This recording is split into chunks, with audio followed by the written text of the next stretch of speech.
I did it. I did a thing. Congratulations. Welcome back, stream. We're back. We finally did it.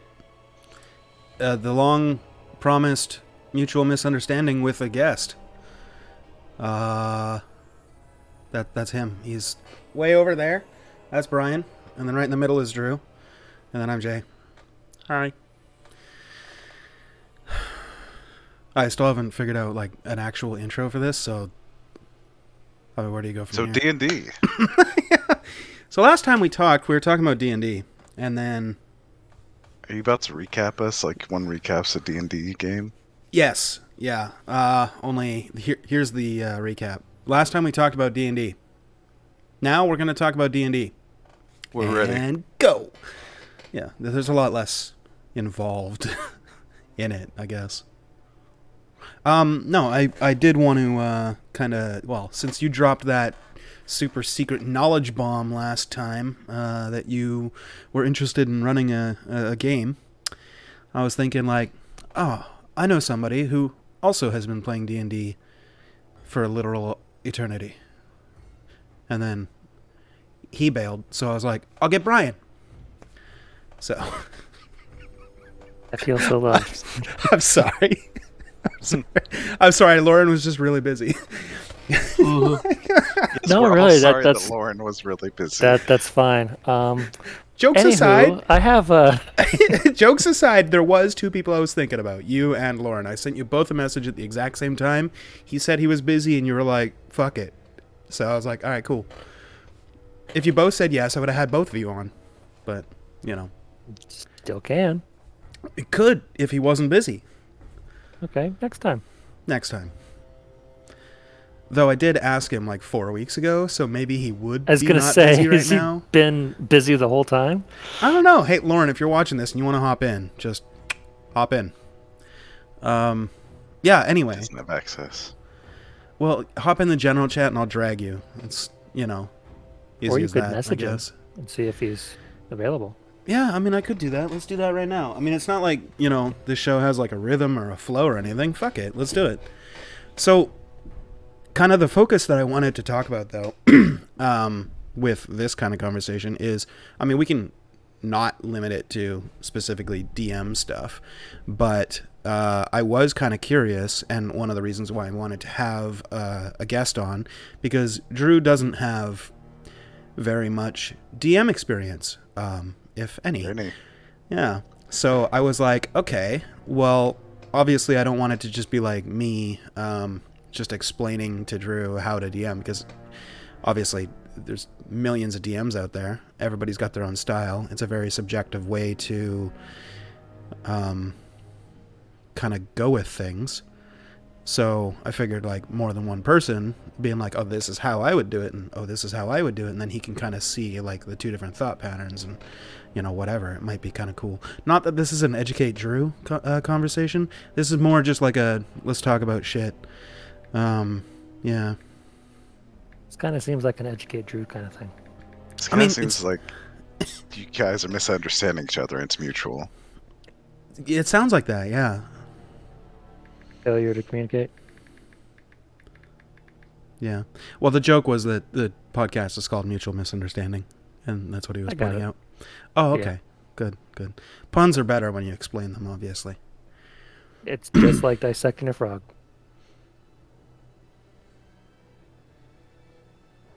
Eventually you'll get it, but the frog usually dies. Oh. Yeah. See? Just like dissecting a frog. You're right.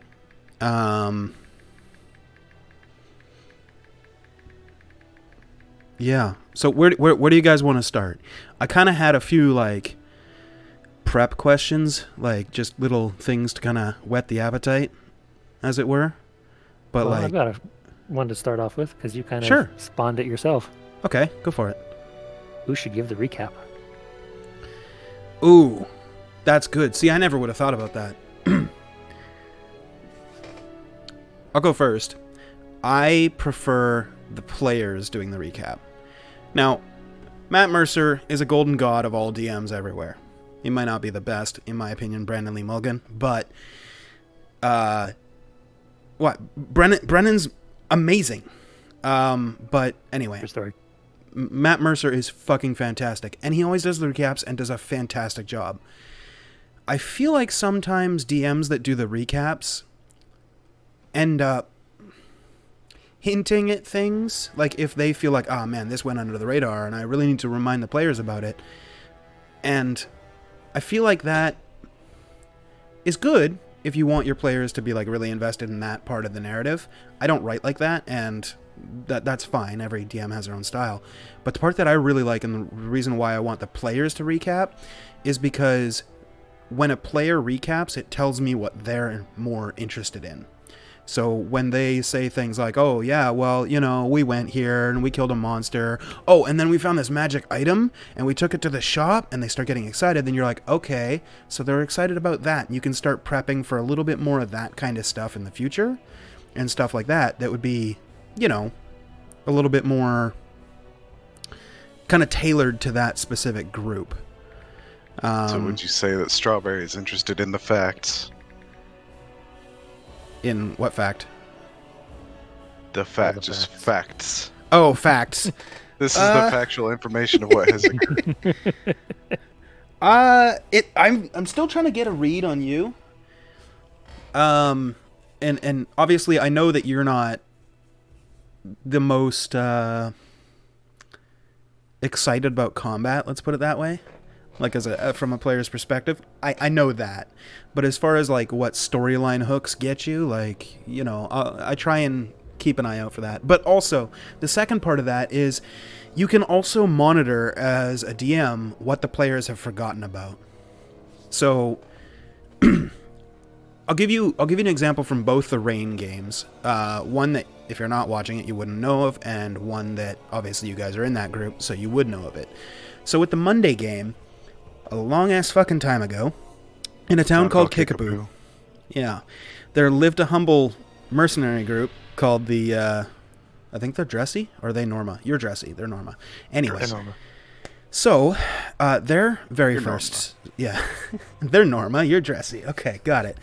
Their very first mission, they went and they had to kill somebody who betrayed the mercenary group, and they chose to spare him, and they ended up finding a bunch of loot in the dude's bathroom. Because he just stored it, and they went in there and they're like, oh, what the hell? There's like this weird box in this bathtub. And none of their recaps ever mentioned the box. And so I was like, dude, they completely forgot about this fucking box. The box that they just opened. They just opened it this week. And I was just like... somebody mentioned in chat.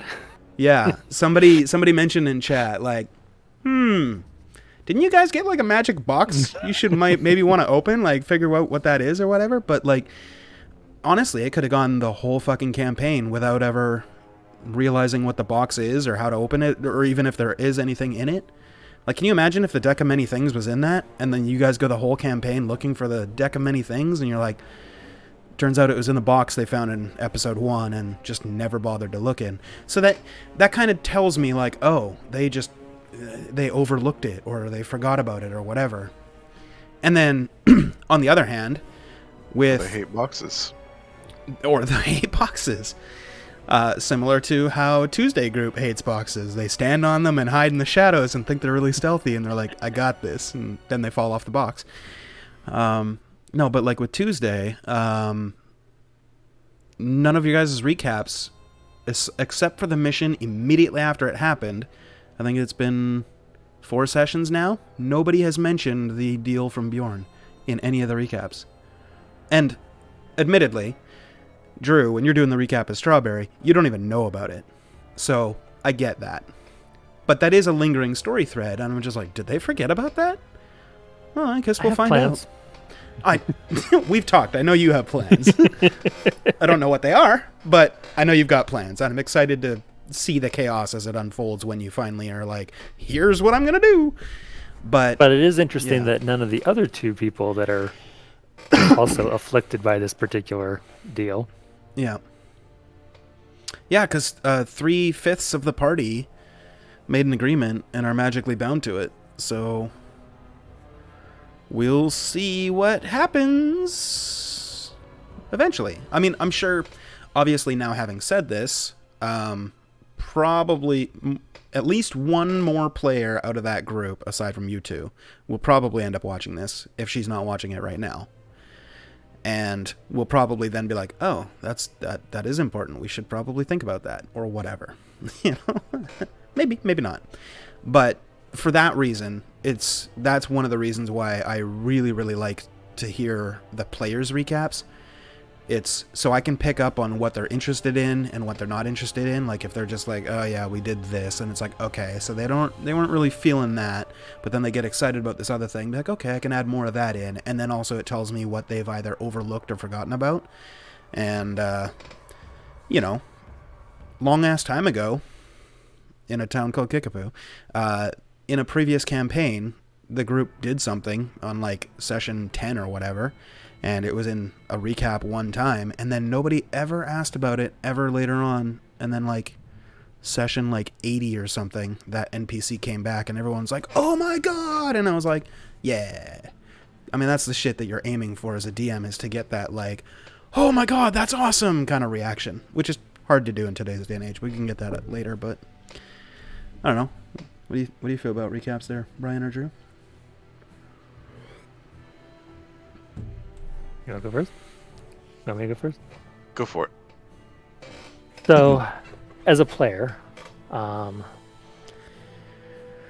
not always knowing everything that you know, type of a thing, I think it is fun to give the recap from my perspective, or at least the perspective of my character. And I try my darndest to do from the character, without any additional information that I may know from either conversations or because somebody was doing a private chat or something like that. Two reasons. One, it kind of helps me keep in mind what I know versus what I don't. And that's why in my notes, if I do have stuff that my character doesn't know, it's very clearly denoted. Same. And when I talk about it, basically I leave that part out. Mm-hmm. But I do prefer giving the notes as far as it being from their perspective and what they know and what they're interested in. And I think that comes through. And you're talking about as a player, not as a DM? As a player, yes. Okay. As a DM, I've tried both methods, but getting the players to give their updates versus me giving my updates. I haven't quite got the buy-in to have the players be able to give fully detailed updates. So what I tend to do is I take notes, very, very dry notes, as far as this is kind of what happened the last session. Nothing fancy, facts, nothing. ma'am. Yep, just the facts. And only stuff that they would know, obviously. And occasionally, somebody will pipe up and be like, "Oh, there was also this that happened along at the same time as that." And it's like, okay, so you were paying at least a little attention. And then I'll go back in and add the notes. And I just keep it as a Word document that they can all see, so they can kind of go back through and look at some of the quest lines and whatnots that have happened. Oh, okay. Interesting. And also kind of like the important people they've run into, so that they can be like, oh yeah, that dude. Fair. So. Any opinion one way or the other, Drew? I think what I'll do is take my own notes and offer up to the players if they want to recap, and just fill out what they might have forgotten or missed. Because so the notes that I take, I like as a player, I take notes on everything. Well, just an outline. You've heard my notes. Mm-hmm. But what you can't see is the things that I notate. I'll put things in parentheses that my character doesn't know, but I'll give them as a note, as like, this is what the party did. Like, this is what the party did last week. I won't then specify, these are the things I don't know that my character doesn't know, but I know what happened. I'll just say everything that happened. Um, but as but yeah, like as my character, I do know things that my character does not know. Hmm. Interesting.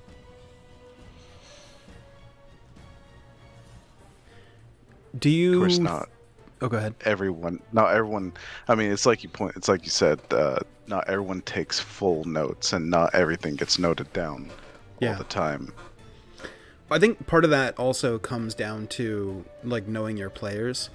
Like, I don't know. Part of the reason, I guess, why, in both the rain groups, I let the players do the recap is because I know that both groups have at least 2 note takers. So, in Tuesday, obviously, it's the 2 of you, and in Monday, it's Derek and Taylor that are pretty much going to be the ones taking notes. Lauren also takes very detailed notes, and that's about it. Bob just remembers everything, or doesn't, and then Jason, he's just like, I'm here for the ride, man. Oh, I remember this happened.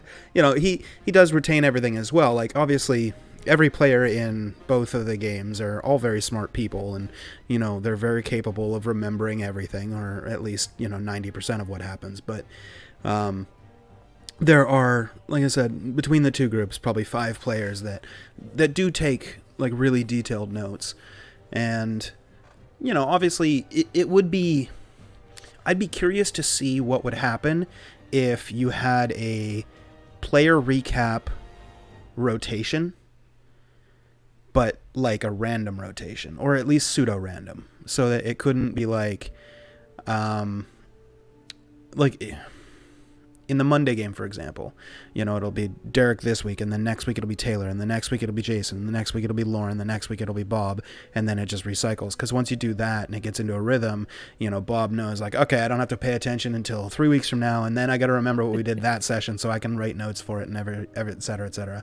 Because you kind of want to promote at least for me, I want to promote the note-taking. I want my players to be invested in the story enough that they're like, writing things down and being like, okay, I got to remember that name and this name and that name, because you never know which one's going to be important. And, maybe that's unrealistic of me to expect, and honestly, it's not like I expect it. I'd like it, but it's not even really that necessary. But I'd be interested to see what would happen if you did have a weekly rotation of kind of player recaps, because every player, they like certain things more than obviously others. You're going to have different perspectives. That's the joy of having, players in a game. Not everybody thinks the same. So, yeah, I mean, if you have a game where, you've got people that are like just happy to show up and play, and that's it, park their brain at the door, and not saying that they're going to play like a dumbass or anything like that, but they're just happy to join in the game, have fun, and not take any notes whatsoever, and just kind of be there and live in it, as opposed to a more homeworky kind of thing where you're taking notes and having to do a recap. If you have a game with all players like that, then yeah, I mean you can't have a player driven recap. My IRL game that's starting up again tomorrow. Yay, I'm super excited. Dungeon of the Mad Mage. I'm going to kill them all. They are a group that are self-proclaimed meatheads. And none of them take notes. They're just like, let's just go in there and smack shit, brother. I'm like, okay, brother. Let's do it. The party is a paladin, a hexblade paladin, and a cleric druid. And I'm running a blade singer wizard NPC for them so that they can have 4 players. And none of them take notes ever. And they're more like oh, there's monsters over there? Cool, I attack them. No nuance, no consideration, like, are they good? Are they bad? They're like, oh, monsters? Kill them. Full-on non-humanoid genocidal party. Have you already written their epitaph? Yeah. Yeah, it'll just watch tomorrow in the Hall of Remembrance chat, roughly around 10 p.m., I'm going to guess. It's probably going to take about 2 hours for them. Yeah. But, A group like that, I wouldn't expect them to take notes and do the recap. If I showed up next week, I'd be like, okay, guys, so which one of you wants to recap what happened last week? They'd be like, well, we killed some bugbears, right? And then Steve died. We went down into the mountain. Yeah, exactly. But, you know, if that's the case, or if I didn't have groups like I do with Monday and Tuesday, you know, that are, you know, have note takers or people that are interested in doing that aspect, then yeah, I'd probably be like, okay, so last week you guys did this, this, and this. It would be very much bullet point. Your guys' recaps that you give on Monday and Tuesday are way more detailed than what I would be telling you if I was recapping. It would be a lot similar to Matt Mercer, because all he does is say like 3 or 4 sentences and we're in. Whereas you guys are, sometimes it's like 3 or 4 minutes of like, we did this and then we did this and then we did this. And personally, I love that because it tells me, you know, you're at least somewhat invested. So.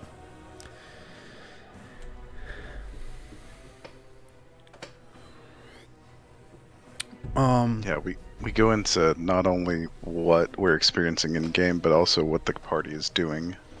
Mm-hmm. Yeah, and sometimes we even mention meta stuff in the recap because it's entertaining. Yeah. And sometimes people like literally will riff on the recap. Like I think somebody named their horse in a recap. Like they never did it in the session, and then they're just like, "Oh yeah, and my horse, you know, I named it blah blah blah. It got killed." And it's like, oh, I think that might have been in the Monday game, but you know, you'll get things like that. Was that A how little bit Mr. of- President got his name? No, Mr. President he had that cocked and ready to go from the beginning. Yeah. I think he did that when he made the character. Lauren, he's an interesting player, and if you guys ever get a chance to DM him, fucking do it, because it is so good. Jason too.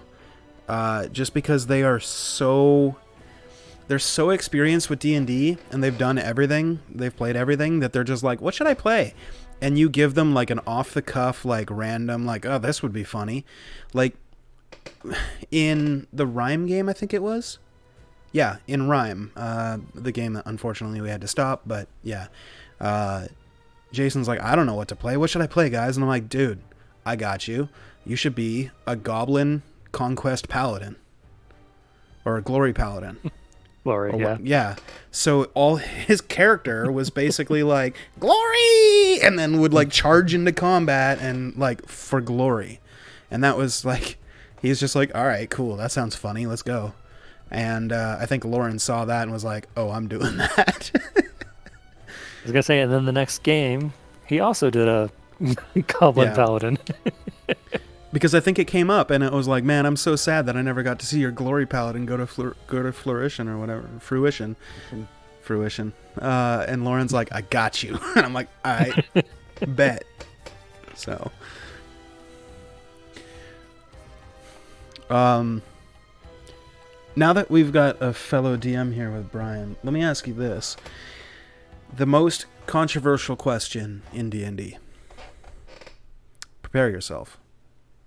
Okay. What do you ban? I actually had another question that's pretty controversial, but we'll go with yours first. Okay. We can circle back to yours after. I haven't straight up banned anything yet. Fair. Any It's reason for such that? a wide thing. There's nothing that I've ever been so much against that I'm just like, nope, we're not going down that route. Right. What couple of the things that I'm less happy about them potentially pursuing. Mm-hmm. What is it? Conjure or summon animals? One of those two. Summon Fae, and they get fairies that can polymorph. You get Yeah, a polymorphed that one. dinosaur army. Or Mhm. summon animals. You get like, what is it, like a dozen CR or 24 CR 8th Yeah, if you decide to Yeah. upcast it enough, you can get 24, 32, something like that. It's insane. It just Yeah. what it does to the action economy is just And the pace of combat. Oh right. yeah. Is just ridiculous. Yeah. So, I mean, the happy part about both of those spells is that the DM gets to decide what shows up. Mm-hmm. If they're like, yeah, I want 8 fairies. Yeah, that's nice, but you actually got some Yeah. brownies. Yeah. You summoned a dusk So, hag and and some living plants, because the Fae is mysterious. Before I give my answer, I'm curious for Drew, having looked through the book and as a player, just seen things.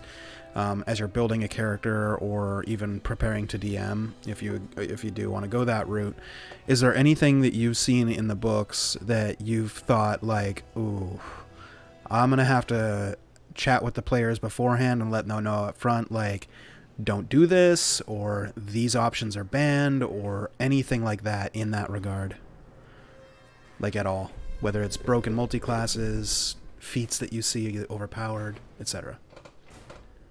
I so I don't know. I don't know how. That's one thing I want to go over is how you guys build encounters as DMs.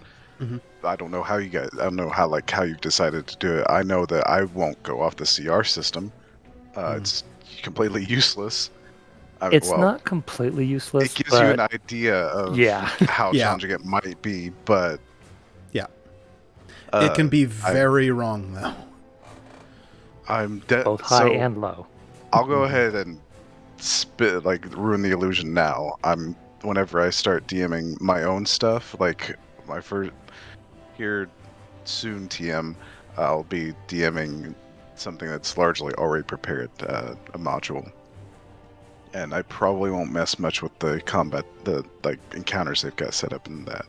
But whenever I DM my own stuff, what's going to happen is I'm going to softball the first encounters to see, to test the party, and then from there start custom building encounters to the party, see how they, because on the one hand you can have someone that's playing a class or a multi-class that is supposedly really powerful, like a hexblade and paladin, or a coffee lock, something that's obscene, Yeah.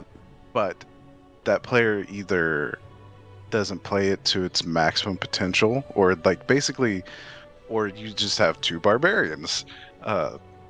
So you might have an idea of how powerful these classes can be, but you need to watch your players and know how they play them, because they could play them suboptimally. Yep. And it completely changes how threatening an encounter can be. So I forgot the question. Anything that you would ban. Banning. Oh, right. I don't think so. I think early on, the only time I might ban something is early on, unless there's just something ridiculous. I've things that don't fit the world universe, I know dinosaurs exist in D&D, but do they fit the world? That's the one thing is, there can be something that technically exists within D&D, but it doesn't fit the world. Yeah. That I would ban. Yeah. I So- actually... go for it, Brian. Quick circle back, because you reminded me of something when you were saying that. I haven't banned anything outright yet, but based on some of the things that I've allowed in the past, in the future, level 1 flying, it's a tricky slope. So I mean, maybe allow it, but put a little bit of limitations on it, like your wings are still not quite strong Developing. enough. Yeah. Yeah. Can't hover. You have to land Yeah. But at first. Yeah. I mean, there's definitely... Okay, so my view... I guess I'll start with this. I don't like the concept of banning something. I think if it's in the book, then Wizards has tested it thoroughly and they feel like it's balanced. I said Wizards has tested it and they feel like it's balanced. Just calm down, internet. Don't lynch me yet. Let me get through this. There are undoubtedly certain things that are absolutely broken and everybody can see it. For example, what is the best feat in the game? Lucky. Exactly. You take Lucky and, you know, a monster goes invisible right in front of you and steps away. Your passive perception, you can hear it stepping away. You get an attack of opportunity. Okay, cool. So make your attack at disadvantage because you can't see it. So, you know, you're just attacking the air, hoping you hit it. So disadvantage. Makes complete sense. Oh, but I'm feeling lucky. The way Lucky says is you roll an extra dice and pick the one you want. So you're already rolling 2 because disadvantage. Lucky lets you roll a third, and now you get to pick which of the 3 dice you want to use. Do you want to use the natural 1, the natural 20, or the 11? Hard decision. So you've just taken disadvantage and turned it into double advantage. That's obviously broken. I wouldn't say it's game-breaking, because you can only do it 3 times a day. If it restored on a short rest, holy fuck, every DM would ban it, and rightfully so. But you can only do it 3 times a day, which, okay, fine. There are also limitations. You, as a DM, can kind of get around that, and some people might see it as a bully DM, and maybe. My style, if I have a player with Lucky, I will, for example, I'll be like, okay, make their attack roll, and they'll roll, and it'll pop up on my screen, and I'll see it, but I will sit there silently and count to 5 in my head. And then I will say, okay, you miss. And then they'll be like, Lucky. And I'll be like, you have to declare that you want to use Lucky before the DM tells you the result of the roll. It's literally built right into the rule. And if they're like, well, I didn't know if you'd read it, be like, you click the button, if it shows up in Foundry, I can see it. I'm intentionally being quiet and waiting, because I also don't want to prompt the player, do you want to use Lucky? You know, because I don't want them to see it as me baiting them if they rolled a 15 and they're not sure if it hits. And then I go, do you want to use Lucky? Them, you know, let's say they have an AC of 13. Now I'm just burning one of their Luckies, you know. I don't really want to do that, but I've seen some DMs that will see the roll and just be like, okay, you miss. And then be like, wait, you didn't even give me a chance to see if I wanted to be lucky or not. Be like, oh, be faster then. I don't like that. As far as the other things, there are some broken multi-classes, obviously. Coffee Lock being a big one. Hexblade Paladins being a big one. My way around that is kind of twofold. Firstly, I think I forgot to tell this to the Tuesday group. So if you're watching this and I didn't tell you this, then that's totally on me and that's super bad and I'm sorry. But usually I have a conversation with the entire group before the game even starts and say, hey, you know, the world is, you know, dangerous, or the world is this, whatever. Set their expectations and then tell them, I don't ban anything. You can pick anything that you want to do. If you want to be a Coffee Lock, you can be a Coffee Lock. If you want to be a Hexblade Paladin, you can be a Hexblade Paladin. If you use broken shit and abuse it, I will use broken shit and abuse it. So I'll kind of tone match in that sense. So if you want to be a druid that summons fey creatures and summon, you know, 8 fairies who all cast polymorph on, you know, your party members to turn them into T-Rexes, and then the 4 of you, you know, go stomping through, you know, and fucking kill all the bad guys in, you know, 2 rounds of combat, okay, you can do that. That's totally fine. Next time you fight a wizard, though, he might know Meteor Storm. You don't know. He might be a level 5 wizard that casts Meteor Storm at 9th level. Obviously, that wouldn't be the case. I won't break game rules. And also, it's kind of hard to do that as a DM that streams. If I wasn't the DM, I could probably, like, if I wasn't streaming and somebody else was streaming the game, I could get away with it because my rolls wouldn't be showing up. But because I'm the DM who also streams, the stream sees all my rolls. I can't fudge it. There's no way to do that. All it would take is somebody being like, hey, that attack should have hit. I'm looking at 5e tools or the monster manual right now, and he rolled an 18, and that armor class is only 14. That should have hit. This DM's an asshole. I can't get away with that. But, maybe I just write a little addition in there where, the next encounter, that wizard happens to be carrying a stone on it that, disables all transmutation magic within 60 feet. Oh, now you can't polymorph. Now what? Just taking that one tool away, obviously, I still probably wouldn't even do that. But I'm just saying there are options for DMs that want to curb the abuse. But I also feel like, as a DM, it's kind of your role to facilitate the players doing what they want to do and adapting to that.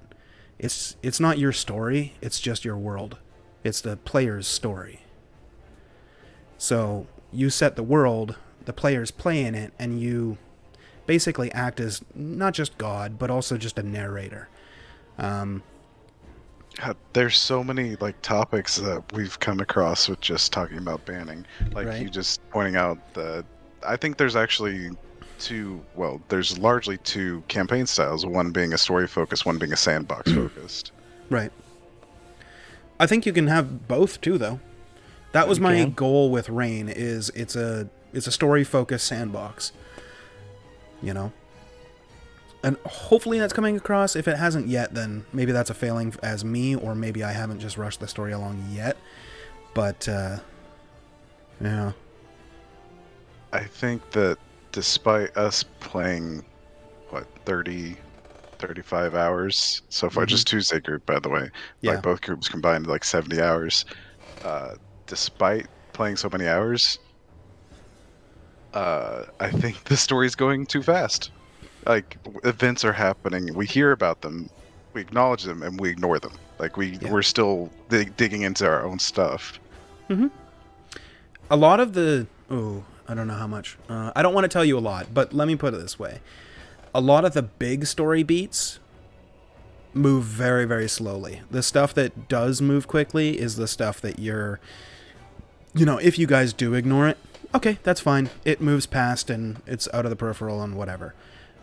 Whether it's a vampire that shows up dancing and, you guys are like, fuck this, and then you guys leave, okay, fine. You guys weren't into it. The other group was kind of into it. They had a moment. That character still exists in the world. He's still going to be around. The Coven, the Reverie is going to be around. They're going to be back. I'm sure you guys will see them. But it's a storyline that, okay, it goes to the back burner because neither group interacted with it too much. And, okay, cool. Certain things, the gods. That's that stuff like that. I'm pretty well aware of. I can recognize a side quest from the main quest. I'm hearing the main quest happening. I understand. Right. I can hear it's happening. Okay, hold on. Before you continue, let me ask you one question. What do you think the main quest of Rain is so far? Because I think I buried it very well. And this might just be me being totally arrogant, but if you had to guess, what's the main quest?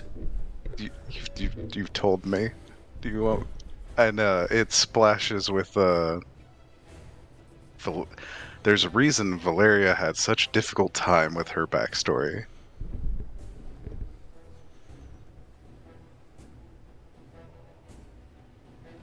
Yep. That is part of it. Not it entirely. Yeah, I don't even want to give that part away.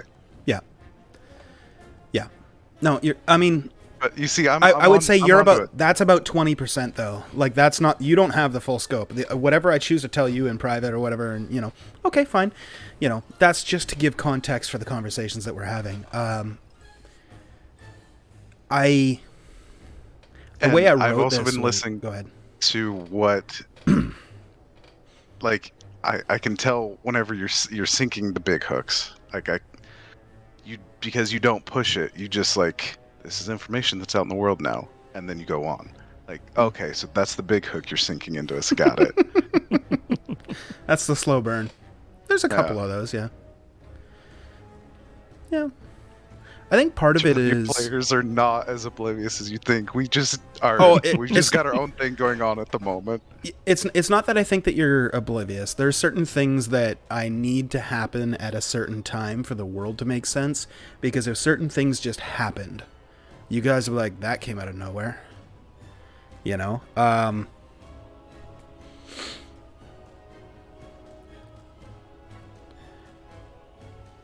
How many of the side quests that you guys have seen on Monday, or even if you just want to talk about your Tuesday, do you think are related to the main story?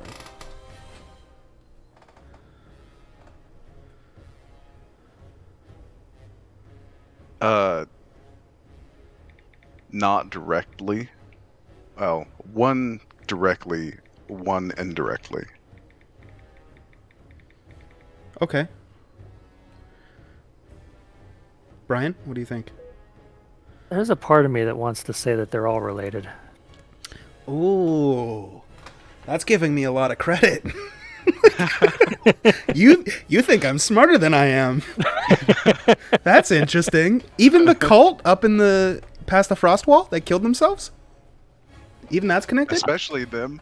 I actually thought that was a fairly large part of what's going on in the world, and I'm so sad that Rain the first time around didn't continue, because that cult was a big part of that town, and the first time we tried Rain, one group got there and interacted with the cult slightly, just on the periphery, and they always were going to off themselves between session 5 and 15. It was always going to happen, just in, the story that I'd written out, the story hooks that I have, because... The Frozen Jonestown. Basically. No, more Heaven's Gate than Jonestown. But, yeah. I mean, not that they believe that there's a comet flying by that's going to beam them up or anything stupid like that. But, sorry if you're a member of that. But that's a cult. Get away from it. No, there are a lot of things that are connected. But then there's stuff that's just completely unrelated. The arena in Zizith, for example, completely unrelated to anything. It's just a fun thing that I was like, okay, you know what? There's an arena. If they want to hop in there and earn some extra money, they can do that. If they want to become the arena champion, that's a fight to the death. They can try and do that. Stuff like that. You can respond. Yeah. You don't have to respond with a yay or nay. And but Bjorn, directly related. Zaxxar, indirectly related. That's my guess. Because the tower was a quest, or, discovering what the deal is with the tower. I actually think both of those are directly related. Brian's more right than Drew is. But not entirely. I don't mind telling you, the tower was not meant to be discovered so early. It was a quest, but... because of a player death and wanting to get that character in, and I was like, okay, this would be a kind of cool thing. He would have an apprentice, probably. I mean, he has simulacrums. He doesn't need them, but, if he found this paladin wandering out alone, be like, all right, whatever. But his tower moves, so... And you have to walk backwards to find it. Mm-hmm. That's not actually how you do it! It's just an illusion that it's miles away. If you guys kept looking forward and walking, you would have just been like, poof, it's there. It's just really funny. Like, oh, man. But, no, if you guys had taken your time, probably spending maybe a week longer in-game, the tower probably would have been moved again. Because it only stays in one spot for a certain period of time. It's lingered because of a character that was brought there. So, that's the only reason Zaxxar stayed put. Otherwise, he would have moved. Because he's a big figure in the world. And, not immortal. He's seemingly immortal, but he's not a god. So, there's people that hate him, and he has to keep on the move. Is he immortal but not invulnerable? Sorry, yes, that's what I meant. Immortal but not invulnerable. He can be killed. He's basically a lich, but without becoming a lich. He wanted immortality, but he didn't want to be a lich. So he magicked his way to do that without becoming a god. Is he just ageless, or does he just now have a really, really long lifespan? I was kind of curious Uh, about that. I just didn't want to ask him directly. yeah. No, that would be kind of a rude thing to ask an old guy. Hey? Right? Um, Well, if you asked one of his simulacra, would would would it matter? they'd be Oh, like, which one's "I'm which?" 4." You're just right. Magic. Wow, that's a long time for simulacra. Oh, 4 days. Zaxxar still celebrates his birthday. He does age, but extremely slowly. So it's not an extended lifespan. There's no such thing as a designated end date in Reign. It's not like every NPC has a clock and they die on that day and that's fate. But That'd be cool. right, I'm contemplating doing that for the next homebrew, but I gotta keep that all shit in a different notepad document because I'm gotta focus on this one. But no, he's think of it this way. He basically ages a day for every year that passes. So He's got a while. yeah. But he won't die just from aging. His flesh will not fail in the way that an old man would. He won't get brittle bones. He won't start to just decay. He's basically found a way to lich. rejuvenate. Yeah, a living lich. He's found a way to rejuvenate his own flesh and his own sustenance or his own being with magic without becoming a lich. But yeah. Anyway, that's You don't kind ban of anything. yeah. I try not to ban anything, and I feel like there's always creative ways that a DM can get around. There's different ways that a DM can get around certain things, and if something becomes a problem, then that's kind of the DM's fault. There are a spell, for example, that's broken is Healing Spirit. Rules as written, it's a spirit that you put down on the ground, and anybody who comes in contact with it heals like 2d8 healing. And it lasts a minute. That's 10 turns of combat. Sorry, 10 rounds of combat. And it has no maximum healing. So every turn, someone can just be like, I touched the spirit. Cool, you roll, here's your heal. And there was a sage advice or it might have been a sage advice or maybe an errata, where they recommended putting a cap on how many d6s or d8s you can heal from it. There is a cap. The spirit can heal a number of times equal to 1 plus your spellcasting ability modifier. They straight up errated it out. Oh, they errated it? Okay. That explains it. The original had no cap. Oh, the original was broken. Yeah, it literally just had a 1 minute duration, so 10 Everybody rounds. Congo line through. Exactly. And at the time, I was playing a cleric druid multiclass. It was a shepherd druid with life domain cleric. So anytime I healed, I could use channel divinity to make my heals always maximum. My shepherd druid allowed me to put down a unicorn totem that every time I healed somebody, everybody within 60 feet or 30 feet of my unicorn totem also healed for my druid's level. So I would put down Healing Spirit, put down my unicorn totem, cast, do whatever. Somebody would touch the Healing Spirit, they'd heal for 2d8 plus my druid level, and then I'd be like, okay, channel divinity life, it's now a maximum heal, and every time I heal, everybody within the aura of that fucking unicorn totem gets a heal for 5 or whatever my level was at the time. And having that exist for 10 turns, absolutely busted. Especially because I had, what's it called? Warcaster or whatever, the extra concentration when you get hit. Mm-hmm. Mm-hmm. So, something like that, as a DM, if you've got a player that starts using that, let them do it the first time and then be like, okay, by the way, that spell is really broken. Let's limit it to, well, now you can't because they changed it, but you could talk to your players and be like, okay, look, surely you can see that this is going to be really broken. And then usually players will be like, okay, yeah, I get it. But if they don't, then you can just be like, okay, fine, whatever. And monsters don't always have to be stupid. Damage. Well, no, I'm not saying you have to game it. But that does remind me of another question that we'll get to in a second. But monsters, I feel like people misunderstand monster intelligence. If you have a 10, that means you have an, average intelligence across the whole world. That doesn't mean you're dumb.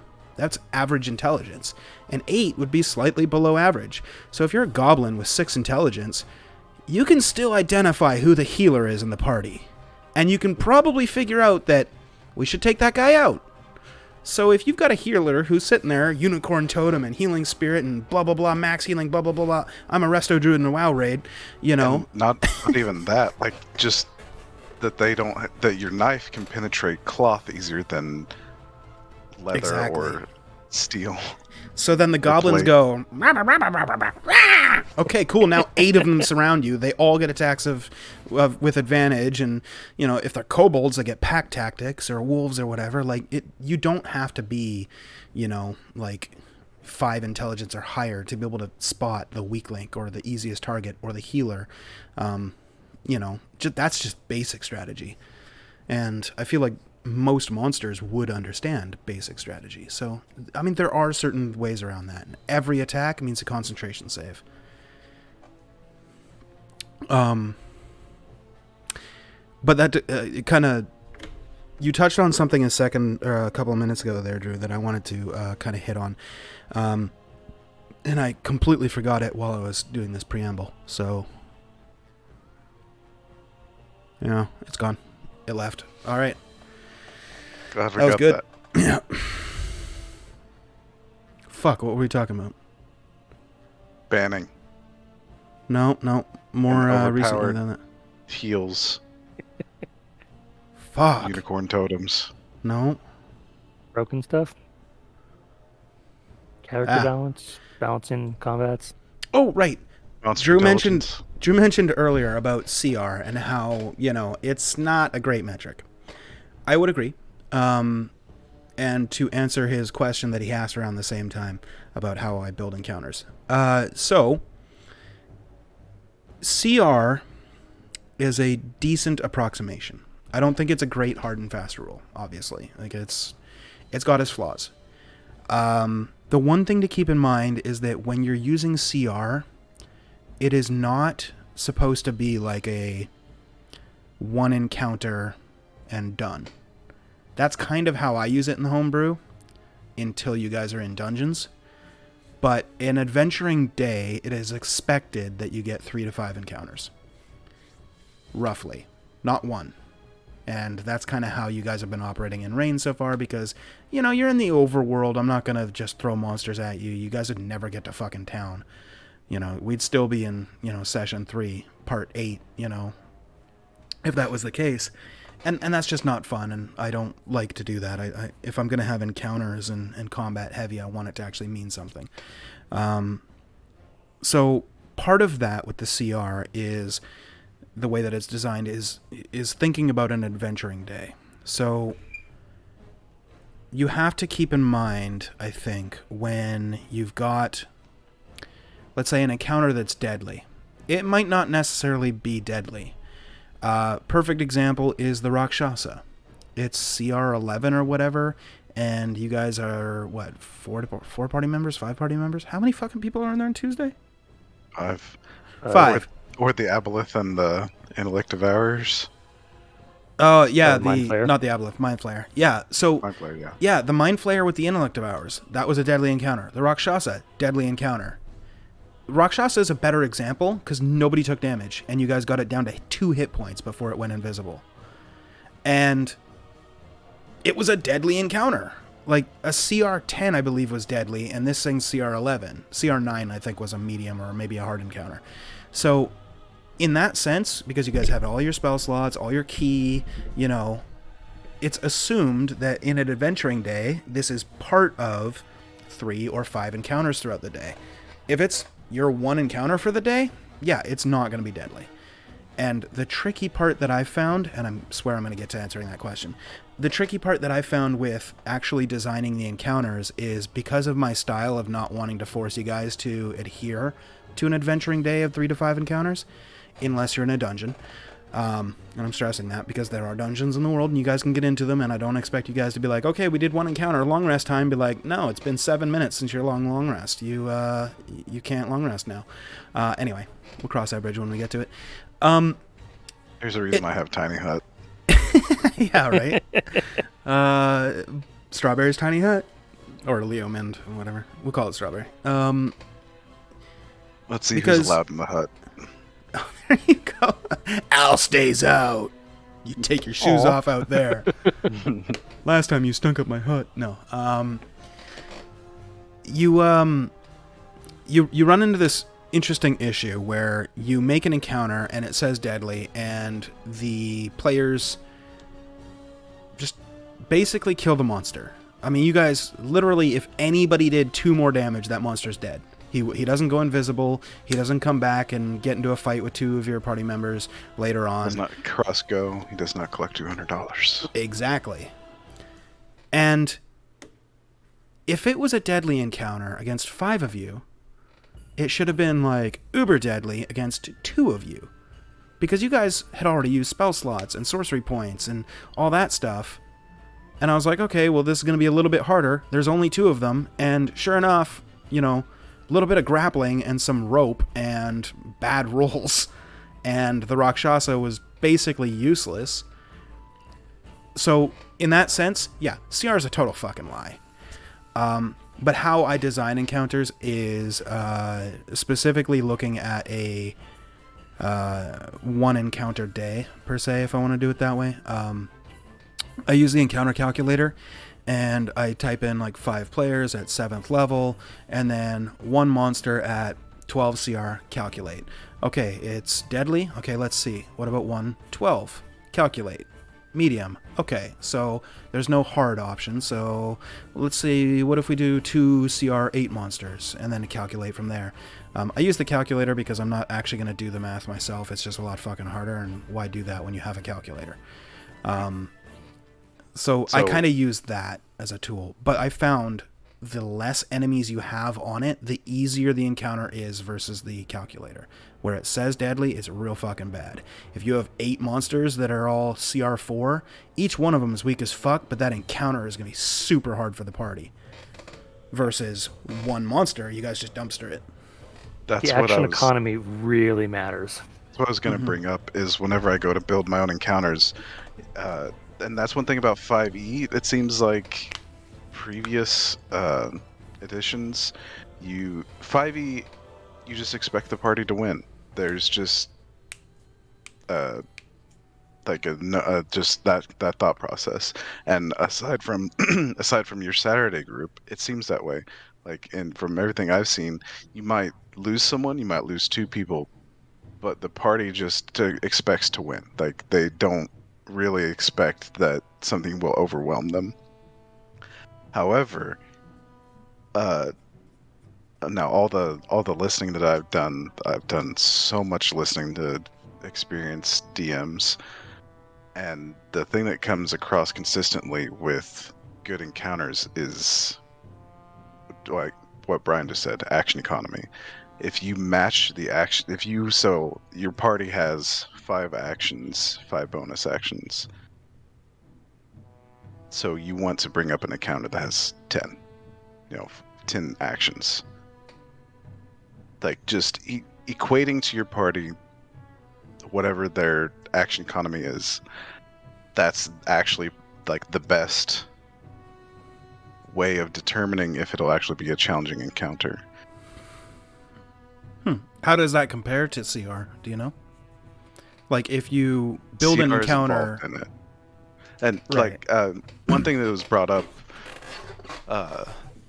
in particular was Tiamat. Okay. Because that's a nasty fight. It's CR30, so yeah. But there's other CR30s that don't live up to Tiamat. True. Because Tiamat has so many actions. Mm-hmm. It's like that's a big part of it. The Hydra. Yeah. And people kept trying to step away from it. And it's like, no, don't do that. Yeah. It will not go well for you. Well, I think part of that has to do with, so part of that, though, has to do with learning, what you can do in a combat. some of the players that died in that, well, only one person, 2 people died. So, One. some of the people that took damage in that encounter maybe wouldn't have if they had known that they can take the disengage action. And Which some I did do to try to Yeah. kind of teach them. some DMs would probably say you should probably read the player's handbook on actions in combat. It's a small chapter of like 4 pages. Maybe just give it a browse so you can see what you can do. Other DMs would probably be a little bit more forgiving in the sense of like, you know, hey guys, you know you can disengage, right? So you're not always taking these attacks of opportunity? I think it's just a difference in style. Rain's a little bit more gritty, and if it was a little bit more of a story-focused world and not so much a danger and... I think if that element wasn't in it. if the player doesn't know, but the character would know, then I would say something as the DM. Fair. I think that makes sense. But see, that's also tricky though, because like, do you do that to a player that maybe doesn't know, but their character is a reckless character? Like if, for example, it's Eggman. Eggman's very reckless. He's very much, I'm just going to get in there and start smashing shit. And let's assume that you don't know what disengage is and you're fighting a Hydra. Do I tell you, like, hey, just so you know, you can disengage? And you're like, wait, really? How do I do that? And be like, yeah, it's just an action. And you're like, nah, fuck that. I'm still smashing this shit. Like, He's kind of a border case though, because he's also he's very he's fought, he's experienced, and he doesn't want to die. True. So there is that aspect too. Tell me more about why you don't want to die and where you would go and who would talk to you. Would you become friends with a rock? Perhaps he's an open-minded Goliath. But from the standpoint of telling a character something that telling a player something that their character would know. For instance, dealing with undead creatures. Okay. As a paladin, you would know that you can hurt them a lot more with your smite than the average human. Sure. So you would want to prioritize your smites against an undead creature, for instance, than a non-undead if given the choice. Oh, that makes sense. But I see like it's a slippery slope, because I know blunt weapons do more to undead creatures than skeletons. They're resistant, right? Not for zombies, the most part. but yeah. Or skeletal enemies. There you go. Mm-hmm. Sharp and piercing do less damage. Yeah. I know that, and I think that some characters would know that, but I don't think every player would know that, or every character. Yeah. Yeah. A monster hunter, for instance, definitely would know stuff like that. Right. In Rain, though, for example, wow, that track just got dubsteppy, kind of. I don't remember this in Dragon Age. What the fuck? It's honestly, it's a little bit like techno-y dubstep. Anyway. If I'd lag out and disconnect, you know why. I'll just link the track. It's timestamp 116. Okay. So I guess I could have just right-clicked and done copy at timestamp, but whatever. Yeah, 1 hour 16 minutes. So that does kind of beg the question, though. Actually, before I get to that, so in a world like Rain, for example, you hear it, right? There's like DJ scratches and shit. Oh my god, I've never heard this song before, but it's apparently on the OST for Dragon Age, so I don't know. I think someone's trolling you. Probably. You think somebody would have mentioned it in the comments? Speaking of trolls, with a game, right? With a world like Rain, I find obviously both the points that you mentioned absolutely make sense. I agree with it. But in a world like Rain, where, you know, the history of the world the last 1,000 years is people don't go outside of cities, you've got 90% of the world is just sheltered people. Mercenaries, they're not going to get jobs for, you know, undead constantly. You might never see an undead as a mercenary. It just depends on the jobs that you take, right? So it's not unrealistic to not necessarily know about certain things about undead. There are some game mechanics like disengage. Yeah, every character probably should know that. Especially mercenaries. Yeah. Sure. This is going to sound really bad, but just take it in the best good faith possible way you can, viewers and, you two as well. I do find and maybe that's just me, maybe it's just me overthinking it, but I do find it very hard sometimes, not just with new players, but even with experienced players who just forget things here or there. An interesting thing is, I find it very difficult to draw a line between educating a player and hyperbole, metaphor maybe, playing a player's character for them. I was You know gonna what I call mean? it hand holding, but yeah. I'm going with the extreme metaphor, hyperbole here, because while absolutely agree, I'd be like, just so you know, you can disengage if you want or whatever. That, absolutely agree, it's totally cool.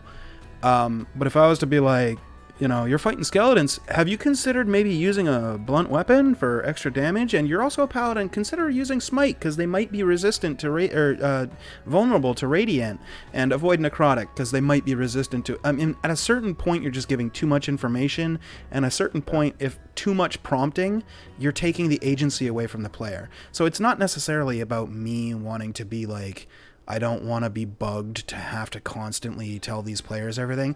I'm deathly afraid of giving a player a prompt on something that would take away their agency.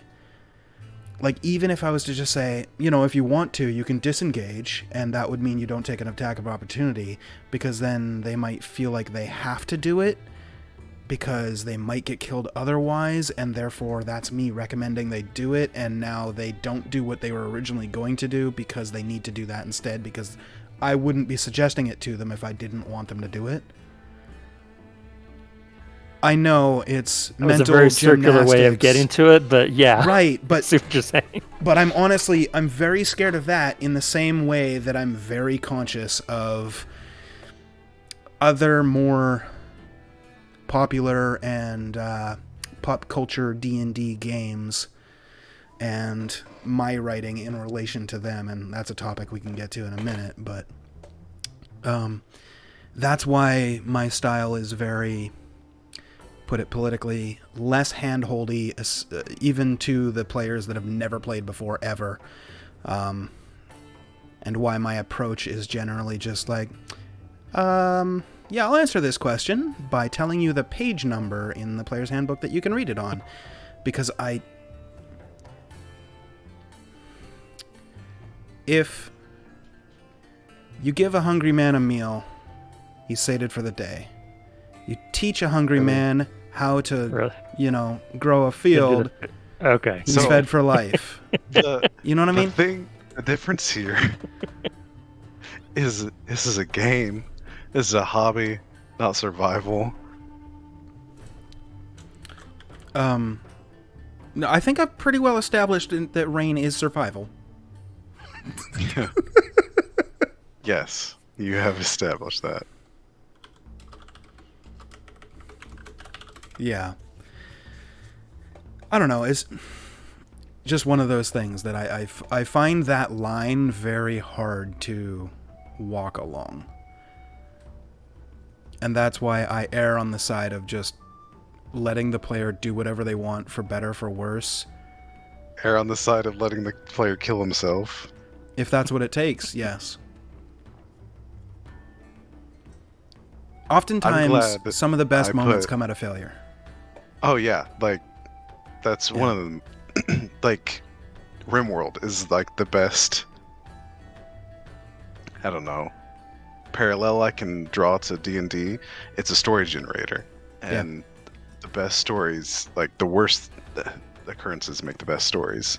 The worst shit that happens, although you can have your epic moments, but then if you're just swimming in epic moments, they lose their epicness. Right. If they're all epic moments, none of them are epic moments. Thank you. that's a very good point. And I'll pat myself on the back here, but I'll try not to break my arm while I'm doing it.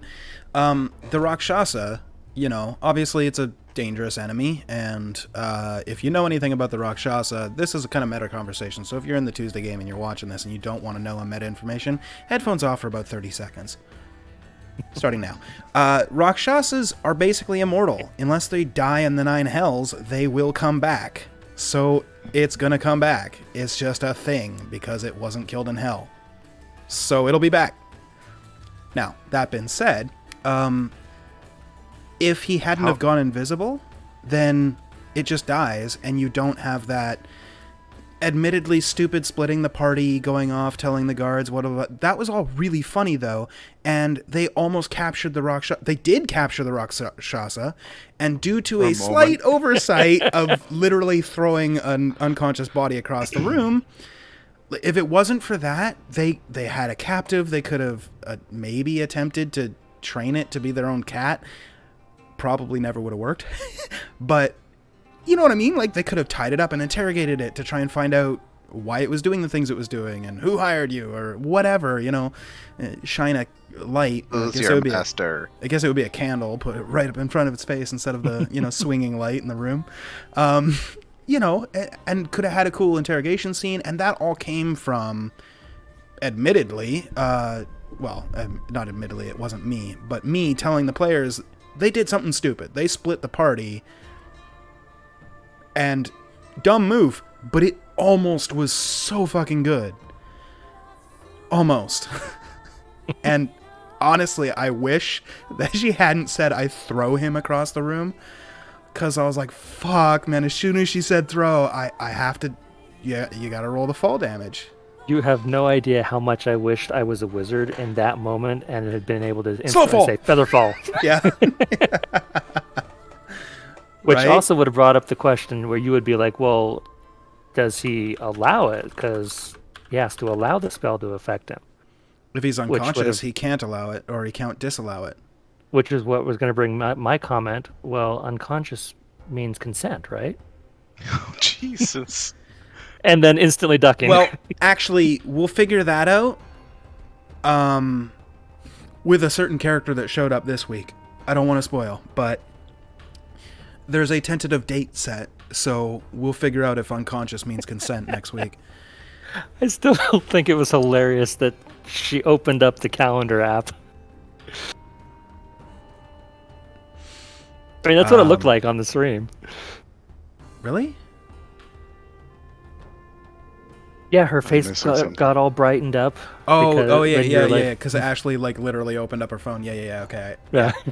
I thought you were talking about the NPC. So the NPC is a backstory tie-in, and obviously she was asking about Eggman, but Zach was just like, "Oh yeah," and we met this guy Zaxar, and he teleported us. So you might want to go hunt him down too. Trust me. Shut the fuck. Trust me. She knows, and she's thankful. She's like, "Yeah, thanks, buddy." I understand. So I was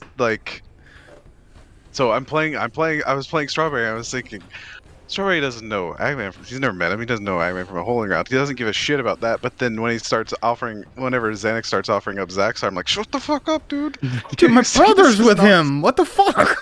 Can you not see this as someone you don't want to give information to?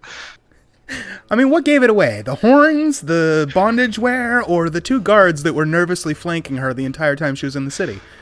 Right. Oh, and also, I feel like a fey creature would know not to hand names out. Yeah, I think that's an oversight of Zach, though, not necessarily Zanuck. Yeah. And I mean, I'm not going to... This is one of those things where, do you handhold? Do you play the person's character for them? Nope. Every creature from the Fae, absolutely. I mean, it's ingrained in their culture. They would know the power of names. And giving a true name is incredibly powerful. Especially in the Fae, but also in the Nine Hells as well. Those 2 places are more paralleled than anywhere else, I think, in any of the planes. that a true name is that important. Prime, it doesn't really make that much of a difference, but if you know a devil's true name, like, you literally have power over it. Same thing for the Fae. Yeah. So, a Fae creature, that's where I'm thinking, like, oh, that's totally out of character. He definitely wouldn't start giving out names, like, ugh. But I think that's part of, like, Zach not knowing that aspect of a Fae creature. And if I stop that and be like, hey, your character actually wouldn't do that. Like, I don't know your character from a hole in the ground. I got the backstory that you sent me at the very beginning, and I've seen what you've done in the 15 sessions, but, like, they're unequivocally, unless your character is lawful evil or neutral evil or chaotic evil, your character would not give out somebody's true name. It just wouldn't happen. But then I'm playing his character for him. I'm not, so it's tough, because then I'm taking away his agency, and it's like, I don't want to do that, so I'm hands off pretty much 100%, unless I feel I absolutely need to. For that reason. That's actually a really good example that we stumbled upon. But, going back to the CR thing, I did want to ask you, I don't know if you fucked with it at all, Drew, or Brian specifically, probably could answer this better. I've done 3 BBEGs, and each one has been... Wow, that's a lot of BBEG. Right? It has been disappointing. The first one that I did was very much... I undershot it by a lot. And in that session, starting round 2, the BBEG started to have negative hit points until I felt like I'd done enough damage to the party that the BBEG would die and it would have been a climactic battle. Let's put it that way. Because, they had monks and wizards and, all that stuff, and they were just destroying it, and I'm just like, what the shit? Okay, you didn't knock my phone down, good. And literally they depleted the health pool in the first round. I mean, you had 6 or 7 characters, each doing 70 or 80 damage, piercing magical resistance, because they all have magical weapons at level 18 or 19, whatever they were. And they were all taking 2, 3, 4 attacks, So by the time first round's over, they've done like 600 damage to this creature, and I'm like, well, it only has 500 hit points, so...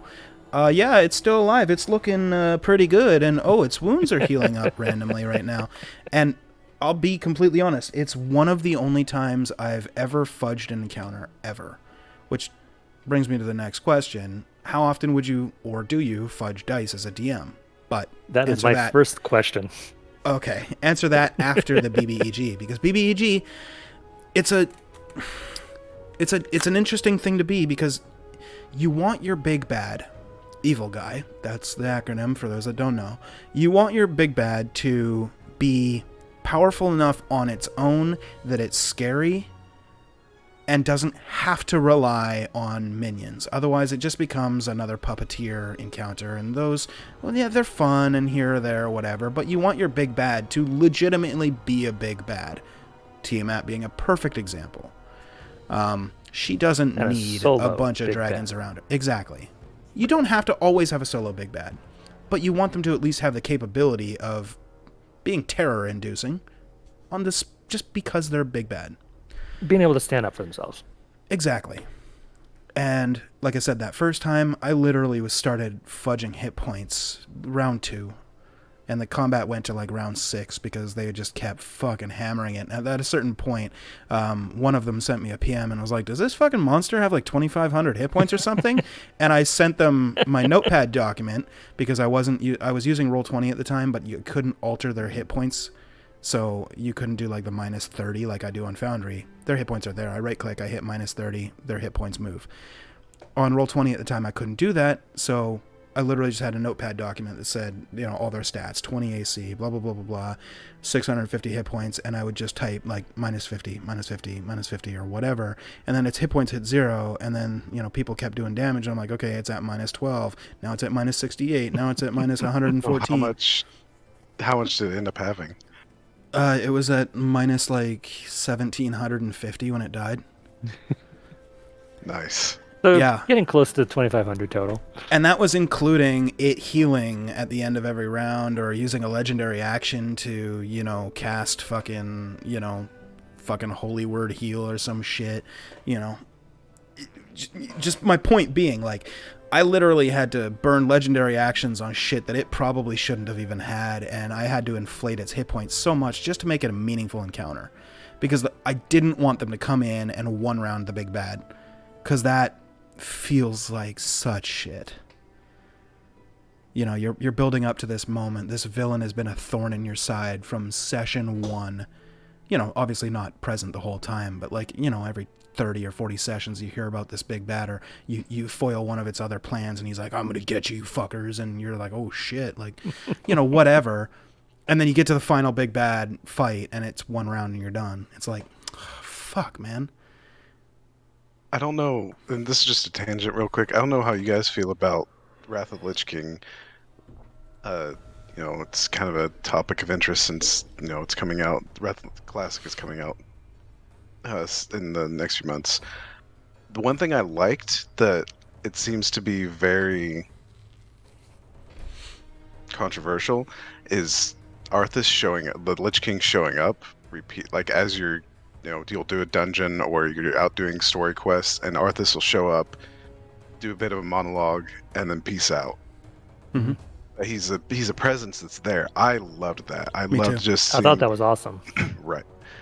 Okay, well then that was my question. Like, yeah, some people hate that. They're like, well, I mean, he's there. Why can't we do anything about it? Or like, he's in our face. Or I want him, something to work toward, not there and then gone again, or whatever. because they dislike about it. if you're doing the 5-man, like, what's that dungeon with the falling icicles in that tunnel,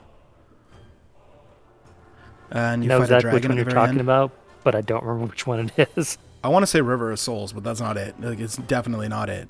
But it's like a Was it one of- quarry. Oh, And you okay. go to the right side, you Mhm. kill like a big dragon, then Bit you come of- back over, you kill a plague doctor kind of guy. Pit of Sauron. Pit of Sauron, Pit of thank Sauron. you. That's it. So POS. you literally want to fight. Yeah, literally want to fight the Lich King in that 5-man dungeon. Like, no, come on, be realistic. He's not even gonna bother with you because you're just 5 nobodies.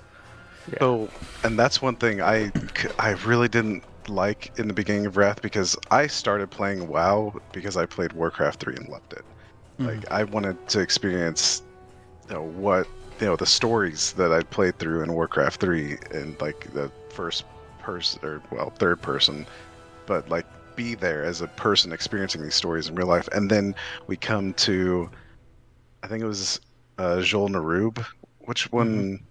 Or was it Old Kingdom? Anubarak was the end boss of one of the dungeons, and Okay, I was that's so Ajol Narub. disappointed because Anubarak was huge. Like, he I was felt the like same way. Arthas' right-hand spider. Yeah, yeah. I was so bummed because I love Warcraft 3 and the Frozen Throne campaign and all that stuff, and Ajol Narub was a big character, in the sense that Kel'Thuzad also a huge character. Anubarak, and Kel'Thuzad also a big character. Kel'Thuzad at least had Naxxramas, Right. and that felt appropriate. But we killed Anubarak, who, in my opinion, is roughly the same status as Kel'Thuzad, in a fucking 5-man dungeon. Right. Not even a mythic only. Like, mythic Yeah. didn't So exist at the time, but you know what I mean. I was glad they brought him. Well, I mean, I wish they wouldn't have done him dirty to begin with, but at Yeah. least he came back as a raid boss. Yeah. But yeah, so going back to the D&D though, Right. Sorry. the big bad, how do you, Brian, if you've ever done it, or if you haven't, how do you think you could do a big bad without just becoming a target dummy or a damage sponge? So, I have I've thoughts actually. on this too. Yeah, we'll Okay, get to you. You want to go first? Or you want me to You can go first if you Oh, want. you can go first. I just want to be included. All right. I was going to pivot to asking you after he answered. So I've actually got a couple lined up that they've been doing their things, getting themselves set and whatnot. And one of the things that I mean, as the players are getting stronger, they're also off doing their thing and getting stronger as well. So, I mean, it's not necessarily one of those things that it's like you created them and they're static.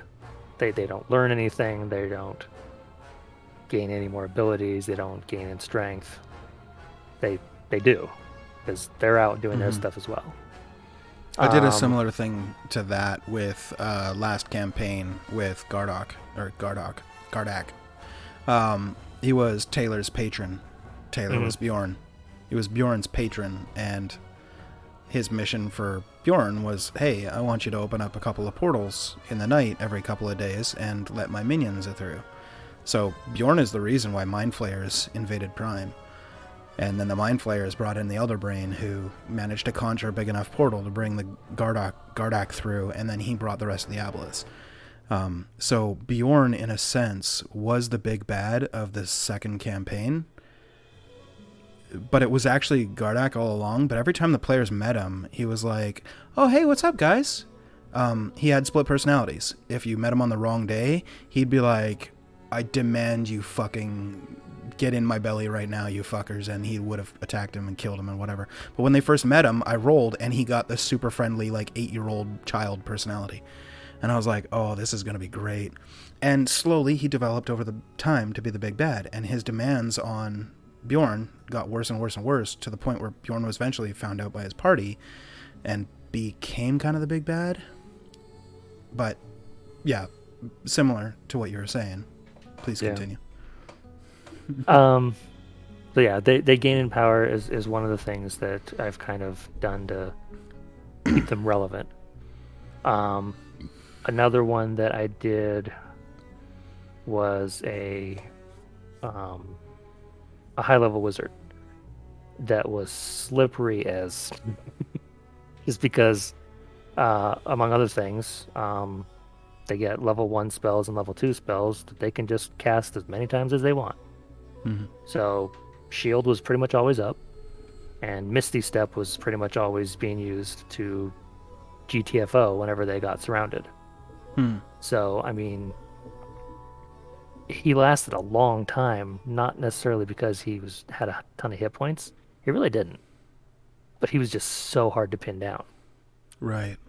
And he was in his lair where, for instance, the 30 feet that you can go with Misty Step is not just across the room, but it's up to the balcony. Right. Well, now your melee characters can't do much. They have to spend a round or two running around, finding the stairs, getting up there. And they didn't learn from Agman, where they get a grapple and tie a rope to it. Exactly.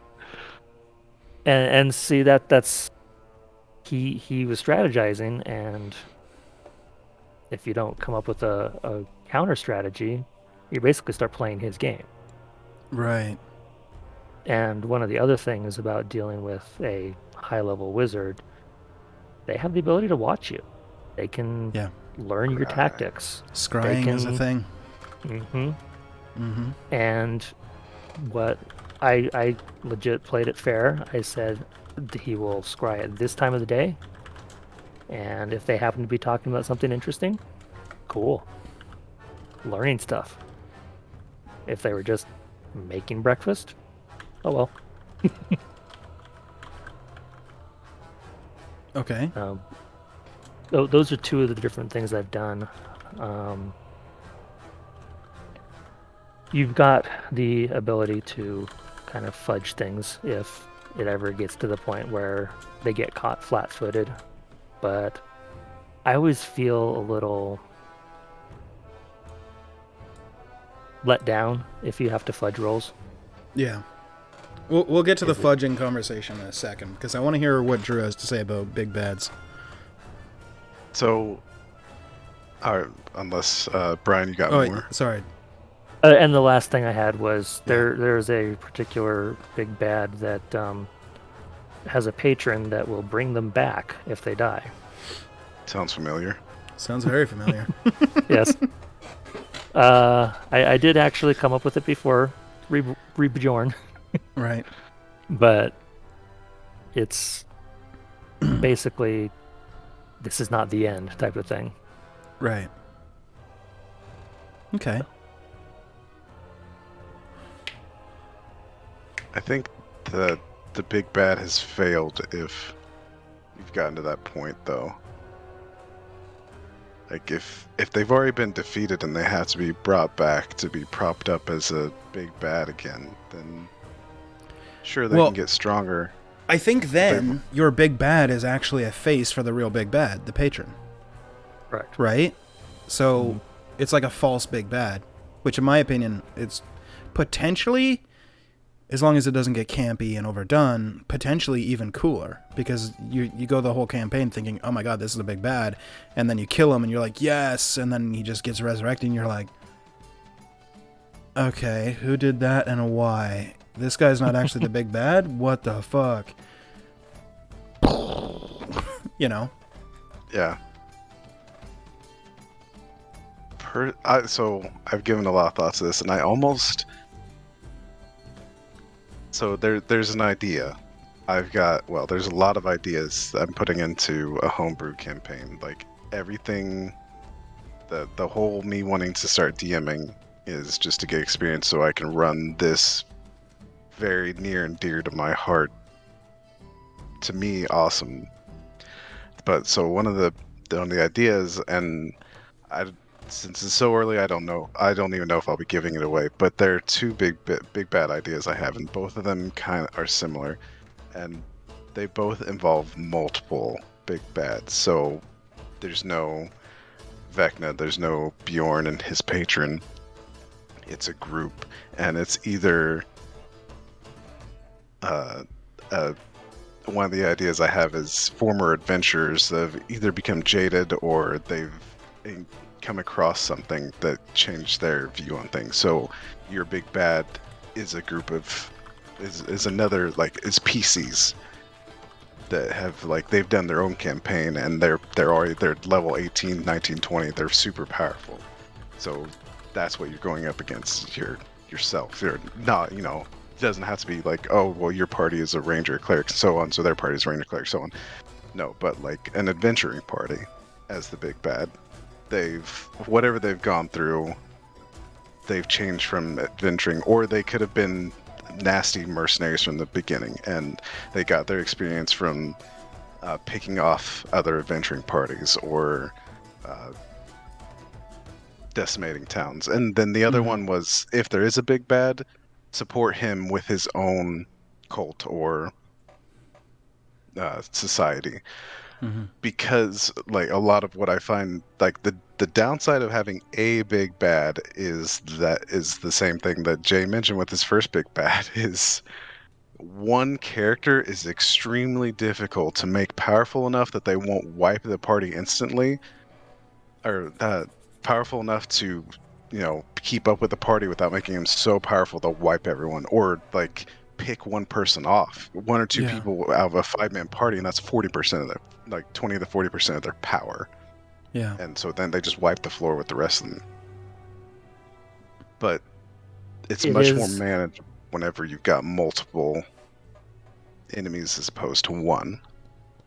Yeah. It is tough to create something that's strong enough to be interesting and to last a little bit and to be a decent fight without also being so strong that it's just like, okay, you're going to die now. With like a finger of death or disintegrate or something like that. Right, yeah. But, then this is one thing that I've been kind of mum. Jay and I talk about D&D a lot, as you might imagine. I've been kind of mum about ideas like this, because to save for the podcast, but I definitely have thought about this a lot and wanted, you both are experienced DMs, wanted your feedback on thoughts of, like, my ideas on big bads. I like organic. So when you started mentioning about, the idea of a former adventuring party that either, broke bad later on or were always bad, I was like, oh, that sounds fucking cool. Like, cool. Immediately I'm thinking like, oh, I'm hype. Like, Vecna, dude, don't get me wrong, Vecna is a legendary character in Forgotten Realms. Serac, depending on how you pronounce his name. I know that there's a pronunciation guide, and I know there's a right way to say it. And I've read it 1,000 times, but I still don't know. I think it's Acerak. SSER. Oh, anyway. Yeah. Anyway, I think it's Acerak. Acerak, another legendary lich in the Forgotten Realms, canon. In the same way that, like, Druid Steward is a legendary hero in the canon, But, even, like, Groom Shwanai, who's a fucking god. You've got all these, like, evil monsters that you can just be like, this is going to be my big bad, Tiamat, Acerak, etc. The list goes on and on and on. There's literally hundreds, if not thousands, of, like, you could just be like, oh, this one, and plop, you're now my big bad, and it would work. But when you mentioned an adventuring party,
These are the PC rules. They advance based off of that and whatnot. okay, I'm back. Welcome back. Thanks. Welcome back. If you've ever done one of the like arena fights or something like that, you'll realize that player versus player is not balanced at all. Right. Sketchy. It's very sketchy, and it really comes down to, in a lot of cases, who goes first. And it's something you have to be careful of when you're doing that kind of a character development, because Two things, really quickly. When my shit all shut off, could you still hear me at all? a little bit, but not much. Bursts. Yeah. Oh, Yeah. okay. So when we're done with that, just remind me and I'll get back to what I was talking about. Second thing. Brian, you've been reading my notes? What the fuck? I don't know what you're talking about. Okay. I've mentioned at the very beginning, one of the things for Rain is it's possible that one party ends up being bad, the other party ends up being good, and the campaign ends with one party fighting the other. It's also a very real possibility that the two parties come together and fight an army. I have not written the ending. I've written like 15 really cool things that I think could work. But if it doesn't fit with any of that, I'm just going to let it go with the story. But sorry, I just wanted to a little bit of a jab there at Brian fucking reading my notes about PvP. Go back to what you were saying. I read it. I'm sorry. Typical. Yeah. I think I was basically about wrapped up. Okay. Just So the point of basically my all I- rant, though, was Yeah. all these legendary big bads are legendary, but they're not...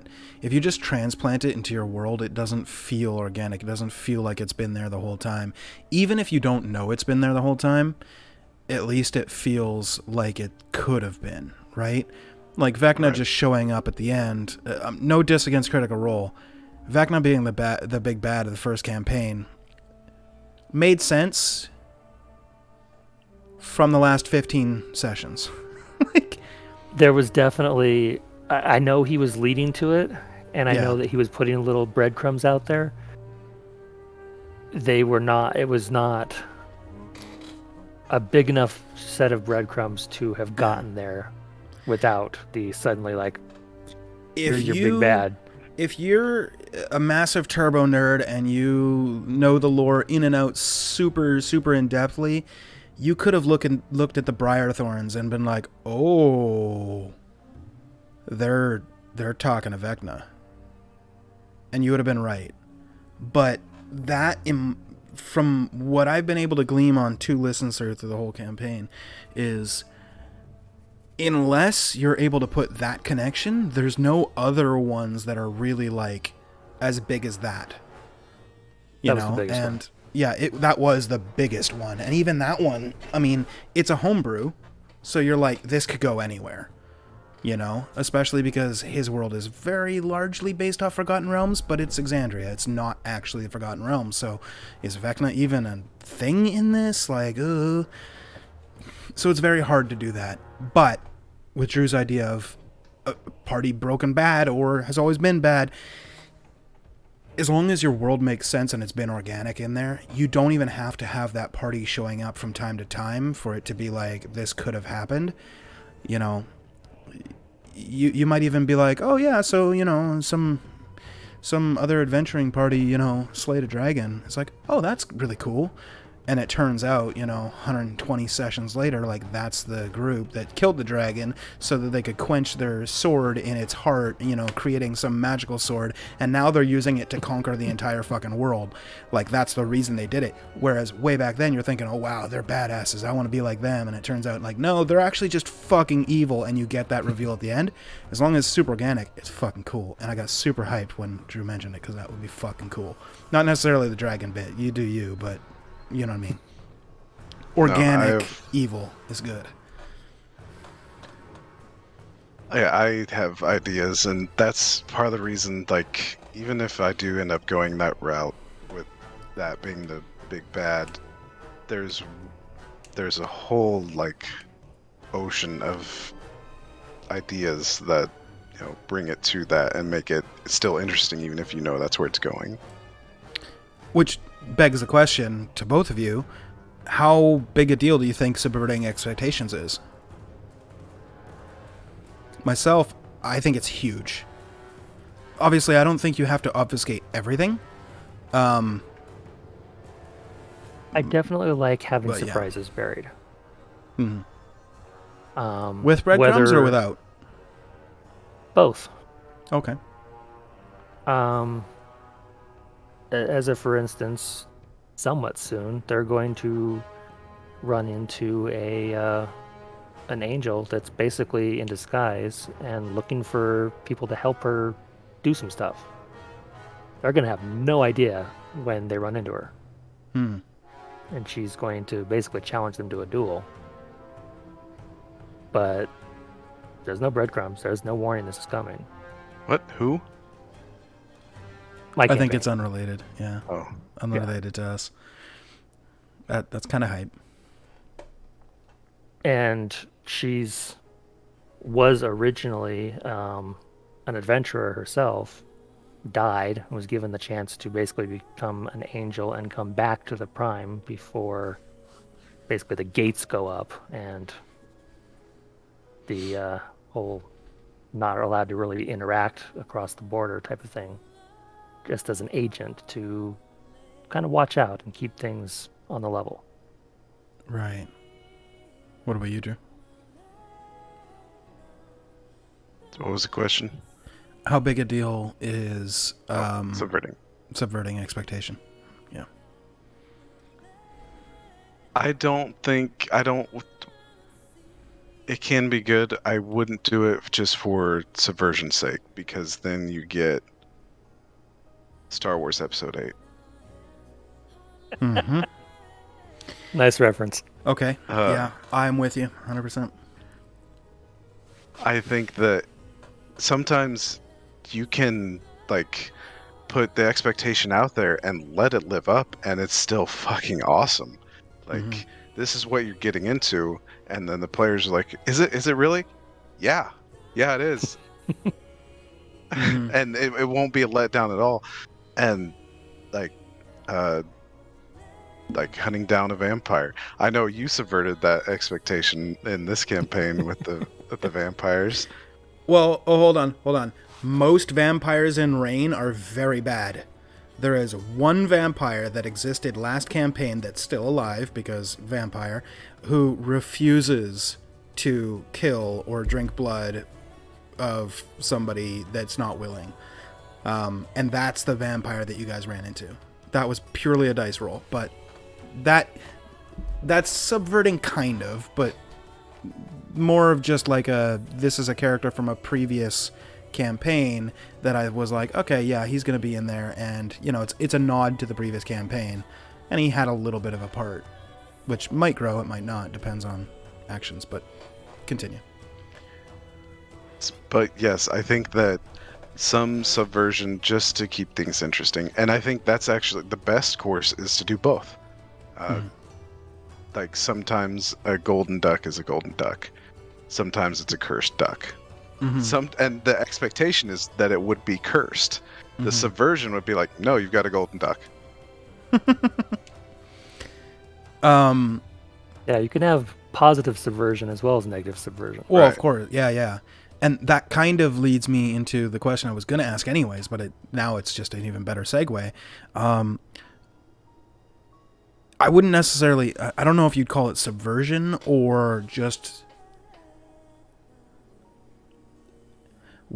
How do you guys feel about players that will take a story thread and they'll be like, oh, that must mean this, and they just run with that and you don't correct it, and that's the subversion.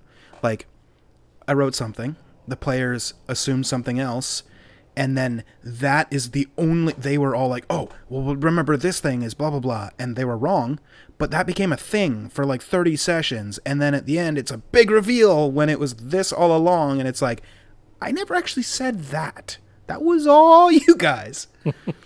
I think that can go both ways, and you've told me about what you're referring to, and that went poorly. It Yes. did.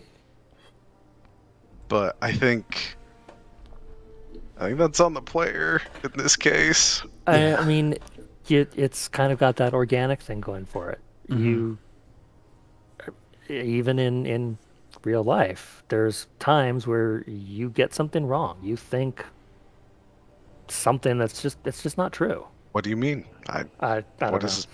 I don't know. It's something. I mean, read about Drew's it, but- always right, so he can't relate to that, but... I'm kidding. I will say, people tell me I'm right a lot, and it never gets old. I still You're enjoy right. it. Like, I'm uncomfortable with the word hero, but if you want to make a statue, platinum is better than copper because copper turns green. Right. Yeah. But I like green. Yeah. It's not pretty. And, it's kind of rusty looking with all the just Yeah, green everywhere. It's that's weird right. looking. Bronze, same thing. It's got yeah. that. Yeah. Whereas platinum's it's good. Chrome could work too, but that feels very Mad Maxy. Anyway, we're getting off topic. Yeah. Yeah, I think... I mean, I'm not going to get too far into it, but that's already happened once already in this campaign too, in the Monday game. The party thought that they were going to go on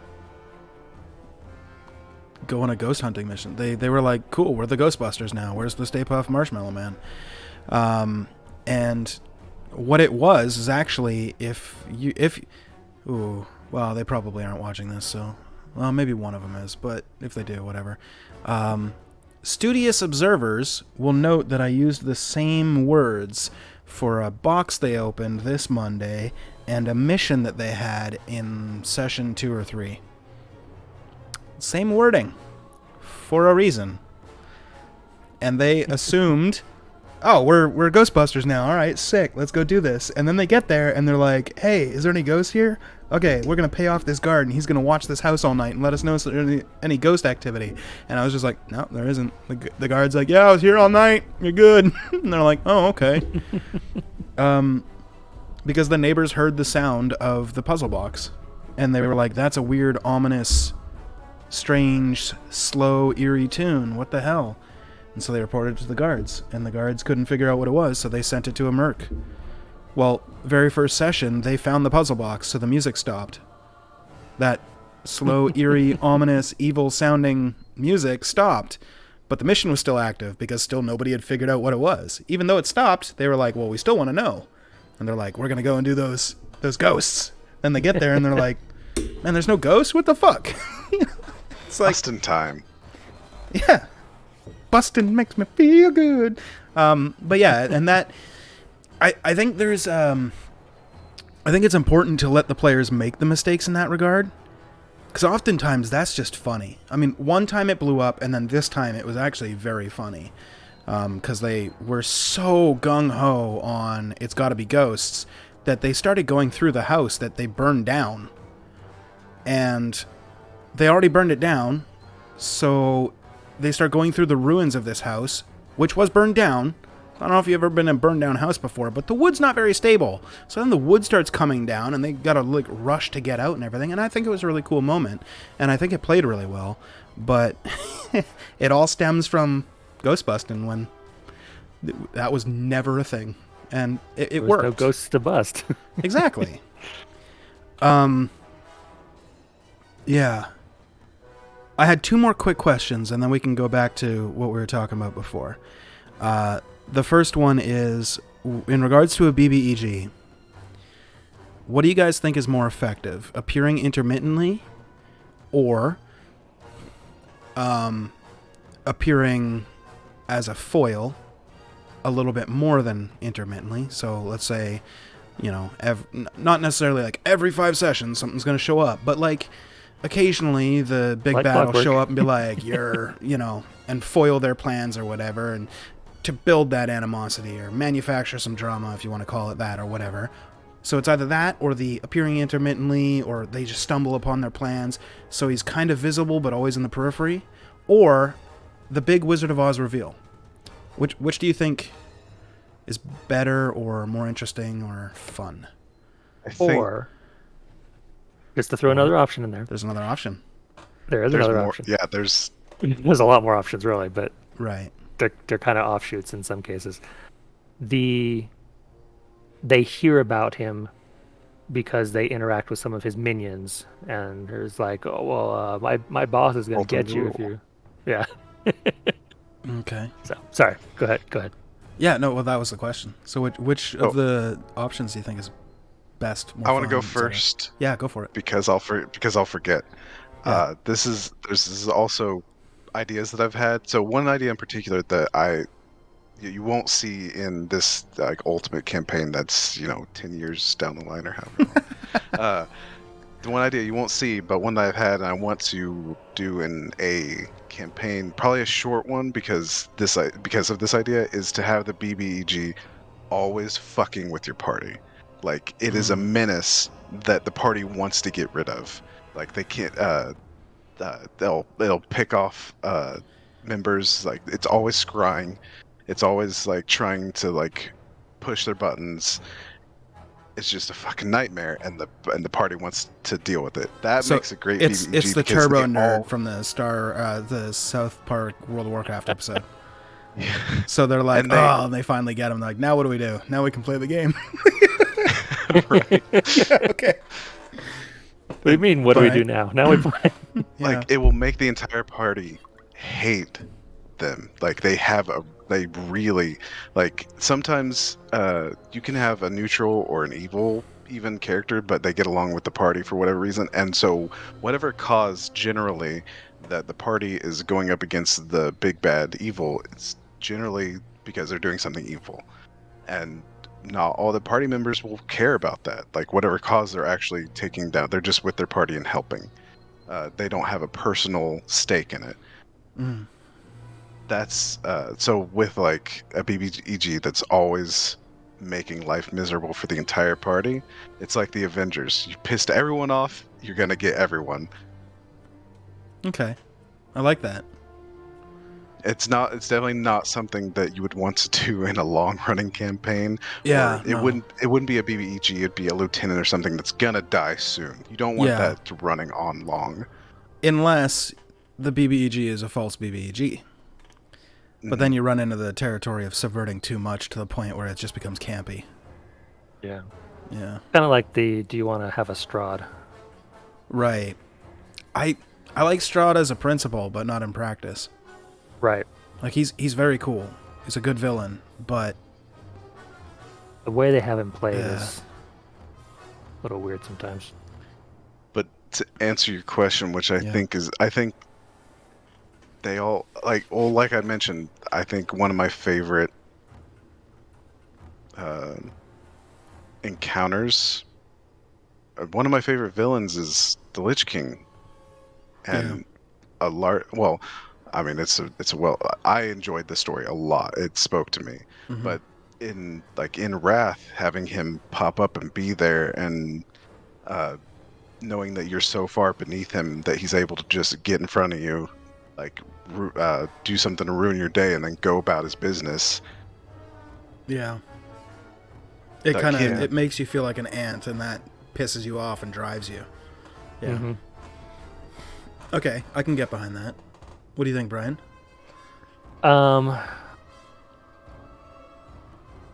Couple different things. Mhm. Along the same lines. You said like the guy that just like ruins your day and like constant thorn in your side. One of my first campaigns that I did, the big bad, like, did modified memory on one of the character's brother, and made him think that he had been his lieutenant the whole time. And at one point, it was basically brother against sister, and as a fight. That was one of the fights.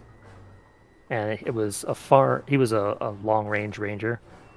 You know, had the sharpshooter, had he was a gloomstalker. Vax?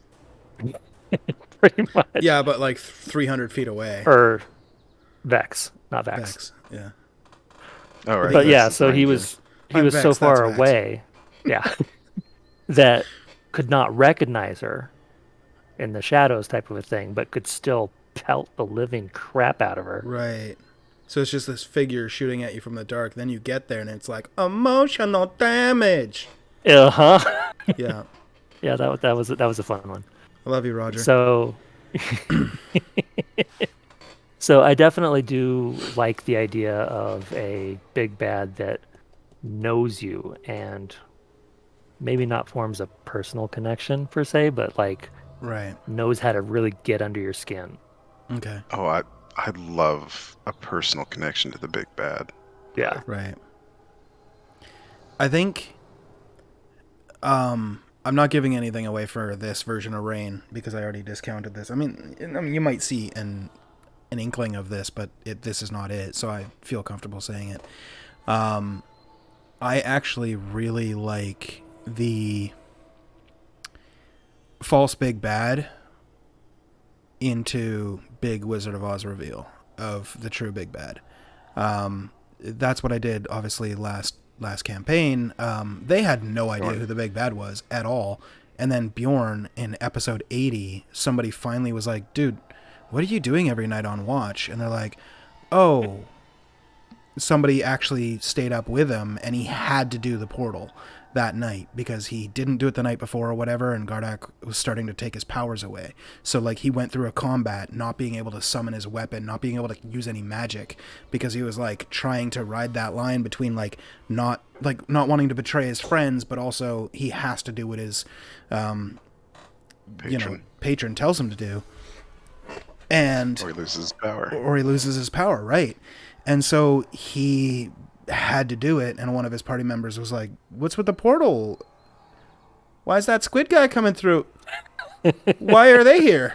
And he's like, and he fucked with it for about 10 sessions before, the Elder Brain shows up, and they're all like, what the fuck did you do? And he's like, surprise! And they're like, you're the big bad, oh my god! Then they kill him. And then I'm like, yeah, cool. So the Elder Brains released a bunch of Illithids in the city, and they're taking over, and blah, blah, blah, and everybody's screaming and fire, and no, what are you guys going to do? And they're like, wait, he wasn't the big bad? I'm like, no, he was a pawn. And I felt like that was really cool. And even then, they never got the big bad reveal because the campaign ended after the Elder Brain encounter and stuff. They never even got to fight Gardak, which kind of sucks, but We had IRL shit happen at the same time, and we needed a break from the campaign. And, shit started getting super busy at that time. But, yeah, that, in my opinion, is my favorite version of the Big Bad reveal. The one that kind of goes under the radar, or,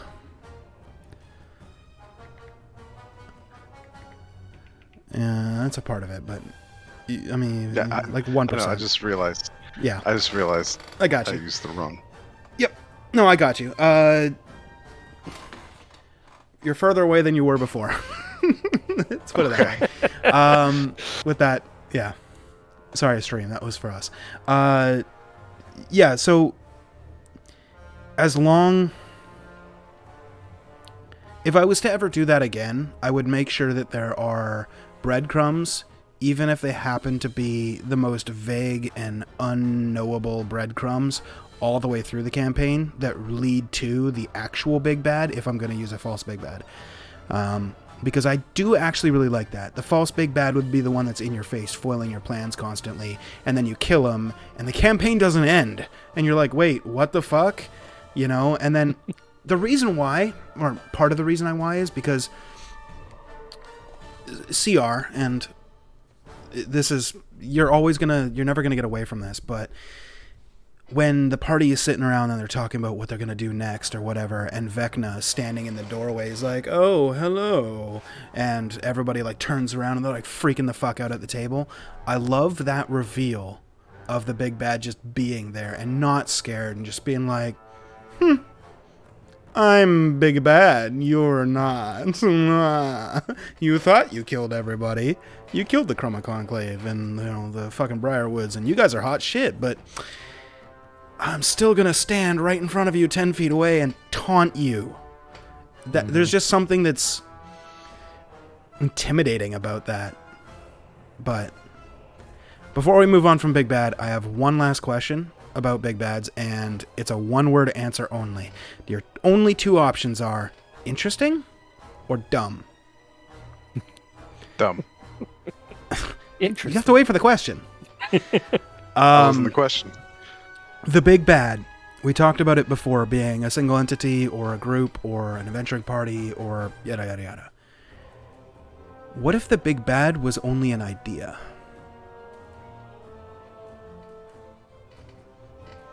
I'm going to ask you to elaborate a little bit. I can't. Okay. I will, but I'm going to be really cagey.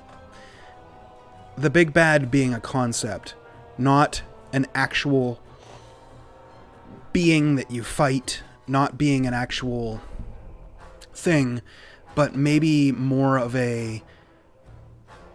your character's perception of the world, challenging that perception and the society of the world that character lives in, being the Big Bad. So the Dark One. Not an entity, not the dark though. one. Not the Dark One itself, but the actual battle that Rand and the Dark One have. Actually, less than that. Not even. Don't think that big. Think more like. Ooh. I was going to go more with entropy. Think more along the lines of like Vulcans, in Star Trek. They do all that, meditation and the practice and whatnot to control their emotions. That's their way of life. What if them suppressing their emotions and stuff is the Big Bad, and them needing to change their way of life is that Big Bad? You touched on something. So you've seen bits of story that I've worked on with someone. You touched on the society that I created in that world. Mm-hmm. And so I already think it's interesting because I've already played with the concept. I haven't gone quite to that vagueness before. Right. But I do think that's interesting. Right. Because I'm toying with the idea of a Big Bad that is more of an idea. It's a concept than it is something that you can fight. Because that solves all the problems we've been talking about. It solves the damage sponge, the etc. You know, and if hypothetically, your party is into it, and they're like, you know, they're seeing all these issues that come up because of the culture or because of the perception of their worldview, and they start to question that and change it, and, you know, in a very Inception style of like, whoa, just breaking open your mind and thinking about it being How yeah. Anyway. you know how a lot of people, like, if you like sci-fi, you like fantasy, and vice versa. Mm-hmm. Like, those are paired together a lot. You are venturing away from fantasy into sci-fi with this. Yeah. A little bit, yeah. Yeah. Which I'm all about. Right. But like the whole concept, like it's a sci-fi concept as opposed to a fantasy concept. Mm-hmm. I like it. Interesting. Okay. Yeah. It would be hard to, depending on how you wanted to develop it, it might be hard to like do the whole get in your face with it type of aspect. Yeah. No, I see what you mean. Well, with everything, the concept can be stellar and the execution can be dog shit. Yeah. And vice versa. I was going to say, and vice versa. The cool thing about something like this as a concept or as an idea is I don't think the DM needs to work on it too much. If you wanted to instill something in that, you could just have... Look at it as the canonical view of Drows, not the post-Tasha's view of Drow. The canonical view of Drow pre-Tasha's was Drows are an inherently evil race. Not necessarily that they're just born evil and they're destined to be evil. Obviously, Drizzt is a Drow, and he's one of the, you know, best good guy heroes in all of Forgotten Realms, and I don't want to talk about real world, you know, implications, and they're a parallel for a certain demographic of people. I don't fucking care about any of that. Fantasy is my escape. But when you have a society that takes the firstborn male of the family, and they become the guardians for all of the females in that society, in that family, and the second, third, fourth, fifth, 10th, 20th, 400th born male are sacrificed to the fucking Spider Queen, who is an evil deity, that screams evil to me. You know, having all of the women go to become a priestess of Lolth and be trained in magic, and on their day of graduation they are forced to mate with whoever just happens to be at the ceremony, and Driders come out and just start ripping people apart and eating them in the middle of the ceremony, and everybody's just banging while there's just death happening. That sounds like a very evil society.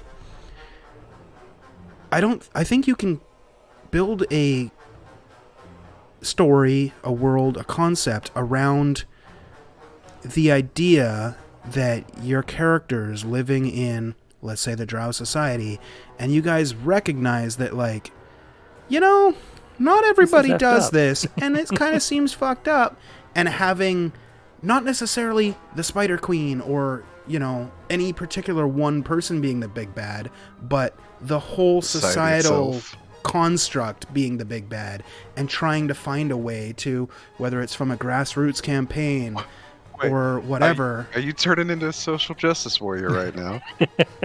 I'm only using it as an example. I would say the opposite. Let's put it that way. I'm only using this as an example, but yeah, a concept where you are fighting against whatever it is, whatever the DM chooses that thing to be, or whatever the party decides that's going to be.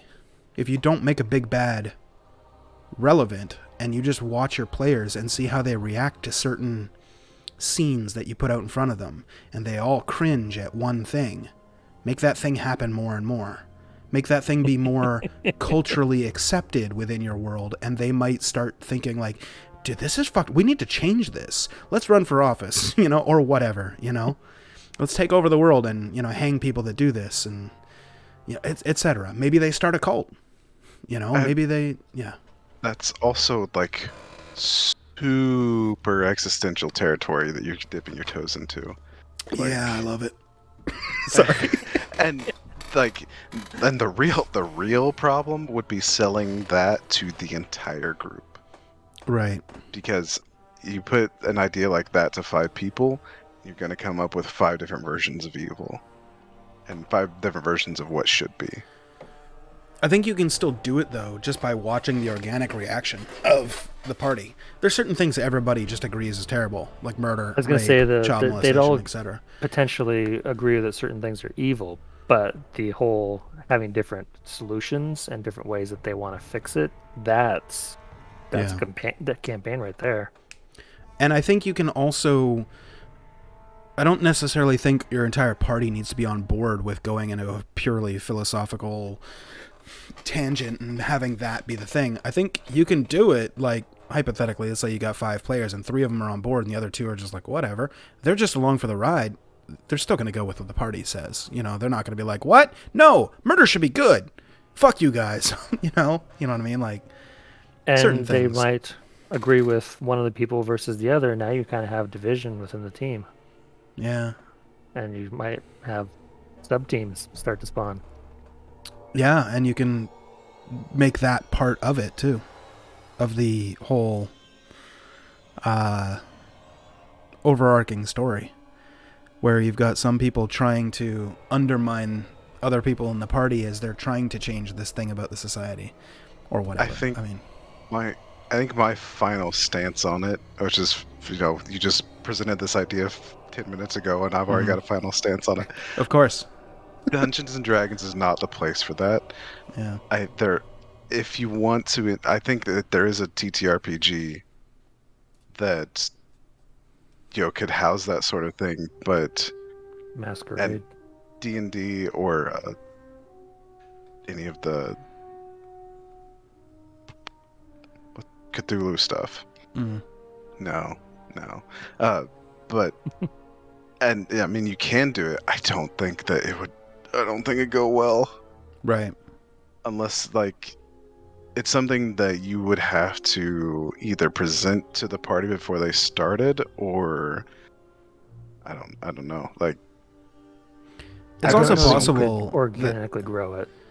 I actually think the only way you could do it is if it's organic. Actually, I don't You think you think? could manufacture it, because if you think about it, like, I mean, you can put the seeds out there, right? You can manufacture, lead them. plant it, but you can't make it grow. So Right. you can create the world with certain issues. You can watch the players and see what all of them cringe at the same time and be like, okay, I'm going to really hammer that, to maybe try and foster that. And maybe the players interact with it, maybe they don't. Maybe they decide to go down that route of trying to change that society or that aspect, that idea, and that being the thing. And when they overcome that, 80, 100 sessions later, that resolves a bunch of other things that they had going on in the campaign, and then that feels like campaign over. They feel like they might have accomplished something and changed the world in a meaningful way. I think that can work, but I think it can only work organically. I don't think it's something that you can just prop up and be like, oh, here's something that you have to overcome, because not everybody's going to buy in. I think what would be actually, so I point out like how bad it would be if we got 5 different people saying like, this is how everyone has their own answer of how things should be done. Mm-hmm. I think what would be even worse. I think we should all agree it should be done my way. is if they agreed, like, no, I think what would be worse is if the 5 of them agreed that this is how the society should be, and then they went about forcing this new society on the old society. Right. Meet your new dad. I'm better than the old dad. Wouldn't make that a be cult. evil in itself? Exactly. And that's the part, I mean, this is kind of why I didn't want to elaborate. I wanted the one-word answer because I really wanted to explore this in a That's game fair. setting. So it's fine, but that's one of the aspects that made me go, huh, when I was thinking about that, because if they then tried to enforce this new, whatever it is, thing And on or society. forcing its society on the IEO. Exactly. Then they're fighting this thing they see as evil, and then they're becoming the evil themselves. And then you can, Shan-Chan. right? Exactly. The assholes. Shan-Chan. That was a Exactly that was a Shan-Chan. slight inspiration for this idea, because I was thinking like, from an Aes Sedai perspective, like they see that as evil, but then from their own perspective, they're like, no, you guys are, letting these people magic, blah, blah, blah, whatever the fuck, like, you guys are insane. You need to color them bitches, and it makes sense from that perspective. If you look at it from their perspective and their lives, it makes complete sense. The Shan-Chan that, have been Shan-Chan their whole lives and then they escape, they're like, put the collar back on me, I'm fucking dangerous. I'm a nuke waiting to go off. It makes sense. Not just from the indoctrination sense, but, also from the sense of they are capable of holy fuck. And coming to terms with that is fucking scary. The horror that any one person can actually do is legitimately terrifying. And I don't know, I'm really interested in the concept of a party's big bad either being their own humanity or a flaw that they see in the world that they can kind of fight in a sense, because I love seeing how that plays out in the world. Whether they try and force it or whether they try and do it democratically or however they try and do it. I think that is the interesting D&D, they're going to force it. Oh, of course they are. Yeah, of course they are. There's going to be a party full of bards, and they're just going to cast, suggestion on everybody they see and modify memory, like, oh, you agreed with me, And then rogues are going to assassinate the competition. Leaders. Yeah. Right. But, I mean, that also is really interesting, because then, the big reveal at the end of the campaign is like, oh, yeah, by the way, guys, if you shift your perspective from looking at it the way you guys look at it as players, here's all the world information you didn't have. Browse through it. And then they read through it and they realize, holy fuck, we were the bad guys. We were the assholes. Right? And I don't know. That's something that I was toying with. That's kind of why I wanted the interesting or the shit idea. I was like, whatever, it's fine. Last question I definitely got. be very interesting. Yeah. Just saying it could be very, yeah. Yeah, okay. The last question I got was one that we asked way early on, but I think we only touched on it briefly, but I did want to get this through. Fudging dice. Yay, nay, have you ever done it? Would you ever do it? Is it ever appropriate? No, yes, yes. I was going to say, ask those questions again. They were more of a general thing. I don't know the actual order I said them in, so when Drew just said that, I'm like, wait, what did he just say? Have you ever done it? Do you think it's appropriate? Oh, wait, that was the third one. I forgot what the second one was. Oh, have you ever done it? Would you ever do it? Do you think it's appropriate? And you said no, yes, yes? Yeah. Oh, okay. Interesting. What was your no to? He's never Have done I it. ever done it? Okay. I've done it. I've the done first it. campaign, like I mentioned. I don't think it's appropriate. I don't do it anymore. And in fact, when I DM IRL, I don't use a DM screen. Can you think of any situations where it would be appropriate? Oh, Even okay, now. yeah, dice rolls, yeah, no, absolutely. Like, in terms of if I roll the dice and either fail or succeed whenever, like, it kills a character, or this guy, like, whether it fails or succeeds, let it ride. Mm-hmm. I'm talking, yes, and strictly fudging the dice, no. So, no. Okay. But what I thought, you mentioned that you'd fudge the health number, the health total on your monster. Absolutely. Oh, okay, yeah. So There was more to it. elaborate. In that campaign, I did fudge the dice a couple of times. I wasn't streaming the rolls at the time, but there was times where I would go 3 rounds and all my monsters were missing. So, and I was a very new DM at the time. It was my first homebrew. It was my first campaign I'd ever run. And I didn't take my own advice that I gave you and run a module first. I ran a homebrew first. And that was a huge mistake in my opinion, because I had no idea what I was doing. So it was hella imbalanced. It was so stupid. But me fudging the dice was like, somebody would cast, hypnotic pattern. Okay, make a wisdom save. I'm like, okay, the vampire rolls 17. He succeeds. And stuff like that. And I did do that. I 100% did. I've learned. And not because somebody was like, that's terrible, you shouldn't do that, but it's less fun. I found, like, Yeah.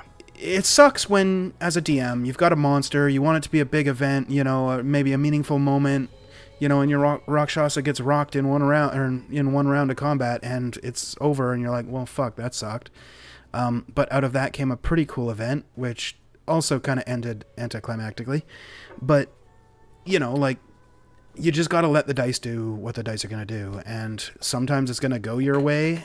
And I don't mean in the sense of, like, killing players. I mean in the sense of making a meaningful, interesting encounter that is going to be long-lasting.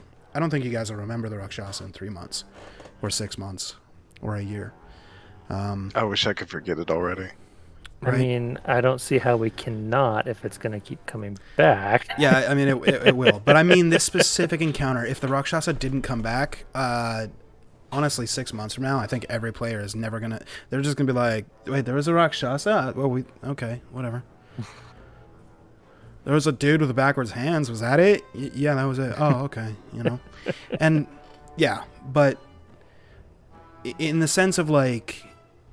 Outside of that, not being a DM that's like, I'm intentionally going to try and go kill my players, antagonistic DM style, I don't think you should fudge dice. You know, don't add a +3 to their scores if they don't have a +3 to their scores. Don't roll, look at the dice, and then add 10 to it just because you want them to succeed on that check. Like, you know, No. if you do that, in real life, I've only fudged a dice one time. And it was for a player that would have died otherwise, and their previous character had died, and the player snapped their mini and threw it at me.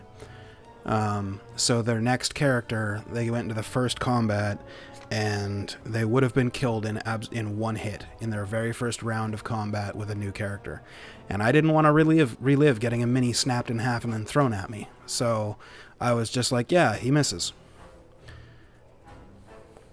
So, yeah. I wonder at that. So, I really get into the game. Well, for the most part, I think, and I wonder about. Okay, this is a whole different topic. Brian, you're or you guys want to continue? I get like I've given all the answer I have to your questions. And Brian, answer the fudging fudge. dice. Right. Okay, fudge. Yeah. D20s, absolutely not. Right. Damage rolls, potentially. Health totals, potentially. I have created encounters that were very unbalanced that I thought were good encounters, and after like half a round, realized that it was going to F them up. Not because it should have, but because I messed up the encounter balance. So I tweaked the numbers down a little bit in mid-combat. Okay. So I think I would do the same. Yeah. that's my intent. That's my thought on it. And basically, if you want somebody to make a roll on something, if you're willing to put something to a roll, you have to live with it. Mm-hmm. Pass or fail. Right. If you want them to succeed on something that they probably should, but a natural one would potentially make things funny. Make Like a really letting low them DC. jump out of a window to jump onto a bed dragon, for example. Exactly. I mean, sometimes I will have them make a roll just because I want to see if the natural one comes up because I find it hilarious. So you're like 2 or higher, this succeeds. Pretty much. Yeah, Like, I'll okay. set a DC of 5 on Right. something, and I'm really just looking for the natural one. Right. Um, love I can get natural ones.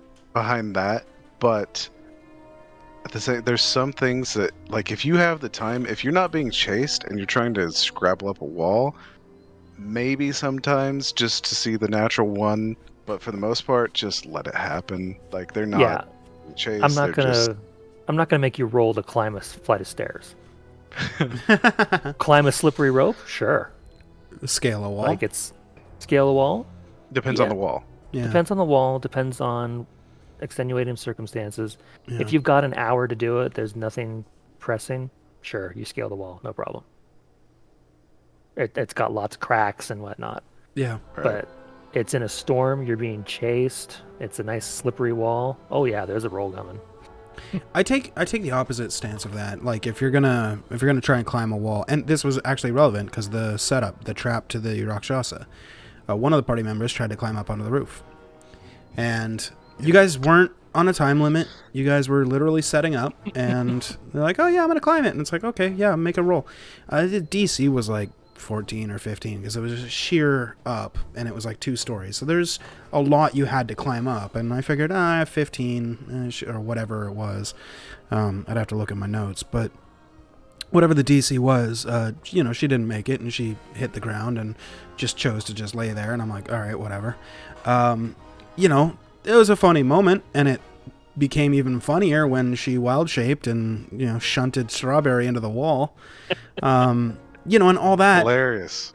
Right? It was hilarious from my perspective. I would have loved to seen what she would have done when she gets to the roof. Does she turn into a direwolf up there and then pounce on them from the roof? Down, yeah. I don't know. That would have been fucking cool.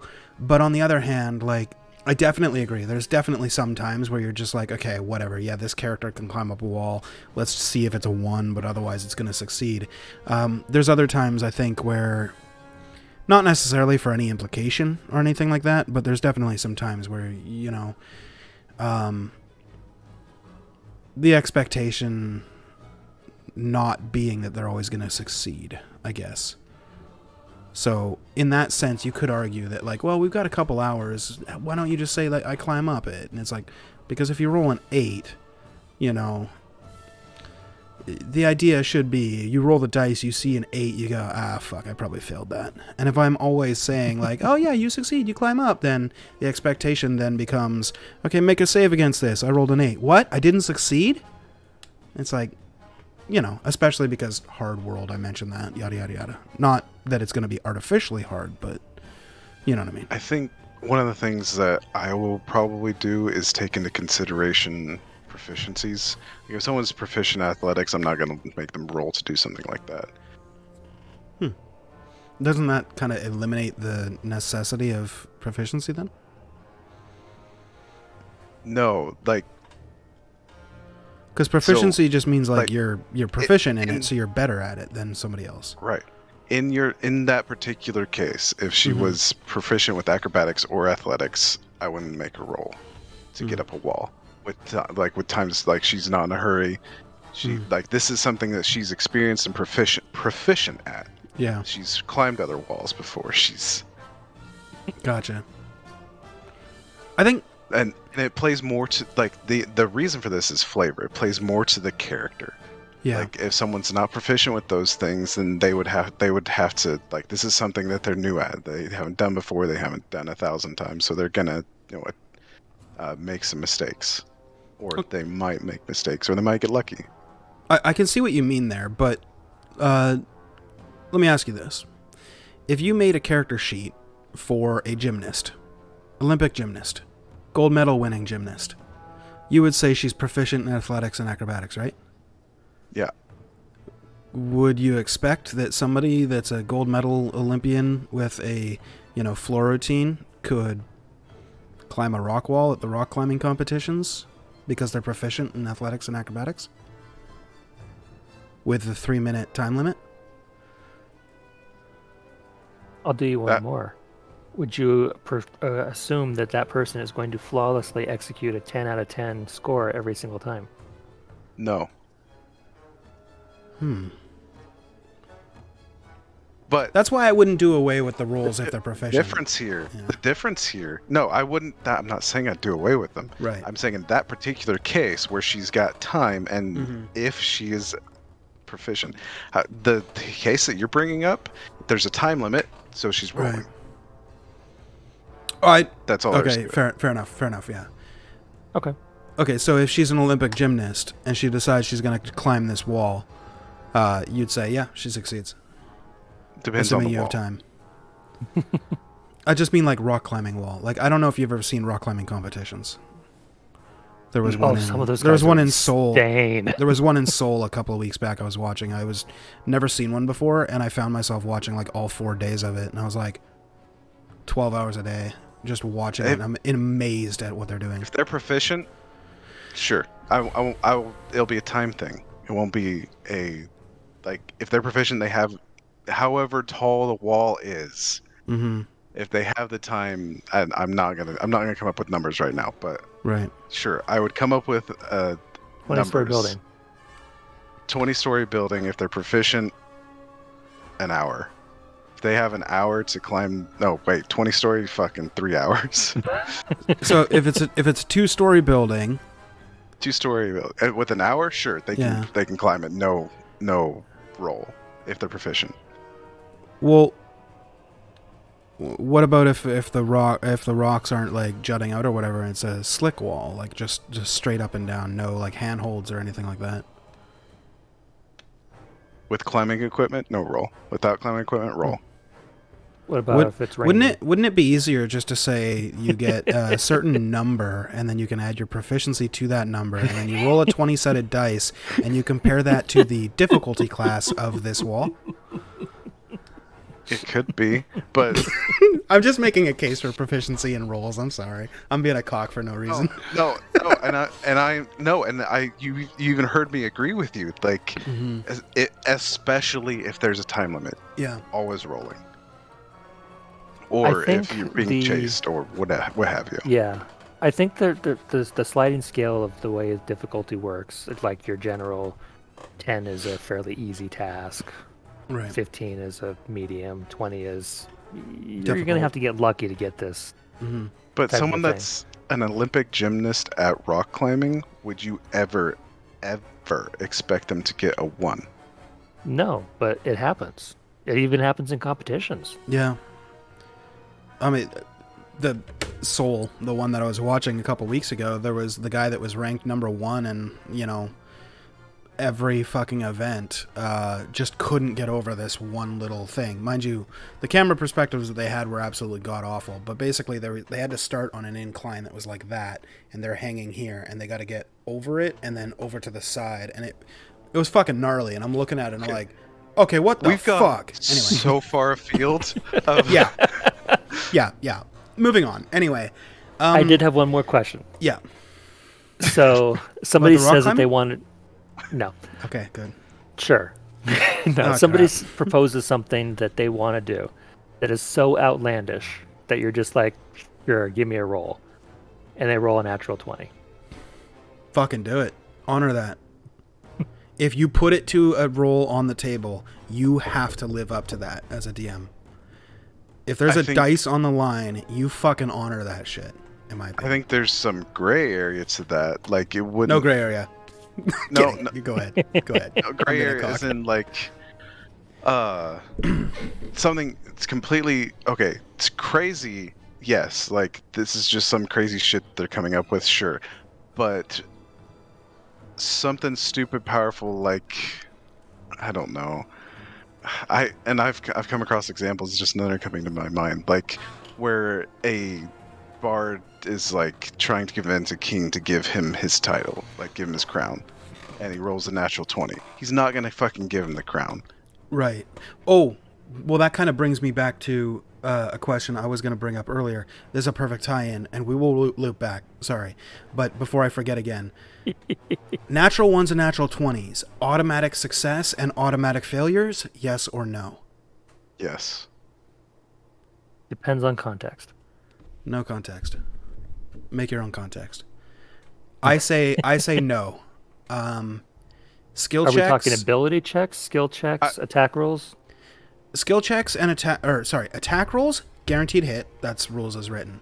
It Skill is, but- checks, as long as it's in the realm of realistic possibility, automatic success on a natural 20. Natural 1,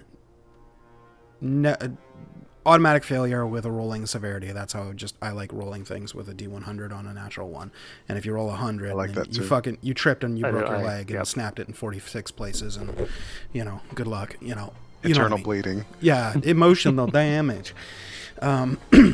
Whatever. But I think just because you rolled a natural 20 should not mean that you succeed. If you've got a lock pick and the lock DC is 30 and you roll a natural 20 with a +2, you're not getting in. It's not an automatic. It's not a guaranteed success. You still have to beat the DC. Okay. That's Then the way I yes, would look at that it. is the agreement I would give. Yeah. But Drew, you said yes. So a natural 20 would overcome that DC 30 lock with a 22? You think? Would you give it to them?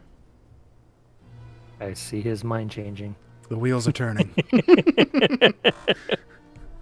Just keep in mind, whatever answer you give right now determines what character I play in your eventual homebrew. I'm kidding. Not really. Kind of. I'd do, yeah, it would succeed, but not. You can't have degrees of success. Well, sometimes you can, but You absolutely can. You can think break. you It would break the lock. so it unlocked it, but it broke your lock picks in the doing so. No, it broke the lock. You're so good at lock picking that you made it so that lock can't be locked again. Right. You set the pins so fucked up that the spring shot out and now the lock is useless. Alright, I can get behind that. Note to Because self, make Bard skill monkey. Right. Expertise. Because Got it. if you roll, yeah, I think if you roll a natural 20, then you should succeed in some degree. So to reference our pre-show, God wills it. Yeah. Okay. Okay. Alright. See, I can get behind that as long as you tell the and- players before session 1. Right. And I don't. Yeah. I don't think that. Well, I think if you put something so important behind something that you think your characters can't get into, that's your own fucking fault that the characters got into it. That's not necessarily true. Sometimes the characters find a way to get themselves in a really effed up situation that you have nothing to do with. Yeah. No. I'm talking like in this particular case, like you've set this You DC put 30 you lock. put a sword behind a door. You've looked at the character sheets. There's no possible way they can roll a 30. So you're thinking they're never going to get in. That's your own fault if they get in. Okay. Depending on your happens stance, to have the knock spell, and you forgot about it. Well, I'm not yeah, just saying sure. like this is just a very rudimentary. Magic doesn't exist in this scenario. or it's a magical lock and knock doesn't work on it. Right. So, I think in that sense, with this hypothetical sword behind a hypothetical lock that's a DC 30 and nobody in the party could possibly get a 30, I think I would still stick with natural 20s only automatically succeed in combat on attack rolls. Because there's going to be certain cases where... No fucking way. I would no. Natural 20s have to succeed to some degree. It doesn't have to succeed in the way the player might think it succeeds. It has to succeed in some way, or else you take away like the biggest endorphin rush a player has in D&D. You take that away because if they roll a natural 20 and nothing happens, they don't succeed at all, then like what do they have to look forward to? Okay, that brings two questions to mind. So the way that I'll ask this is, like you've seen like roll clips of people getting a natural 20, and like especially CR. Whenever Travis, was it Travis that got 3 20s in a row? Yep. And Like, you freak the fuck. yeah. It's awesome. Yeah, I definitely agree. I freak out every time I get a natural 20. Every time like I'm in real life and like the game tomorrow night when we're playing Mad Mage, somebody's gonna roll a natural 20. They're gonna freak the fuck out, and it's gonna be great. And I love it every time because those guys, self-proclaimed meatheads, they fucking get up and they fucking hulk up and they're like, "Fuck yeah, suck my dick, dragon! Fuck you, you ain't shit!" And and it's awesome. I agree. 100%. But Brings two questions to mind. You're fighting a dragon. Dragon has a dragon breath. It's a very powerful dragon. Maybe you shouldn't have taken this turn. And it's got a DC 24. You have a dexterity of +2. Even with a natural 20, it's a 22. You fail the save against the dragon's breath. How can you spin that as a success? It's DC 24. What's the difference between succeed and fail? Half damage or full Life damage. or death. Either 100 damage or 50 damage. 3/4 damage. Okay. It's an option. Okay. Now I'm going to test your deduction skills here. Repeated skill check. Back to this DC 30 lock that you've got on this door that's got a magic sword behind it. Or whatever's behind it. Players don't know. You don't care. First player goes up. I want to lockpick this. They roll. It's an 11 plus 4. Okay, it's a 15. So they fail, right?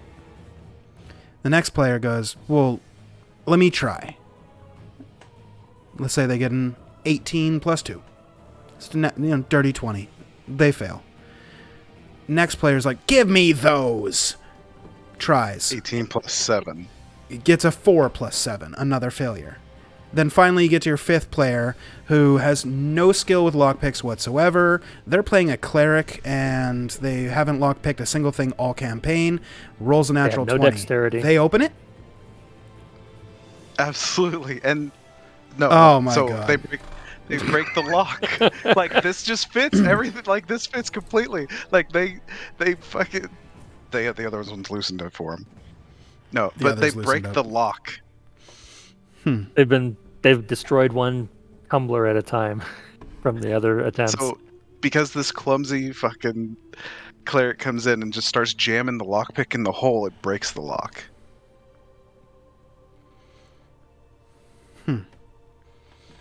Interesting. And the lockpick. I see many different upsides with this. I see this could be insanely entertaining. I see one downside. You can't tempt your players with something unachievable in the moment.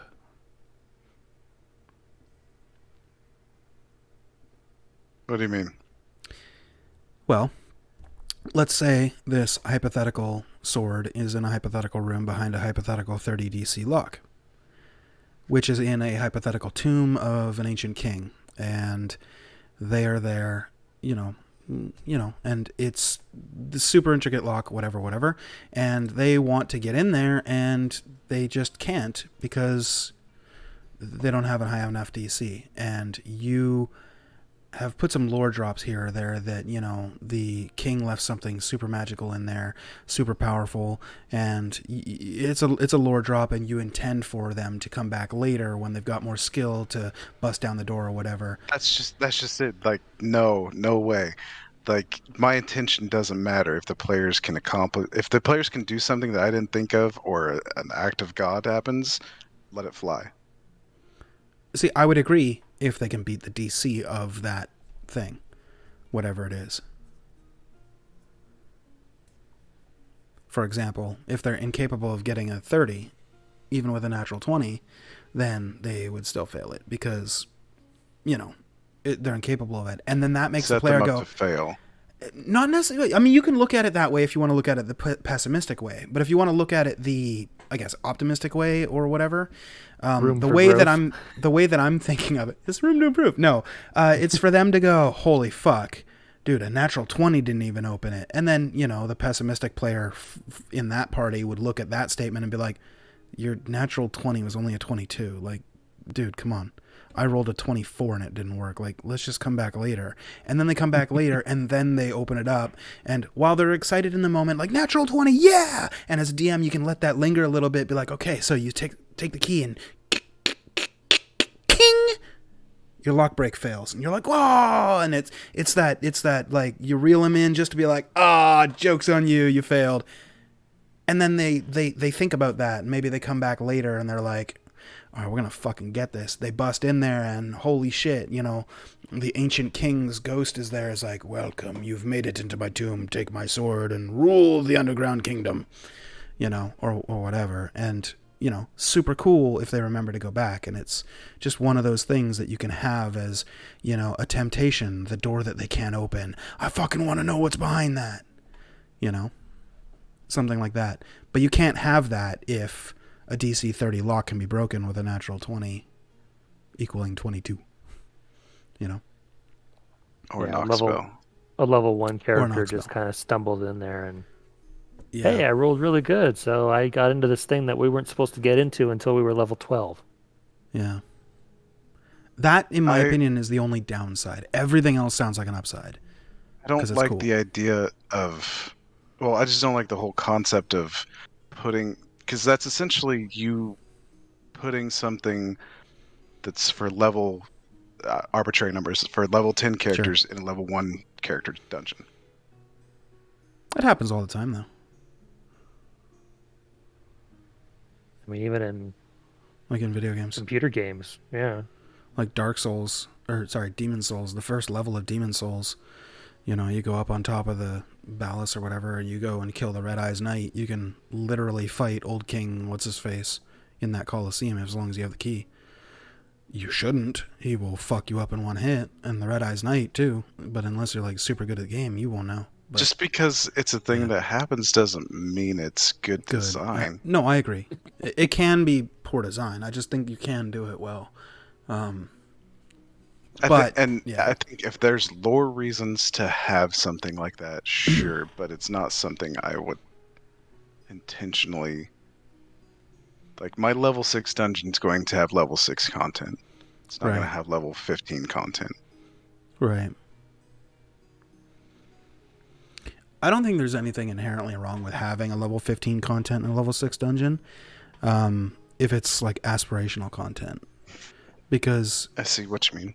I think there's something cool about your party being not skilled enough yet to get into where you want to get into. And then thinking of that and like training montage.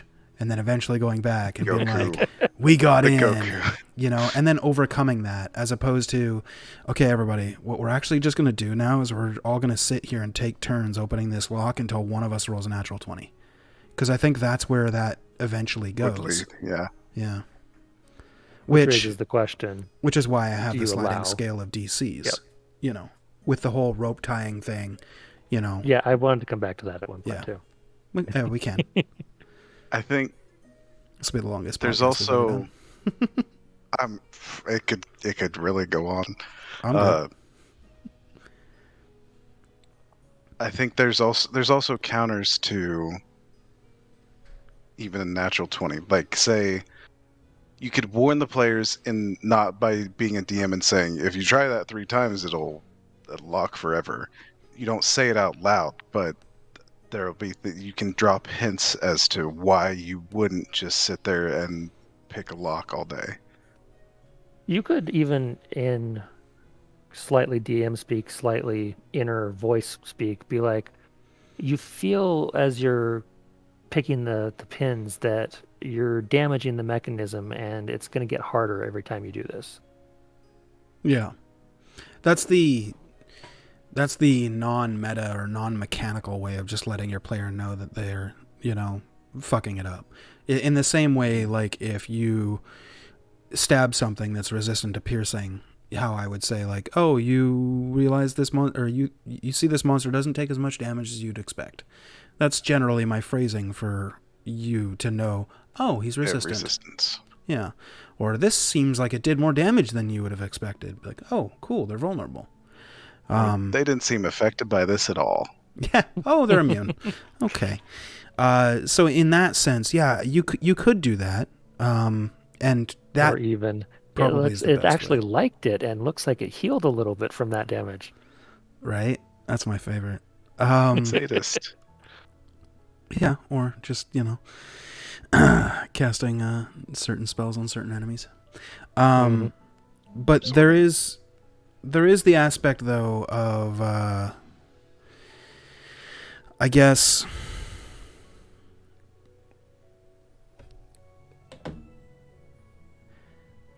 okay, it's hard for me to kind of put this into the exact words I want to use, but because I'm trying to figure out a way to actually phrase it. But I like the idea of players being able to try something and even try it multiple times if they really want to succeed. If you really want to get into that room, you know, sure. Or let's use the Rakshasa as an example. You really want to tie him up and take him back to the room. I'm like, okay, yeah, I'm down with that. You know, first DC might be 15. You know, so it's medium difficulty. It's 2 against 1, whatever. Okay, you failed it the first time. Now the DC's, 17 or whatever. And you could say that I subtly hinted at that with, Brian's second attempt being like, oh, they're wrestling and struggling pretty hard and it's kind of hard to get the rope in there. I wasn't doing that at all. I was literally just saying, like, it's not going to be as simple as easy as just, we got him, Don't give me that much credit. I'm not that smart. But I also don't want to... Fuck the Rakshasa. Going back to the door.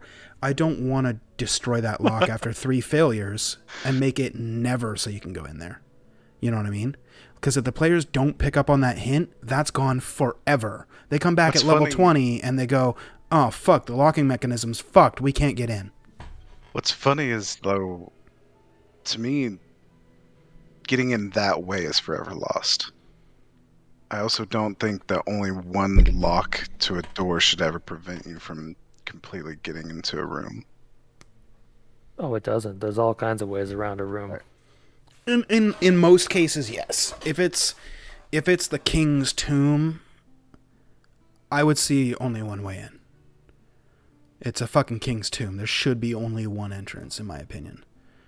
There shouldn't Unless you excavate it from the top. Your entire adventure party becomes a digging crew with shovels and excavators. Fair. Because D&D allows for that kind of nonsense. Yeah. You know what? In that case, then just put diggy diggy hole on 20-hour repeat and let's go. So I guess in that sense, until you hit the magical barrier, and then your shovel hits it and fucking goes to the roof, and you're like, what the fuck was that? And then you touch it, and it... Then you got a dead party on top of the roof at the bottom of this hole, and people start falling in, and they're like, oh, what the hell is this? Oh my god, there's dead people down here. Help, get me out. And then they fail their checks, and then they fucking die. Oh my god. Everyone that plays D&D would hear about this story because what the fuck? That is awesome. All right, new side quest made. Wait, hold on. Wait till I get to the level I can cast Pass Wall. But also, that only happens if you can fail that check at the door. Your whole diggy hole excavation only happens if a natural 20 can't open the door. If it can't beat the DC. See, I brought that around? Circle. It's a circle. Emotional damage. Sorry. I think... So these examples, like, yes, and both of you are experienced DMs, so you have reason to not let every natural 20 succeed in some way. Mm-hmm. I just, as a player, I cannot imagine ever being okay with a DM allowing me to roll on something and get a natural 20 and not succeed in some way.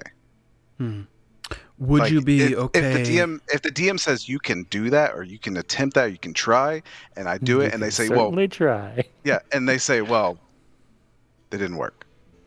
Well, why did you let me try?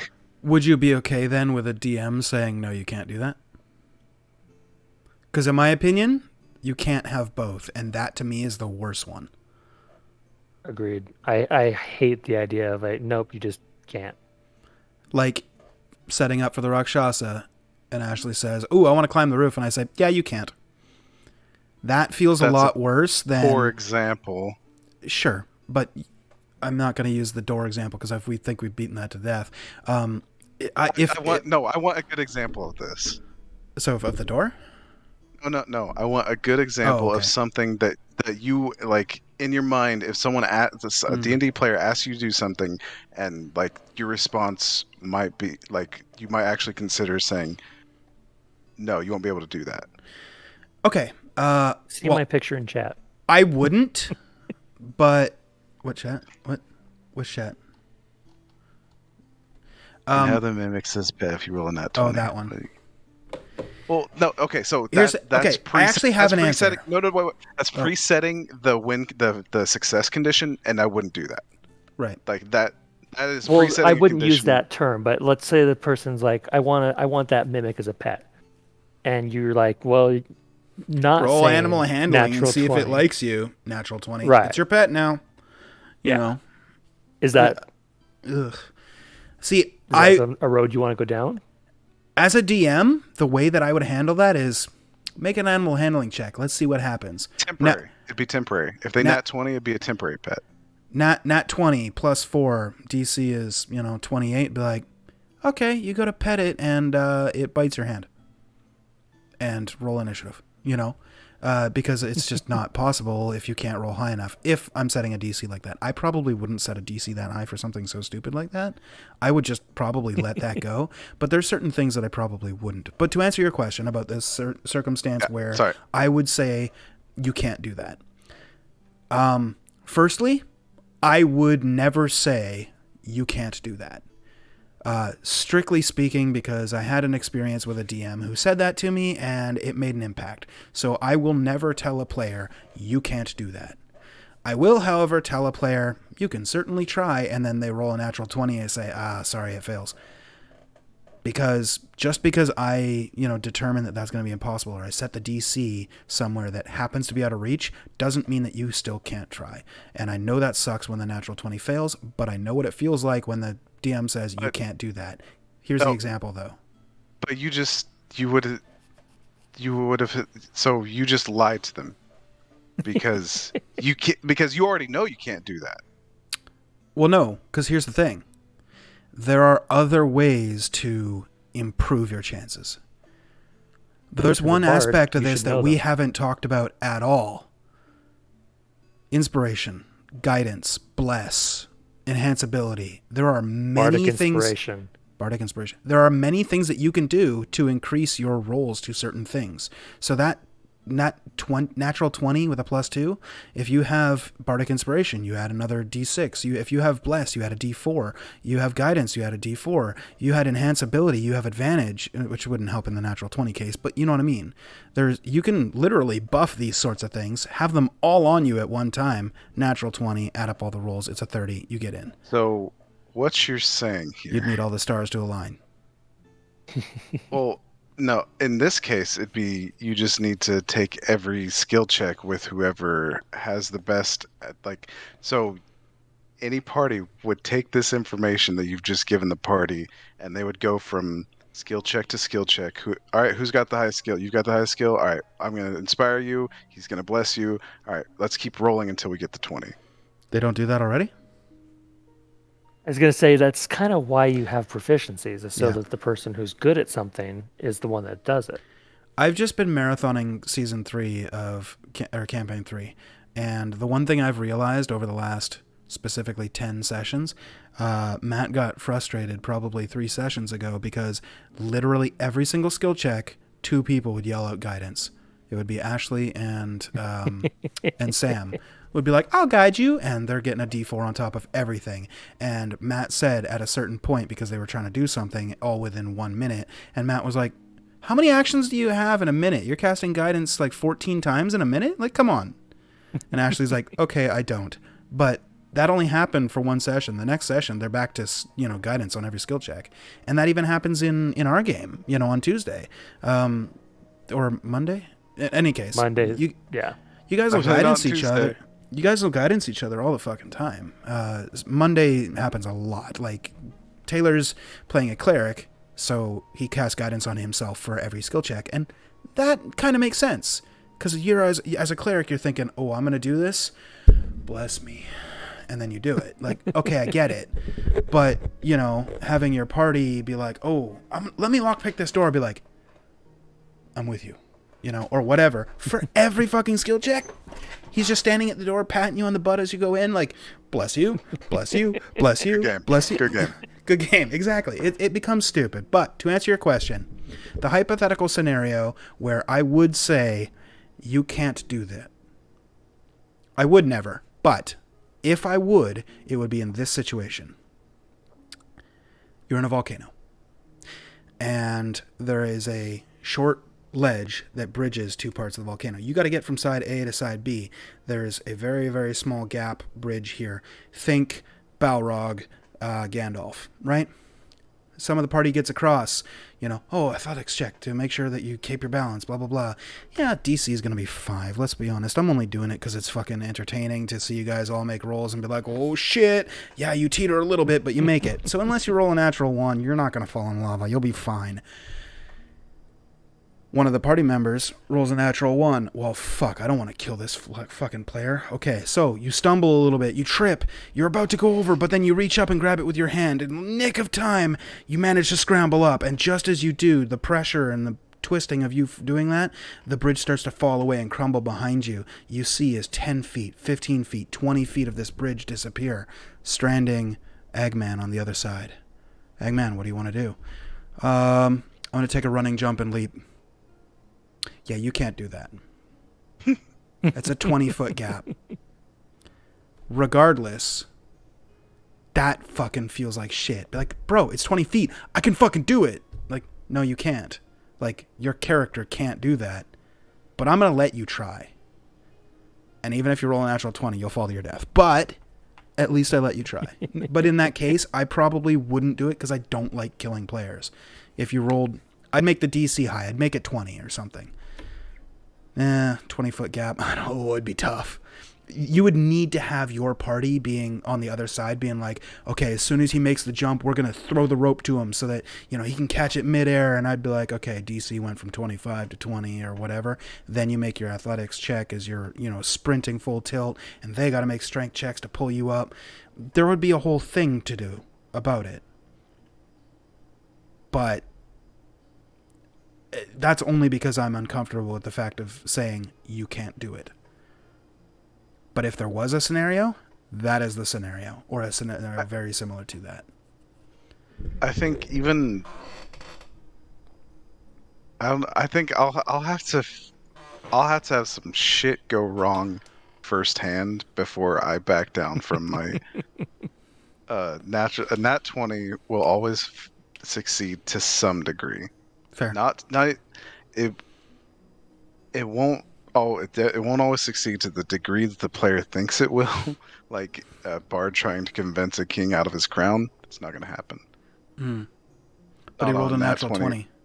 Not on a nat 20 with plus 20. Like if he rolled a 40, it's not going to happen. So what would happen in that scenario, in your mind? Because I rolled a natural 20 and I got a plus 20 to my bonuses. Aren't I the king now?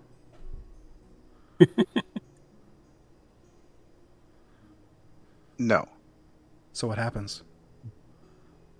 Do I get adopted into his family, get to marry his daughter? Yeah, he can be the future king. The king can offer up his daughter in marriage as so he can be the future king, or he becomes a duke or gets some kind of land. So in your world, it's like very misogynist driven then. Women don't have free action. They're sold like cattle. No, women don't get free action. I'm sorry. I'm being a dick for no reason. It's just fun. I'm sorry. Only the men get free actions. See, this is something... and it's something that... I don't know, because I'm not pressured to come up with an answer right now. Right. Because I don't need to. Unfortunately, these are the sorts of things that you do have to think about at some point to some degree, because right. Inevitably, so if you don't, comes... it's going to happen. And I found out that firsthand. Usually, players will do something that I've never expected and I've never had to deal with, and I have to roll with it on the fly. And from that moment onwards, it's like a fucking memory bank that just goes, okay, you made that ruling one time, you got to do it always forever, or else you're going to have to tell the players, hey, that was a one-time thing, we're going to have to change the way that happens, and yeah. So you've got the JD&D law database. Basically, yeah. Like, yeah. This is the Agman versus Simon Cowell court case. This is the... Why are you wet? Sorry. Well, Just oh damp. man, I think he was standing by the window. It's raining out. It gets in on the screen. Anyway, I So had many a penny for comments, so every little time time. I asked that question. you'd have a penny? Because I Yeah. would think that you would know why they'd be wet. I It's like like to hear the answer. Oh, okay, fair enough. Yeah, I mean, you I kind of make a like the idea great of a partial point. success. You make a great point for a partial success. I think Am I convincing you two look established DMs? just because we're experienced and DMing and stuff doesn't mean that we're inflexible. Obviously, things change. I get my mind changed on a daily basis about certain things or different things depending on the case. It just takes somebody. Rules lawyering always gets a really bad rap. There's a time and a place. In the middle of the game, in the middle of the combat, actually, the way this should work is blah, blah, blah, is not the time. Sitting down in a, podcast at 6:30 on a Thursday afternoon, whatever, shooting the shit, that's a great time to bring it up. Or, anytime outside of the fucking game. Go on. What is this you're wanting to bring up? Oh, no, just talking about this in particular. Gotcha. Rules lawyering always gets a really bad rap. But the reason why it does is because it always happens in the middle of games. However, rules lawyers are actually a good thing because Jeremy Crawford. Sure, but also you get your ideas challenged.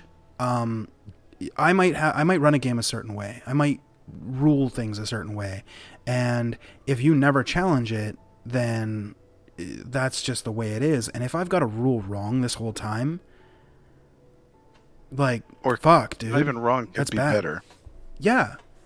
Like, for example, if I had ruled the Rakshasa when you cast your see invisibility that you could see him, well, okay, rules is written, that's not how it works. But let's say it was, right?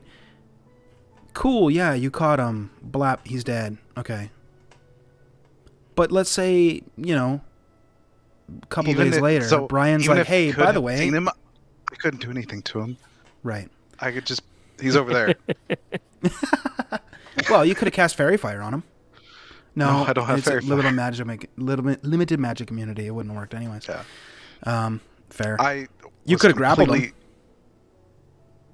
You could run up and grapple him and literally hold him, and then you'd be visible, he'd be invisible, and you'd be just like floating in the air like this, and your party could be like stab, stab, punch, punch, I'd probably rule it as you'd go invisible as soon as you like grapple him. You'd just become invisible and the two of you would grapple. That's the way I'd probably rule that. I've never had that happen though, so but I just love this shirt. It's fantastic. I've been looking at it all night and I'm like, that's a great shirt. I've been seeing Hobbs and just being like, I wish I could just show off the whole shirt. But... It's great. But if you had, fucked with the Rakshasa or whatever, and then Brian comes to me like a couple days later or whatever, and he's like, oh, hey, by the way, limited spell immunity, the Rakshasa chooses any spells under 6th level if they want to affect him or not. So the way, that reads is like, even if it's not cast on him, if it affects him, he would choose whether or not it affects. I'd be like, oh, shit, that's a real lawyer way to look at it, but it makes sense. Right. And I've had my mind changed on other things in the past where I've ruled against a player and then somebody will message me and be like, hey, what about this? Like, and I understand how you read it, but this is the way I'm thinking about it. I didn't want to bring it up in the moment, but this makes sense to me. How do you feel about that? And I go, well, damn, that makes more sense than the way I thought. Let's do that from now on. And I think, not to pat myself on the back, but I think you have to do that to be a good DM. If you just always see it as your way and that's the only thing and you're never wrong, that's really dangerous as a DM. You have to be able to grow. So in that more sense, than just DM too, even in life. Yeah, outside of D&D. Thank you, Guru too. Brian. You're welcome. Guru Brain. Yes. You have to be able to do that, otherwise it's just gonna be a fucking mess, right? Like, sometimes you can be contradictory in that sense. Like you can make a ruling one time and then somebody will change your mind, and then somebody else will be like, what the hell, that's not the way it worked last time, and I only cast it this time because the way it worked last time. And it's like, well, you can thank lawyer Brian, he changed my mind. But then in that moment you'd have to be like, okay, sorry, lawyer Brian's changed my mind, do you still want to do that action or no, now that you know how I've changed it, since it was different than last time, and I, didn't know you were going to do this again. I didn't want to warn you ahead of time, blah, blah, blah. You give the action back to them so that they can choose whether or not they want to continue with it. And that's a road that you can take. But yeah, I think it's one of those things you have to do. You have to be able to adapt and change. But on that note, you've definitely made a good case for, if not partial success. Yeah, partial success on natural 20s. I don't know if I buy in 100%, but the partial success kind of makes sense. I mean, that's like you guys have done well. I mean, I get your reasons there. Mm-hmm. Like you've provided examples, and I get the thing that really sells me on at least partial success is the rarity. It's a 5% chance. Mm-hmm. Unless you have advantage, in which case Right. it's jumping, or lucky, and you now have triple advantage. Mm-hmm. Can you? Yeah. Yeah. I mean, there's ways that you can definitely game it. There's ways that you can definitely make your chances higher. So even if I made a CR30 door for party level 5, I might be like, they won't get a 30. There's no way. Not thinking that, yeah, I will assist him so he has advantage. Oh, I'm going to bless him. Okay, I'm going to enhance ability, or, bardic inspiration.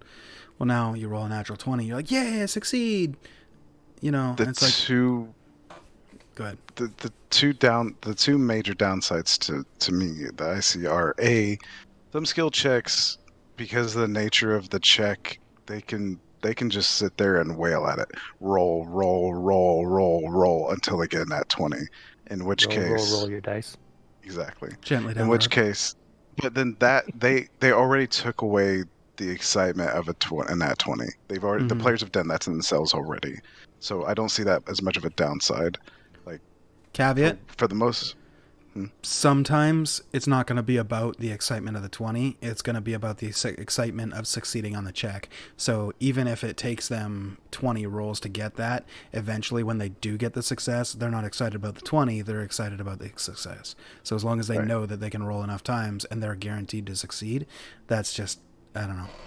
That's the other downside, is that they know they're guaranteed to succeed. I think setting the expectation of partial success, realistic success. There we go. Realistic success. Setting that expectation, I think, of course, there's going to be some wonky bullshittery, especially with players that are going to want to smooth talk a king out of his crown, are going to want to take a mimic as a pet.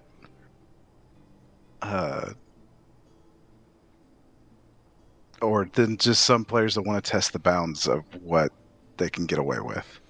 Mm-hmm. So I think, but in D&D there is no such thing as a controlled environment. I think if you're a good DM, there's no such thing as a controlled environment. Nope. No, and honestly, it's more fun without it. Right. I love the chaos, dude. It's amazing.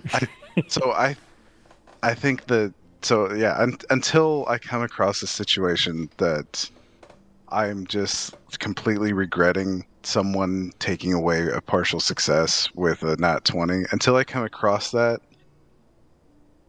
I'm gonna let it fly because of the chaos, like the stories that can come out of it. Right. And because it is a partial success, and you determine what partial they get, it allows you to kind of temper it a bit. The partial can be not getting thrown in jail by the king. Like if you're trying to smooth Sure. talk him out on the ground, it's like, you're very funny. I'm not going to throw you in prison or have your hands cut off.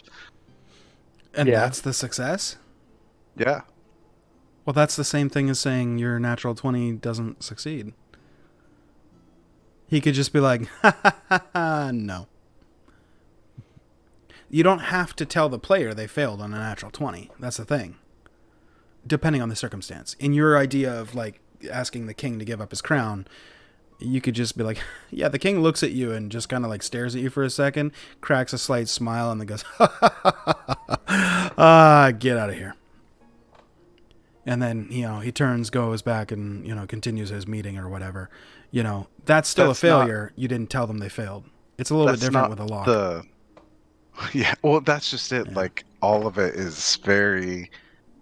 nuanced. Yeah. Would you consider the sliding DC scale? Or would you let a party just bang at a door until they hit your DC? And if you did have a sliding DC scale, let's say you set the DC 15, somebody fails, it's a 12. Okay, now it's a 17. Somebody hits 15, it's a fail. Now it's a 19, etc., etc., etc., etc., etc. They keep failing. We're at DC 246. Somebody rolls a natural 20. They succeed? Even partially? I had an answer to this and you kept going and I forgot. Oh, sorry. Sliding scale? I'm about the sliding scale. I think if you attempt something and you fail it, then the next DC will be higher. I think that there'll be a point where not the DC. It won't be. It won't be so much the DC that has grown up so high that I'm just like, you're not gonna be able to do it. I think it'll just be a point where I'll be like, you've attempted this so many times, you don't even think the hand of God can help you out in this case. But if the players know that D20 or natural 20s always succeed, successes, they'd just be like, okay, I understand that, and I'm thinking I'm going to risk it for the hand of God. Hey, hand of God just said open the fucking door. I think the door becomes a poor example because the door... It doesn't matter what is on the other side of that door. To me, if someone comes up to a door and they try to pick it and they get a nat 20, even if they've spent 3 sessions rolling just to get a nat 20, get through that door, whatever the DC is 4,000, they're going to get through that door and on nat 20. Interesting. Or... Question. Or it can become, or like the avenue that they are attempting can be cut off. So like the door example. After three attempts, no nat 20s, the third person fails and they hear the lock break, but it breaks closed. Mm-hmm. So they can know. I'll say, you can. So the pin mechanism jams. Yes, and yes.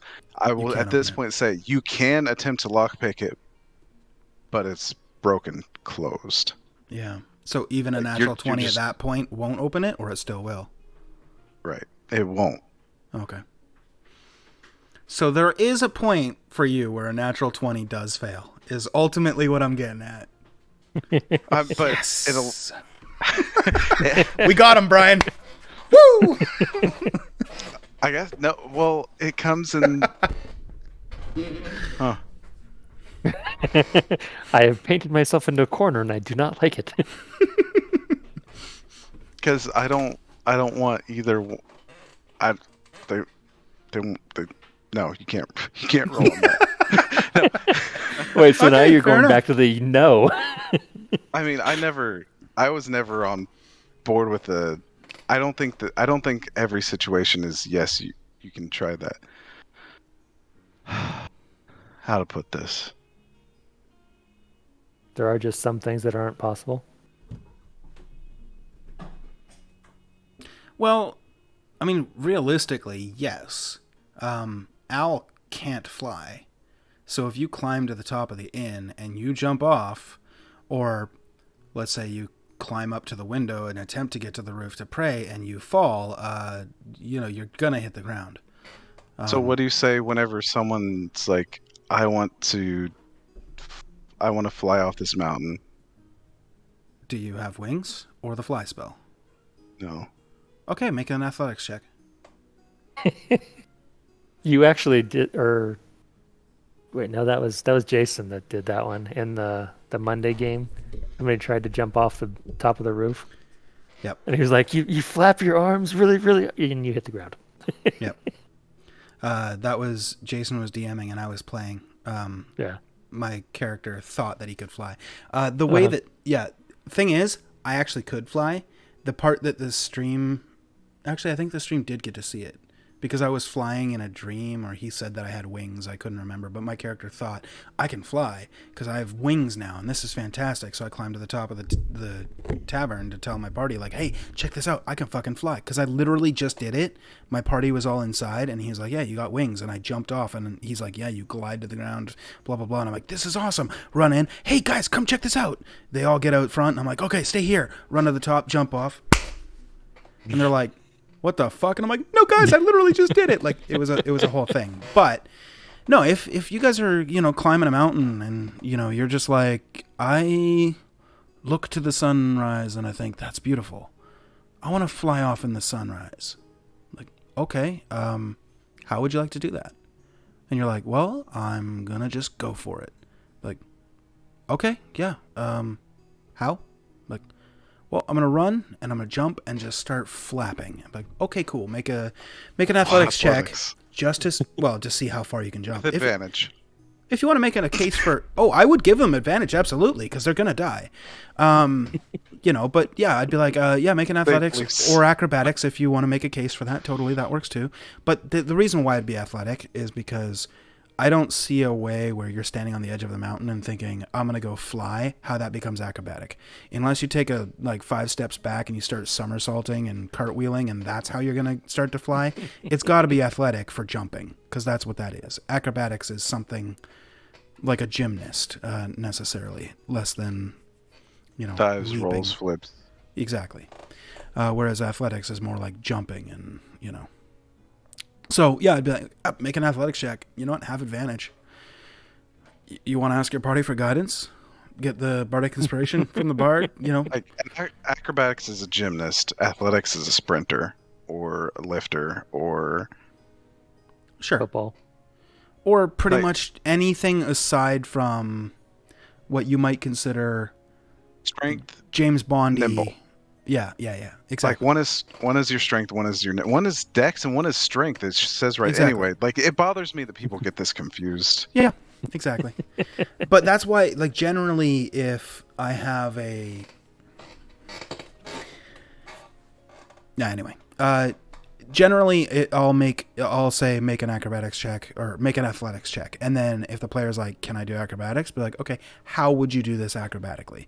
And then if they give me an answer, I'll be like, all right, fuck it, yeah, you roll in acrobatics. So if you're on the edge of this mountain and you wanted to acrobatically attempt to start flying, I would just ask you, how do you want to acrobatically do it? And if you're like, well, I'm going to take a running start, and right before the end, I'm going to, somersault into a cartwheel and then handspring off and just jump backwards like Pocahontas, but in reverse, and then I'm going to start flying away. I'd be like, fuck yeah, make that check, bro. You make that check, natural 20, with guidance, with bless, with enhanceability, using all your luck points, and you come crashing to the ground and take 486 d8 damage.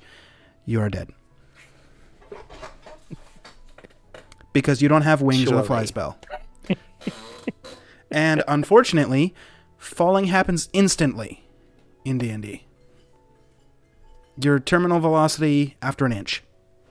Actually. Actually, Lawyer Brian, you have anything to say to that? Well, the fall damage is capped. It is. Which 100 feet. I probably wouldn't cap fall damage at that point.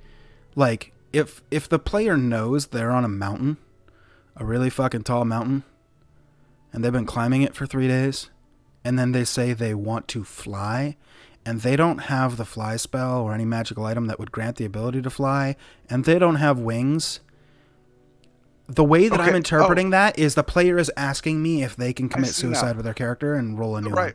I see now. There is a reason why, though. I see now. Okay, so things that you set a DC on, they are guaranteed partial success. Okay. Things that there is no DC, like a block that is broken. Right. There's no DC to pick that. It's just... It's broken. Yeah, it's failed. Right. Yeah. So there's no success in that.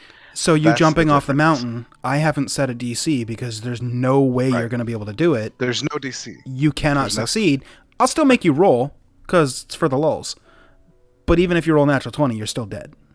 That's the nuance. I've been looking for that nuance between these.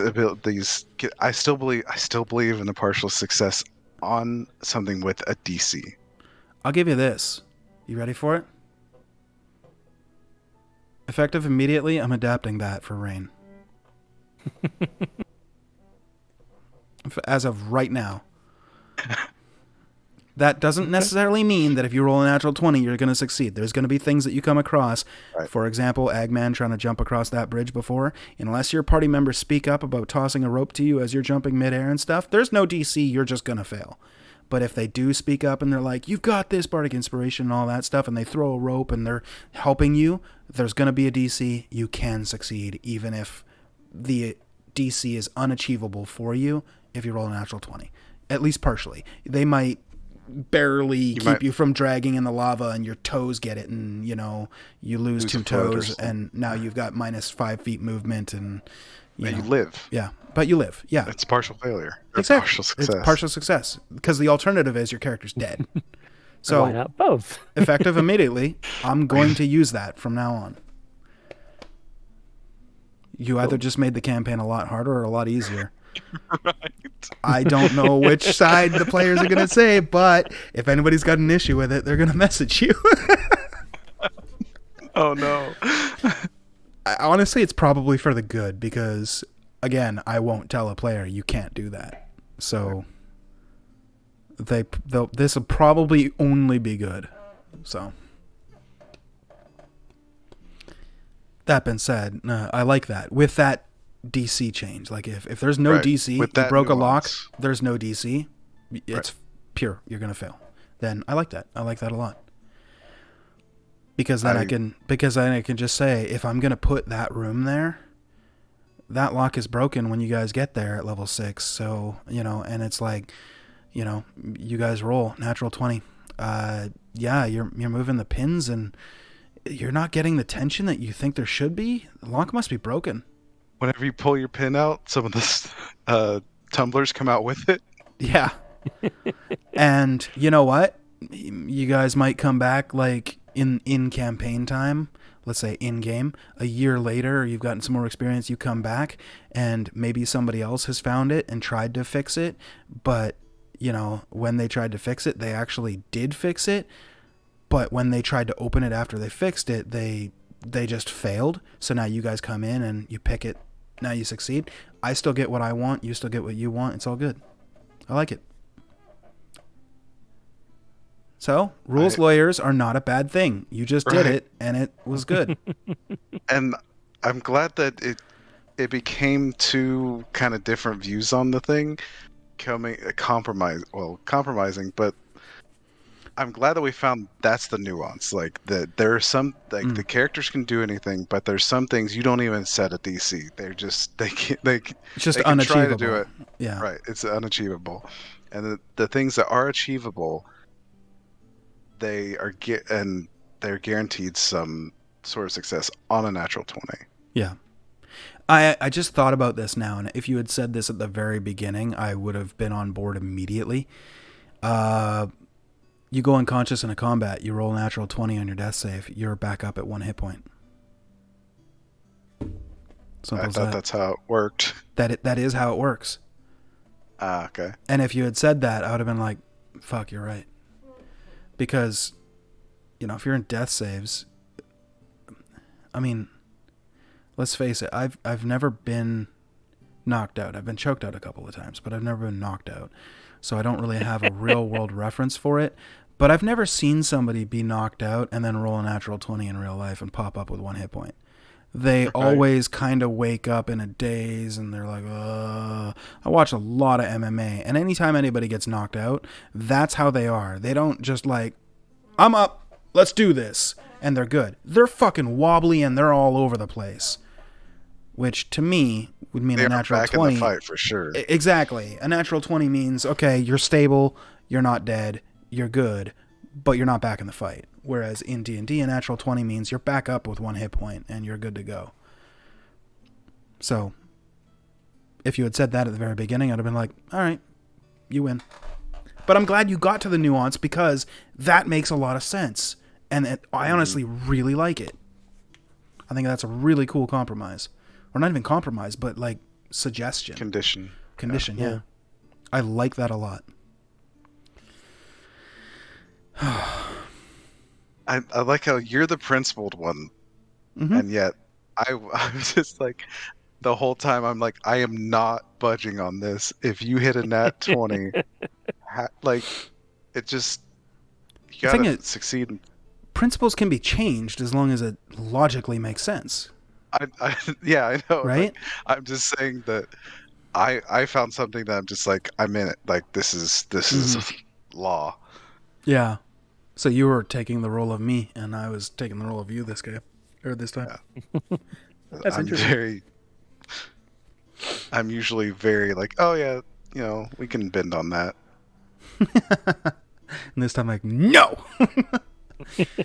I mean, there was a couple of times where I felt like Brian and I had you on the ropes, and you had to like, think myself out of this problem. There's a couple of times where I was like, we might fucking have him here. And for the record, I'm only doing that not as a gotcha or because I need to win or anything like that, but because you need to be challenged as a DM and think about these things. So every time I was like, I'm just being a dick, don't worry about it. That's just me poking the bear to make the bear think about these sorts of things. This is a good, it's critical thinking and improv, and it's things you need as a DM to be a good DM. I agree. Okay. So, Brian, have we swayed you? Oh, I was on board with it a while ago. Okay. Okay. What were you going to say, Brian, before I cut you off about 2.5 hours ago? 2.5 hours ago? Which one was that? There was a more recent one, I know. Have you written all these down? All these cutoffs? I should have. This is more of like you just start talking and one of us will shut up or we won't. Yeah. Yeah.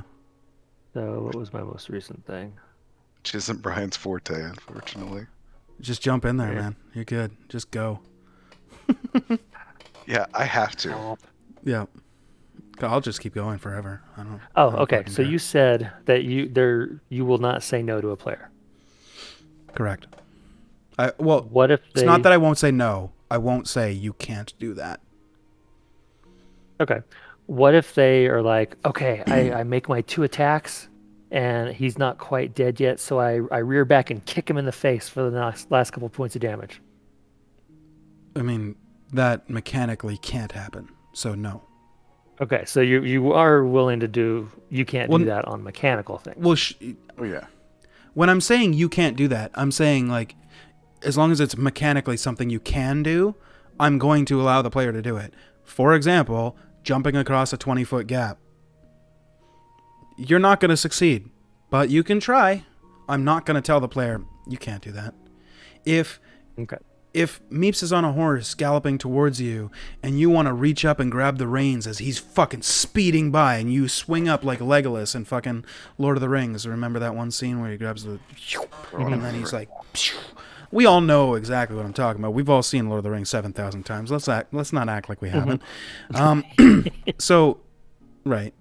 But you know what I mean. Or I actually think it was with an Oliphant that he grabbed the reins and slid up and... Anyway, whatever it was. Point is, if you wanted to do that, he's not slowing down. His last 3 turns have been, I whip my horse, the horse dashes, we double dash. He's moving 120 feet every turn. He's going fucking fast. I'm putting that DC at 30. And you're just like, I grab the reins and whoop as he rides by, and he's like, I don't slow down. That's a really fucking high DC. I will never tell you you can't do that. Even if I know with you rolling a natural 20, adding all your modifiers, even if you had lucky, even if it had blast, even if you had guidance, enhance ability, everything stacked, you still can't get 30. I still won't tell you you can't do that. Especially now that we've got the nuance of the partial success, but yeah. As long as it's within the realm of the rules of the game. You can't take 3 attacks if you can't take 3 attacks. You can't. You can kick him in the face for flair, but it's not going to do any damage because it's a free action kick in the face. It's just like if you spat on him. You know, it's for flair. Which we have done. You have. Yes. When do you use a sliding scale versus not use a sliding scale? Or do you always use a sliding? Always use a sliding scale for everything. Not everything. Dragon's Breath, there's no sliding scale. There's just a DC, and it is what it is. But as far as you guys trying to overcome an obstacle, always use a sliding scale. Whether it's trying to kick down a door, whether it's trying to lockpick, whether it's trying to tie up a creature, you know, you can only stand there with a rope for so long before the creature understands that you're trying to fucking tie it up, and, you know, it gets harder to do it because it's not going to just stand there and wait for you to get the magic number. So, always use the sliding scale. Okay. As long as it's mechanically, you know, relevant and can be done. You know what I mean? Yeah, Sorry, go ahead. I tend to use the sliding scale when it's like a physical change, like picking a lock and you're shaving tumblers and potentially breaking off the tip of your picks and whatnot. Where's an idea of where you wouldn't? So I was going to say the tying somebody up, it doesn't mechanically get any harder because he's dodging either way. He's not getting better at dodging just because he knows you're going to keep trying to tie him up. I don't get better at figuring out where he's going to move just because I've seen him dodge around for a couple times. Your hands get sweatier over time. True. Do they? Over the period of a couple seconds? Over 18 seconds, maybe. That's 3 turns. Because you're actively with the rope trying to, and it's stressful and like the sweat and, you know, it can happen. Maybe you know, just to add on to Meeps' suggestion there, but also that is a mechanical solution for a pain in the ass problem. The pain in the ass problem being the players want to do something and they've failed the check already and again and again and again. At a certain point, as a DM, you're just like, okay, fucking give it up. The dice don't want you to succeed. Just figure something else out, you know? Because otherwise, you run the risk of being in that combat with that Rakshasa for 3.5 fucking hours before you finally are able to tie him up. For example. Oh, you mean instead of an hour? Instead of an hour, it's 3 hours. Or, you know, we go on to session 4, you know, 2 weeks from now. And, okay, so last week's recap, Drew? Rakshasa. Not being tied up. Okay, so this week, Brian, Al, it's your turn. What do you want to do? I'm going to attempt to tie him up. Make a dexterity check. Unfortunately, he's just too slippery. The Rakshasa is going to attack. He misses another natural 1. It's like the 320th in a row. Okay, cool. Valeria, it's your turn. I keep grappling him. Okay, Al, it's your turn. What do you want to do? I'm going to tie him up. Okay. Oh, you failed. Okay. The Rakshasa is going to attempt, you know what I mean? Like, at a certain point, you're doing the same thing over and over and over again. Find another tack. So with this whole new concept of partial success on a nat 20, but if at any point he did a natural 20, he would have succeeded. So the DC just goes up. It doesn't become undoable. It would have. The DC when like at the end of it when Valeria finally knocked it out or whatever, or I think no, Brian did, because he was like, I want to do non-lethal damage and stab him. I'm like, how do you do a non-lethal damage stabbing? And you're like, I don't know, go for the leg. Like, yeah, fuck it, yeah, you do that. At that point, the DC to tie him up was 22. which was still achievable. Even by my own rules, he could have rolled a 22 with a natural 20. I couldn't have. You 21 can is the highest cast, I could get. you can cast Bless, can't you? Plus, or guidance. doesn't help. Guidance. Could have cast guidance.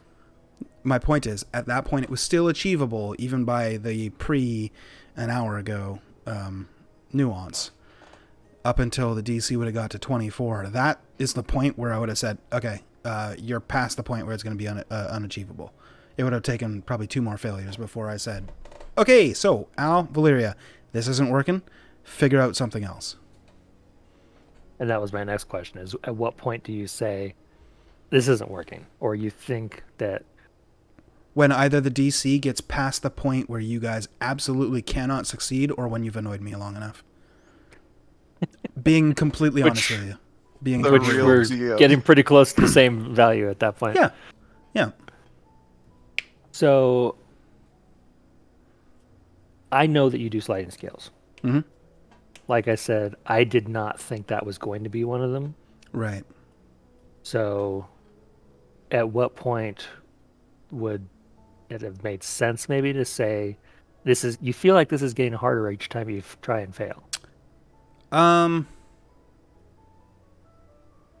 If I had thought about it in the moment, probably the second failure. But it's also a hard thing to do in the moment, at least for me. It might be easier for you or for other DMs. But in that moment, it was very difficult for me to kind of like remove myself from it. Acknowledge the fact that I hadn't told 3 of the players that there's a sliding scale of DC. You and Zach knew. You didn't know that it would have been implied to that. So there's that. I totally forgot that I didn't tell you guys, which 100% my bad. That should never happen. One of the reasons that session 0 is a good idea. Right? Well, session 1 was our session 0, technically, if you want to consider it that. But yeah, absolutely right. Actually, the session 0 was the sheep. One shot. Yeah. That was session 0. That was meant for you guys to get all the kinks out, because I wanted you guys to play the party that you were going to play in Rain, because I wanted you guys to get an idea of what you're going to do strategically in combat, what each other are going to be capable of, etc., etc. The other party didn't get a one shot because, they're all experienced enough that they know, and they talked about it. They're like, oh, I'm going to be this. I'm going to be this. Ooh, we need this. I'll do it. Okay. Whereas you guys, I didn't know if any of you had talked about your character creation beforehand. I know you and Valeria did. But as far as that, I don't know if anybody else did. Obviously, Ashley and Zach, they're married. They're going to talk about it. But I was like, I don't fucking know. So I didn't know Brian was a sorcerer until like 3 episodes ago. He's Divine Soul. You think I was a cleric? I don't know what I thought you were. I think I thought you were a warlock. He's that. I don't know. That's true, because I have done Eldritch Blast a lot. Well, you are a warlock too, right? Yeah. You multi-classed. Yep. So, I mean, that's a thing. But, yeah. In that moment, though, recognizing that, I knew I'm using a sliding scale because I set the DC, when you're like, okay, I'm going to tie him up. And I'm thinking, okay, what am I going to think the DC is? Okay, yeah, Brian, go ahead and make just a general dexterity check. Let's say DC 15. Oh, okay, so he failed. Yeah, he's just really slippery and they're grappling and it's really tough. Whatever. Next time your turn comes around. Okay, yeah, make your check again. He failed last time, so it's probably a 17 right now. Maybe 16, yeah. Oh, hey, you succeeded. Okay, so you managed to get them around, but, you've only got 6 seconds, so you can't, get them around and also push her hands out and tie it all up. It's going to be like a 2-step thing. You're like, okay, cool.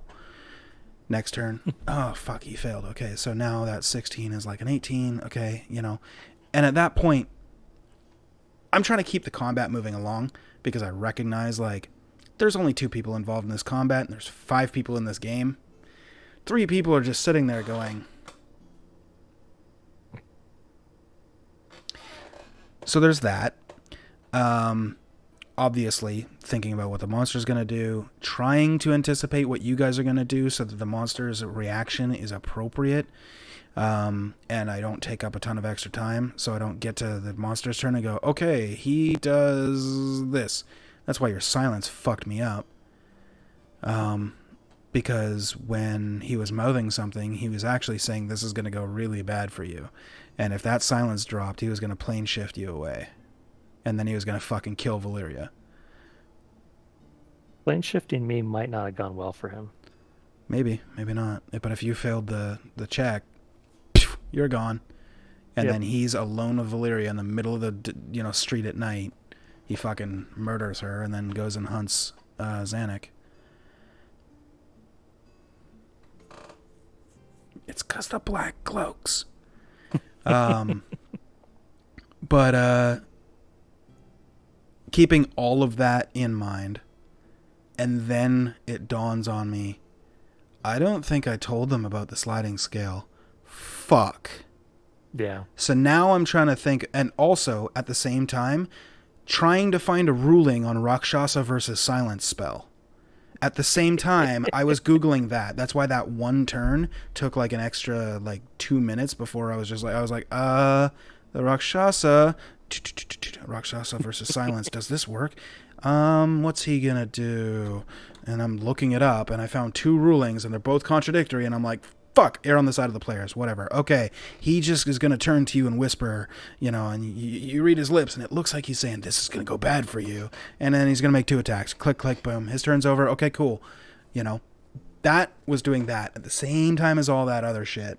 And then realizing, oh, fuck, they might not know about the sliding scale because they keep trying this over and over and failing, and they're not taking the hint. Because if they knew about the sliding scale, they wouldn't have attempted it 5 times, 6 times, 7 times. Shit. How do I get out of this?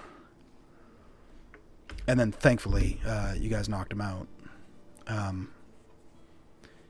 Which, for the record, I don't think any of the other players... Well, 2 of the players probably don't know that you can knock out any creature.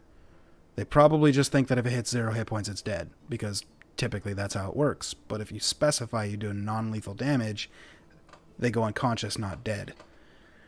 And that was one of the reasons why I specified that too. Yeah. Non-lethal stab.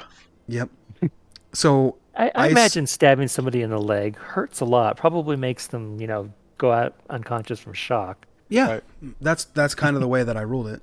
Well, not ruled it. I mean, it's a mechanic. You can do non-lethal damage and knock him out.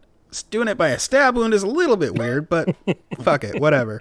It works. You do it, I suspect the ladies didn't know, or probably still don't know. Maybe not probably, but maybe they still don't know that you can knock them out. And that just, if their hit points is 0, they're dead. Because generally that's how that works unless you specify. So, yeah. Having all of that running through my mind at the exact same time, I was like, oh, fuck.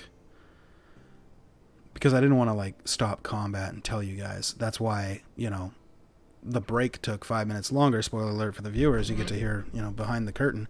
That's why I told you guys, at the break, okay, a couple of things we got to talk about. Yeah. Because that combat shouldn't have happened like that. The Rakshasa should have given you guys, or should have totally surprised you guys, because I don't imagine Valeria's walking around with her sword out. It acts like Sting. If it's in the sheath, you wouldn't see it's glowing. Maybe after the combat she would be walking around with it out. I don't know, but she never actually said she was, and this is exactly why I demand specificity, because in that case, it is extremely important. It's either surprise or no surprise, and that can mean attacks with advantage and possible crits and causing those, a lot of fucking damage. Who knows? Maybe he, instead of just attacking on his first turn, comes out of invisibility and just portals you away right there. Then it's a one-on-one. Then it probably doesn't go well for her. Mm-hmm. Who knows? That's assuming that you fail and yada, yada, yada. There's still a chance that you succeed. All that, of course. But, yeah. So, anyway. Yeah, very, very, a lot of shit going on. And then, that's when I told you guys about the sliding scale, and I was like, I fucked this up, my bad. So, I made the mistake of thinking everybody knew, which was dumb. What were you gonna say, Drew? How do you feel about a 23 passive perception? Love it. I actually love it. How often do you forget about it? Never. See, There are things that I don't tell you because even though I told you guys many, many times, never assume that something is going to happen. Never imply something is going to happen if you don't specifically say something's happening. It's not just implied. I'm not going to assume that you're walking around with your sword out, for example, for a reason. That being said, if I tell you you're walking through a busy street, I'm not going to describe every fucking person to you. But with your natural perception of 23, if somebody's getting robbed down the alleyway, you're going to see it, and I'm going to tell you about it. And I think of it more Yeah. of listening than sight. Listening is going to be it's tricky both. because fucking- listening is going to be tricky though because of the chatter of everybody. It's going to be hard to pick out individual voices. So unless you actually tell me that you're specifically trying to listen for something, and then that would be actually a perception check, not passive, which sucks. But you're not going to be able to hear because realistically, even with a passive perception of 23, I think it's unrealistic for you to hear about a drug deal going down, two guys whispering in an alleyway over the hustle and bustle of a street vendor peddling his wares and yelling, "We got 3 for $5 gold!" And you're not going to hear the guy going, "Yeah, give me 2 sticks." You know what I mean? Like, On that, like the way I see it is, if that's my passive perception, then that's how much I'm paying attention always to what's Sure. around me. but you're not going to hear that over the guy that's yelling. It's like, yeah, it's information overload. if I put you in my car and I've got Metallica Enter Sandman going at volume 60, it only goes to 65, so that's really fucking loud. And then I text you and your phone's not set up to my Bluetooth, you're never going to hear your notification. You might feel it vibrate, but you're never going to hear it go ping. Because Metallica's way too loud. That's a lie. Metallica is never too loud. I'm sorry, internet. Don't hang me. But you know what I mean. But in that scenario, I would just be like, if you were to, if you walked past this instance, I'd be like, okay, yeah, so as you guys are walking, you hear, the street vendors saying, "Oh, yeah, I'll give you 3 for $5, whatever, whatever." And as you glance over and, just to see what he's selling, you look past him and you can see a man, hunched over, looking kind of shady next to this other guy. And, he holds up 2 fingers and then hands him some gold and takes something in a pouch and turns and, kind of slinks down the alleyway. You would catch that, even though you can't hear it, just because your passive perception's so high. But there's also going to be a lot of things that you're just, even as a DM, I give myself the pass for the implied or the assumed, because otherwise I'm going to sit there and describe the street to you and everything that everybody is wearing when there's 1,000 people in the street, and I just can't do that. Anything that's noteworthy or notable, or a character that you've seen before, or one that is going to be introduced somehow, or something happens, yeah, then I'll make mention of it. Otherwise, you're either in a busy street and there's always people around you, or it's crowded, or it's sparse, or whatever the setting is that I've, kind of set up for that. I was about to say, but that's only in a crowded street. Like, Yeah. let's say after hours, whenever the streets aren't crowded. You would or out in hear the a countryside. drug deal. Yeah. You'd be on the street, dungeon. You'd be I'm like, curious to see "Hey, what the dungeon will did you be see like. oh yeah, the dungeon. There are many." The one dungeon that Strawberry survives to. Oh, okay. I think Strawberry will survive much past that. Bards have a very good track record in my campaigns. I have not It's killed got one polymorph. yet. Yeah, and other things. Counterspell I mostly. would also imagine that, like, even on the busy street, if somebody's coming up behind you and pulling a sword out of his sheath, you'd kind of hear the scrape of the metal, because that's out of place for the area.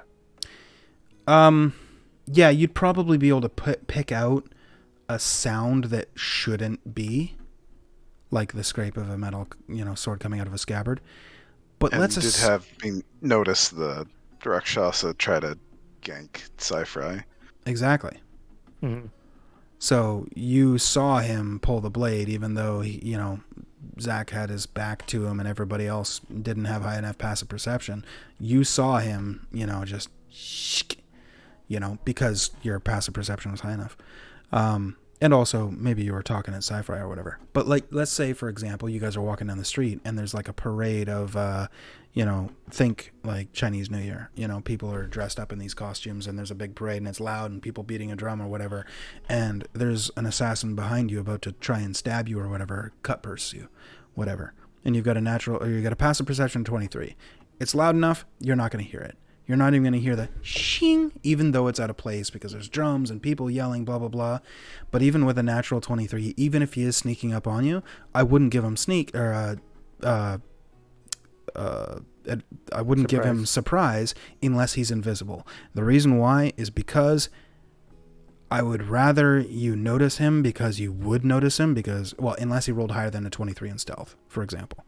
But if he's not stealth, or if your passive perception is higher than what he rolled, the way that I would play that is, as you're walking, you see this drummer go by and you look, and out of the corner of your eye, you notice, hovering behind you uncomfortably close, maybe 4 inches away, you see a human man with kind of this nondescript kind of gray man appearance look. As he's reaching out, you feel tug at your waist.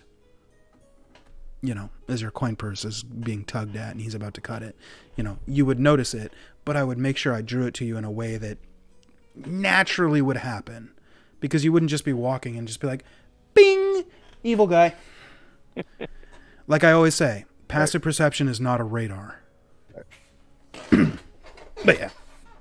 I thought of something while we were talking about this.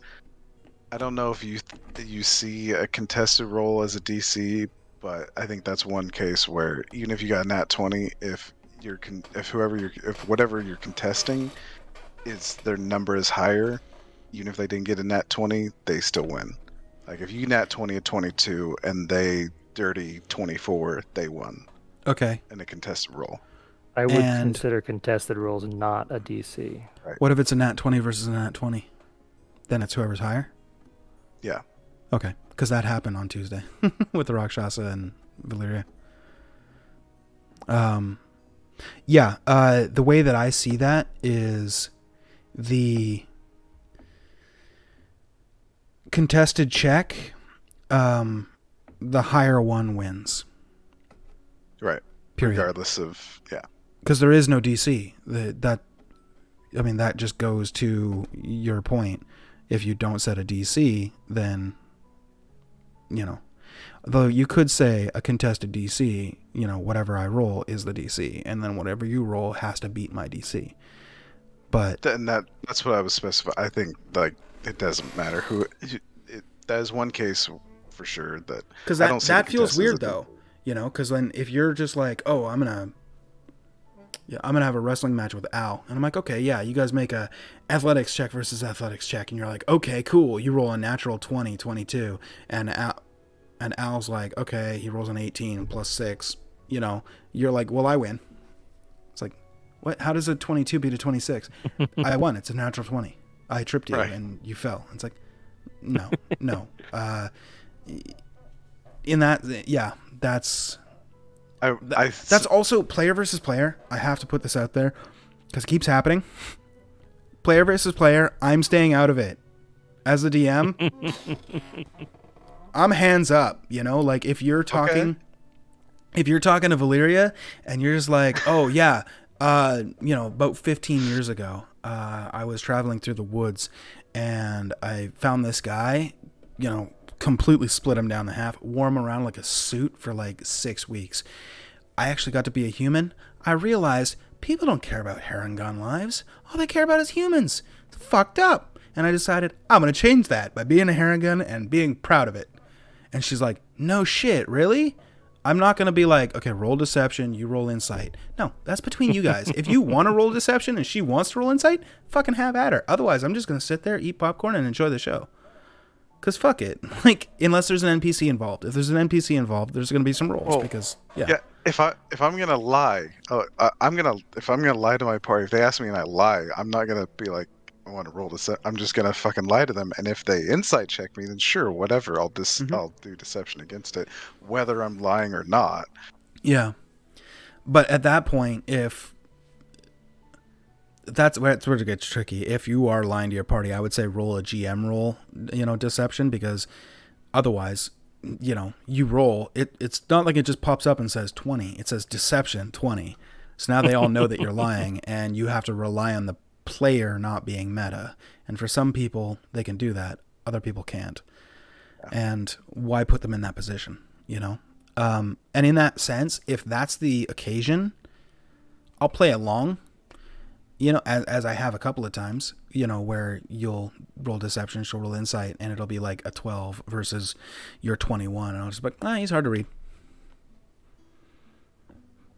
But more often than not, I prefer that players don't roll against each other in certain situations. Or cast spells, cast offensive spells on each other. Yeah, that's fun. Nah, I just mean like, it's one thing to have a wrestling match or, whatever, a little bit of contention here or there. More in like a social interaction, if they're like asking you about your backstory and you tell them something about your backstory and they go, insight check. Be like, leave me the fuck out of this. Do you believe him or no? That's up to you, If you want more information, dig deeper. If you're picking up a little bit of bullshit, fucking ask him about it. Otherwise, leave me the fuck out of it. Like, it's your own insight. Yeah. Use your character's insight. What you think they would, wow, this Harengun is really brave. Looks at my character sheet. Oh, wisdom's my dump stat. I have a 3 in wisdom. My insight's like a -6. Wow. You're like the bravest Harengun I've ever met. I mean, I've only ever met one and then your brother, but wow, you've led an interesting life. And they really called you Mr. President? Yeah. Impressive. No insight check needed. It's just play what your character would do. It's fun in the moment, role play, improvise. I don't know. Speaking of players, yeah. I think this is a subject that can go on for a while. At a certain point, we should wrap it up. I mean, almost 11 o'clock. But yeah, I'm good. I switch shifts tomorrow. I'm not going until 2:30, so I've got all night. But I know you don't. No. Brian probably doesn't either. Brian's like, I got to be up in 4 hours. Both of you have had the gamut of player personality types. Mm-hmm. I'm sure. Mm-hmm. One thing I didn't really think it was a thing among adults, but I've noticed that some players get really angry and snap figurines and throw them at people. I get into the game, like I get absorbed. I don't think I could ever get angry like that. How, like, do you see that coming? Do you let someone back at a table that's clearly like they get invested, and if something goes wrong, they get angry? Without giving any names, I've had a Mimi, and I don't mean that as in meme. I mean me. I've had a me. I've had. You can just use my name. It's fine.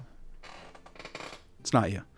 I'll explain a little bit of these as we go. Okay, so I've had a Mimi. have a player. Oh no, that's a meow meow.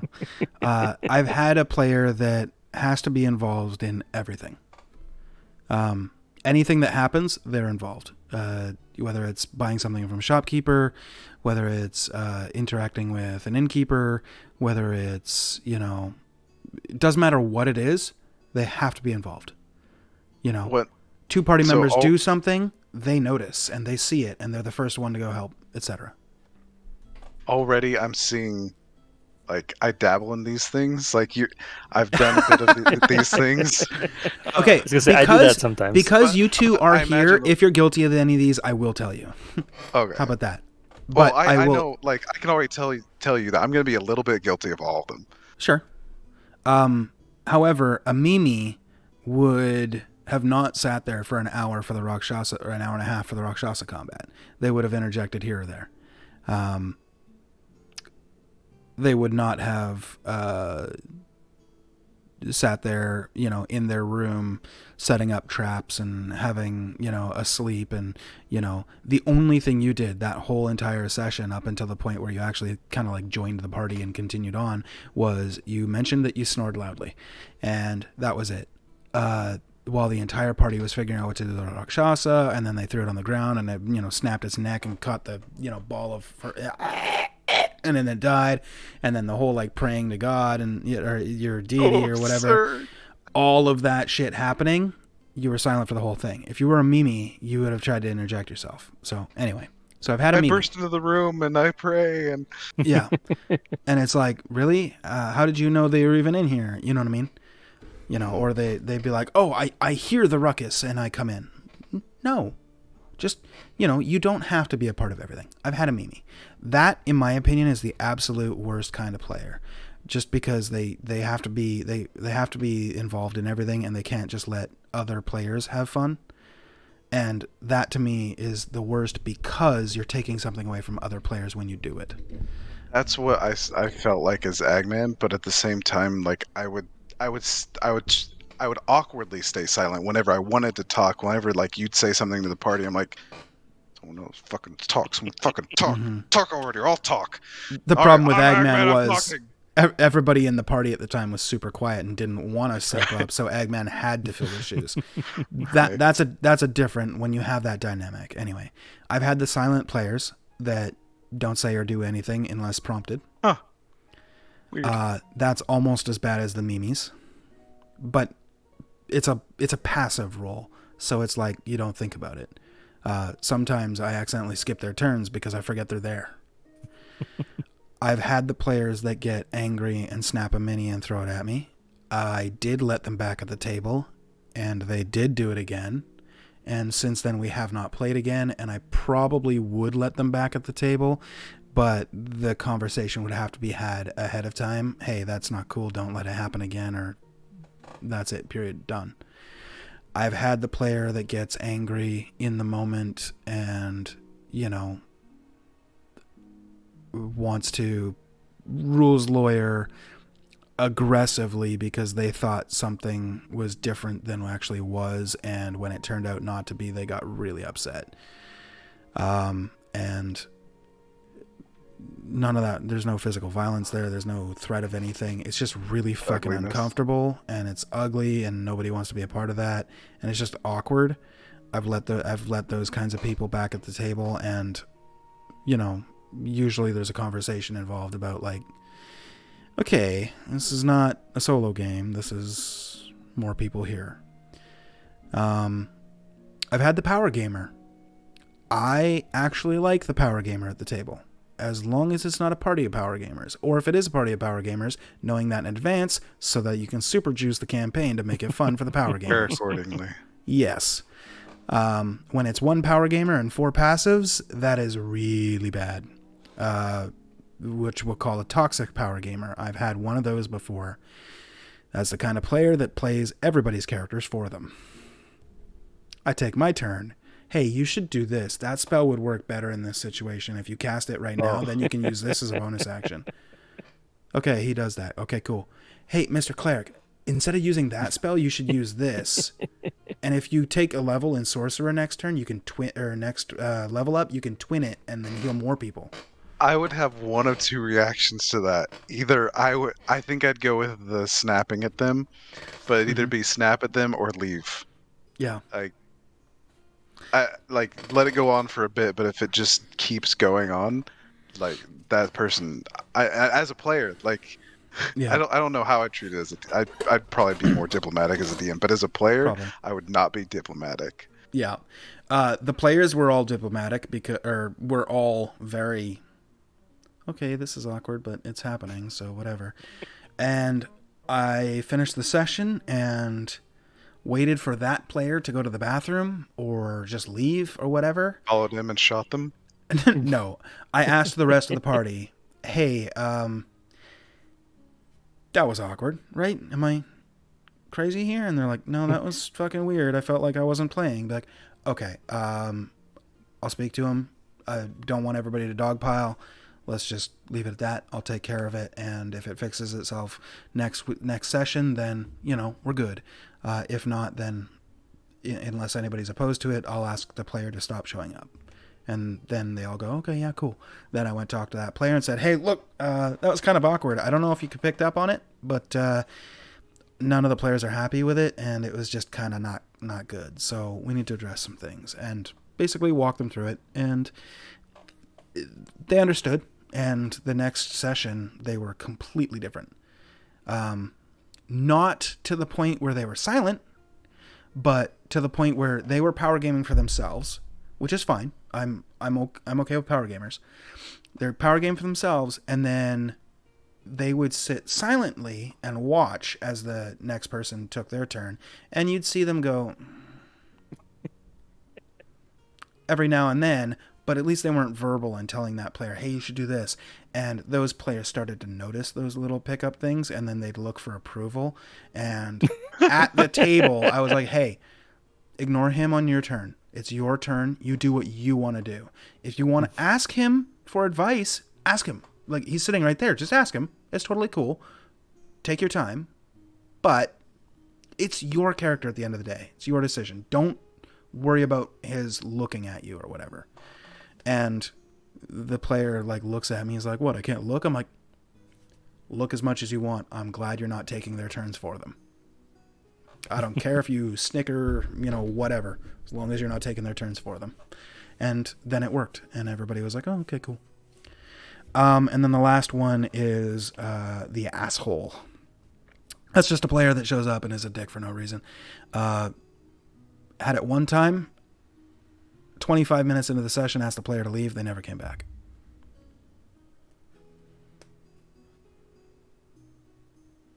Oh, I've had one more type of player. Two more. The newbie. Awesome. Fun. I like it. People that don't know what you can do in the game do things that they don't know that you can do in the game, but you can do in the game, and it's a fucking delight to watch.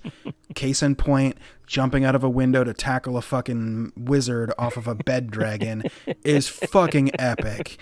And we're talking about it 8 months later. Yeah, and it's the fucking best. The downside is new players oftentimes don't read the book. It's a lot of information. It's a lot of dense information. That generally means I'm answering a lot of questions.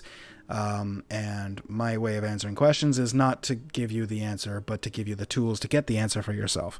Because I feel like that's more helpful than me just giving you the answer. That being said, I could be better about that. Absolutely. But I'm also not your dad. So, there's that. And then the last kind is asshole. Not asshole, sorry. The player that lack of a better term doesn't know what the fuck they're doing, but said they did. Let's call them a liar. I've had one of those. They made it through one session, and I removed them from the group, and they were never seen again and turned into a meme where a picture with their phrase was pasted over and over in a Discord chat, and they are now eternally known as a meme. Happened one time. The meme keeps happening.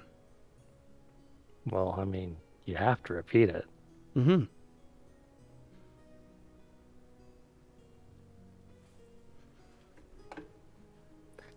I'm not gonna. I don't know if you were waiting for me to do it. I'm not gonna. No, it was too easy. I'm just saying, I don't know if that person's ever gonna watch this, and I'd rather they not felt like shit because I fucking blasted them. Memeing them. Yeah, exactly. It's one thing. Yeah, that person might be like, "Oh, lol, they made a meme of somebody. That's hilarious."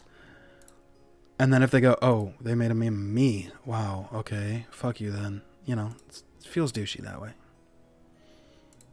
Anyway. Um, Have you no, had all those types, Brian? I have not, uh, thankfully. Have you had a type that wasn't listed? And I'm not saying like your average, like, don't just list average players. Um, I've had ones that are kind of like combinations of some of them. Like the newbie that wants to play a wizard. Oof. And it's like, I don't want to tell you you can't, but like, is there something else you'd rather play? Maybe something easy that doesn't have a lot of decision making. Barbarian. There's a reason that I suggested that one of our newbies play Barbarian. Barbarians are great first characters. Rogues too.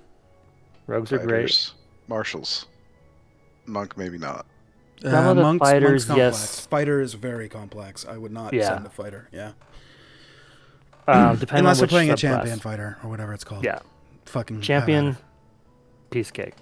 Mhm. Really, that's it. All the other fighters have Eldritch Knight a has lot of spells. decision. And, Yeah, Battlemaster can move your party around, and if you don't know what the fuck you're doing, you're gonna fuck over your party. yeah, Yeah. Even experienced players get that wrong. yeah. But yeah, and I think, I mean, I know I've had situations where I am searching for the right spell, for instance, and it takes You? longer than No. no. So, yeah, I mean, even experienced people can sometimes be those players. Oftentimes are, honestly. Yeah, because in some cases it's a situation of you know so much that it's like, okay, which thing do I want to pick to do? Mm-hmm. Whereas somebody that maybe doesn't have as much experience is like, well, I only have these couple things I can do, so I'll just do that one. I'm sorry to interrupt. I thought of one more Eldritch archetype of a Blast. player that I've had multiple times, and it's my least favorite. Above all of the abusive players and all that bullshit. The player that doesn't pay attention when it's not their turn. Especially in Oh, combat. They're literally on their phone, whatever, doing something else, and then their turn Yeah, comes around, they go, huh? Oh, and then they look at the map, okay. And then they take their turn. You should be, at the very least, if you don't want to pay attention during everybody else's turn, figures out who's ahead of you in the initiative, and when the DM says that player's name, it's your turn, that's when you just look up, pay attention for the next, 30 seconds or so until it's your turn. Then you take your turn, then you go back to your texting. yeah, Anyway, sorry. well, I mean, it'd fuck over your party, but even if you don't pay attention to the rest of the turn, but just know, like, regardless of what's happening, you have some idea of what you're going to do, regardless of what's happening to your party. I mean, you're a dickhead for not paying attention to your party, but still, as long as you know, you aren't just now coming into awareness of what's going on as the DM is like, it's your turn.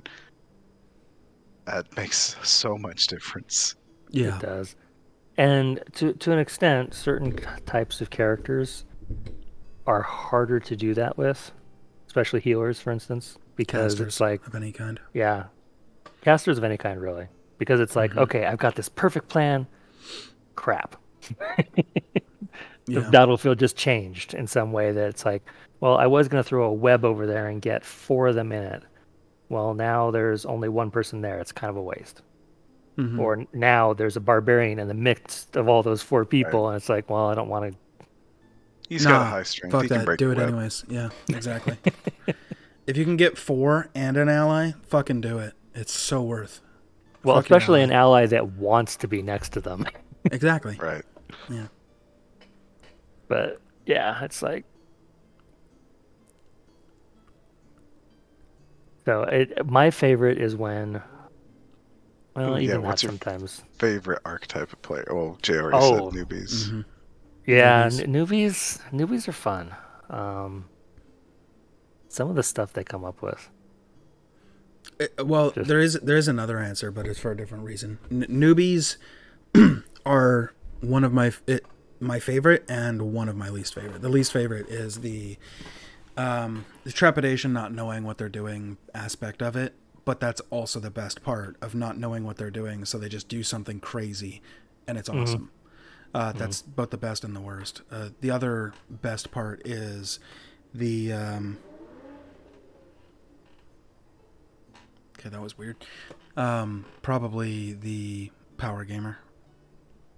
The not the power gamer that plays with everybody else, but the one that like really optimizes their character and tries to make sure that they do the best that they can, because you can put them in any party, and if they're playing, for example, the healer, they'll make sure that the newbie in the party doesn't just die.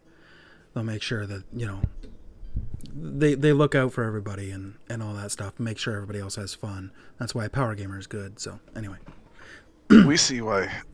We see why Brian and Kel are your favorites. right? Well, Brian's not actually a power gamer so far, because a power gamer. Oh, I discovered another kind of player. The meta player. I fucking hate the meta player. oh, I was There, actually going to ask you about meta players in a second. I think there's at least one in every game. Thankfully, Tuesday doesn't have one. I was about to ask, do we have him? The closest And would be me, but then that kind of felt like I switched not really. characters Yeah. to be a meta player just so we could have a leader. I wasn't getting us killed by. Yeah.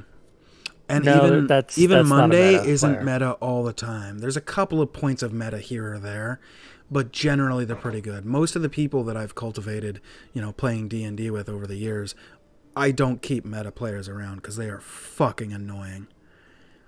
As a DM, they're one of the absolute worst. I would take the abusive player over a meta player any day, because the meta player will just ruin things for no fucking reason. If you're trying to do something cool with, a backstory with somebody or whatever, you might bend a rule here or there, doing something a little bit cool, and the meta player would be like, they wouldn't do that. That's not what would happen. It's like, dude, really? Or that Rakshasa fight, a meta player would have just, if they're playing a wizard, would have been like, well, here I go stabbing again. It's like, really? You just know that, Rakshasa's immune to your magic? And, so Brian is the opposite, which is actually awesome, because he knew Rakshasas are immune to magic under the 6th level. But what So did the he do? anti-meta player. So he used a cantrip and a spell slot and like 2 sorcery points against it. hmm And I gave him inspiration for it because I knew that he knew that they're immune. And I'm like, I'm rewarding you for that, because fuck yeah. The meta player wouldn't have done that. They would have just been like, well, I walk up and I start stabbing it. And it's like, you've never drawn your dagger before, ever. Except for the time that you wanted to put butter on your toast in the morning.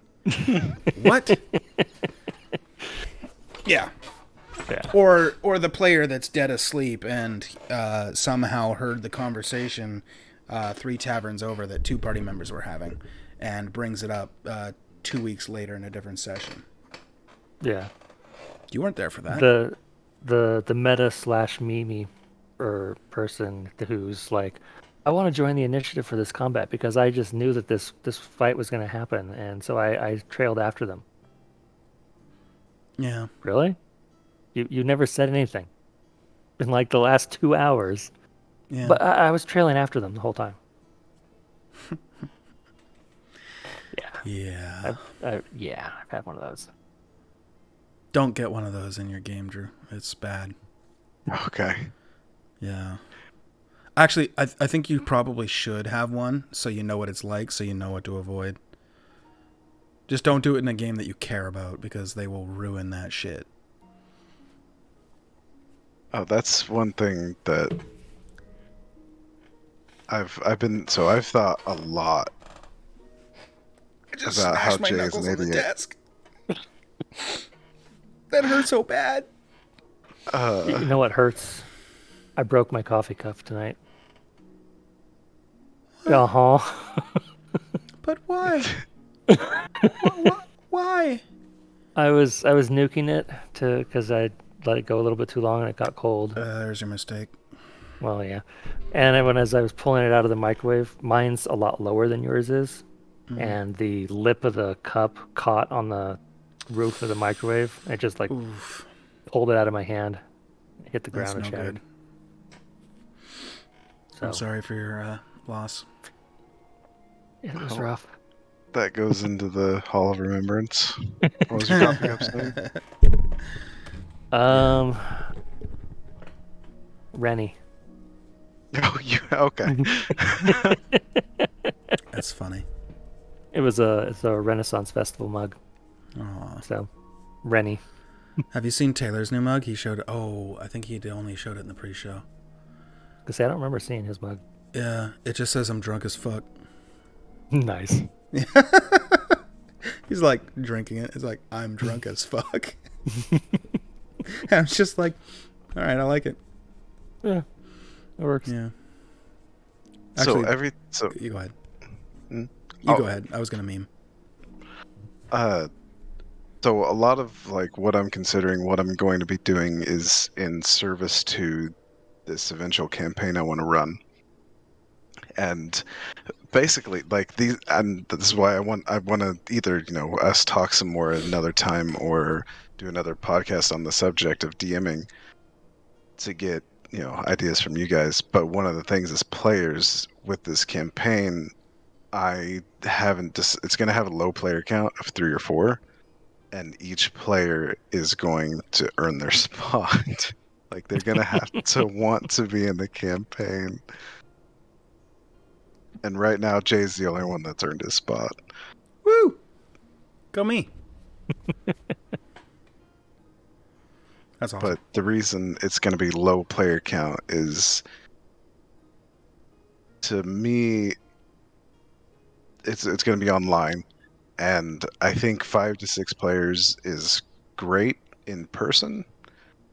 But whenever you don't have the ability to table talk, like for instance Tuesday, whenever 3 of us just sat in the Discord channel while the DM and 2 others did a combat for an hour. Mm-hmm.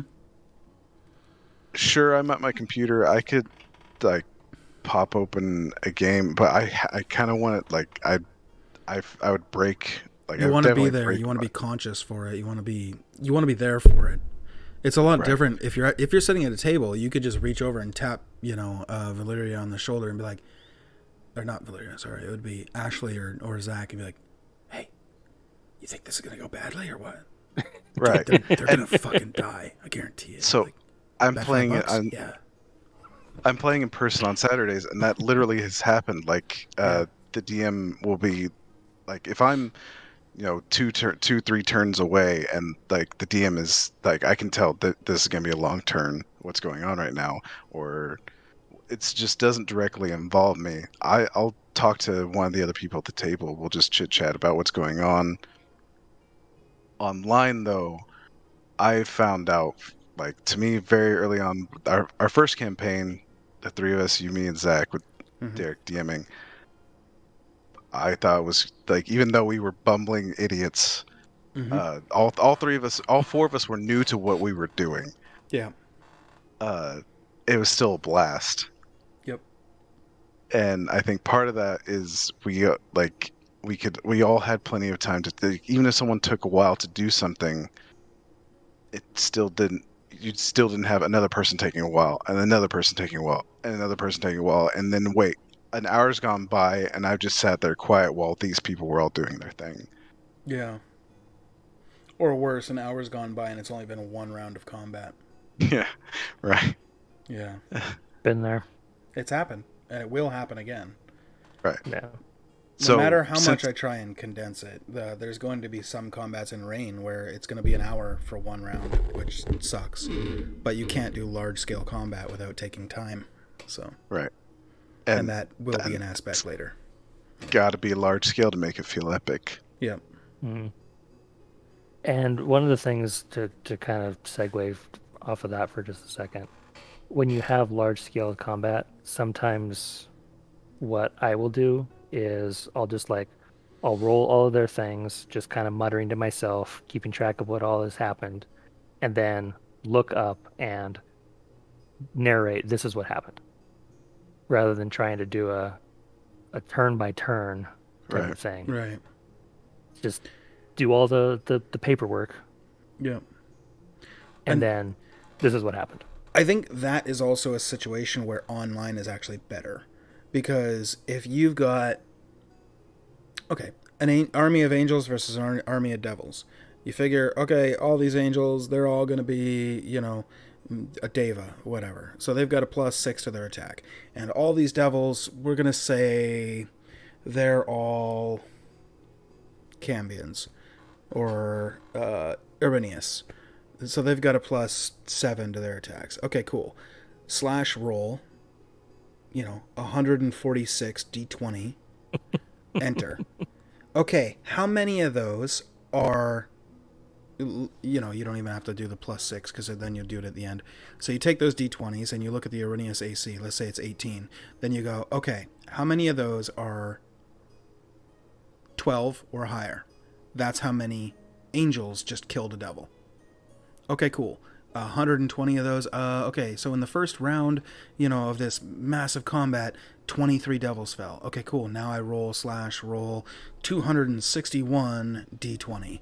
How many of those are above 11? That's how many angels got hit, or how many angels just fell. And then you can just be like, okay, cool. So as you guys are, fighting or whatever, and you can do that for a large scale combat, let's say angels versus devils, the party's there and they run up and they're, a Deva's like, stop mortals, and it's like, get out of our way, you are not powerful enough, don't tell us, blah blah blah. You kill that Deva. In the meantime, okay, party, so as soon as you kill that, you look over, and just over the edge of the side of the mountain, you see just angels and devils fighting, and, so while you were fighting this one, you see a swath of demons just go down with an arc of lightning, and, the, boulder goes flying back the other way, and when the dust settles, there's 31 devils and 17 devas down. And then, they go to their next obstacle, and then it's like a cutscene, very God of War-esque. But you still have to do those rolls unless you want to actually make it be a scene that you've staged and it plays out the way you want it to play out, which feels less chaotic, which is less fun in my opinion. But, yeah. Back to what you were saying. Sorry.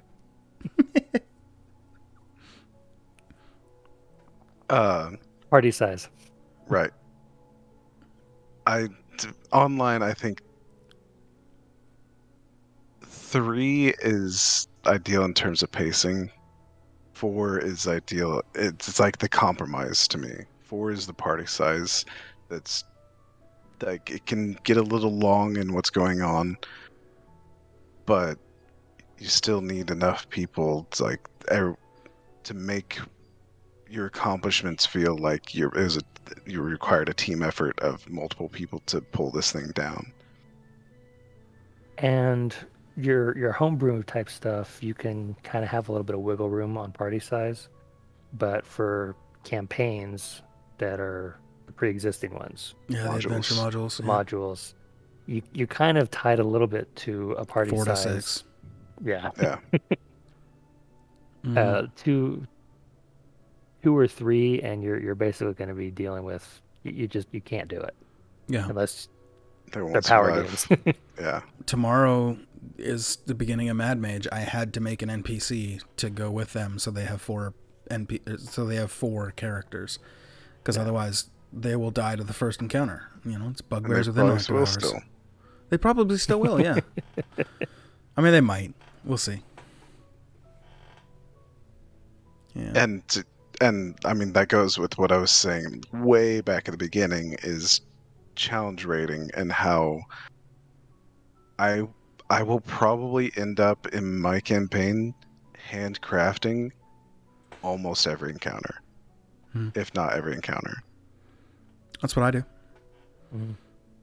Every encounter I make is generated.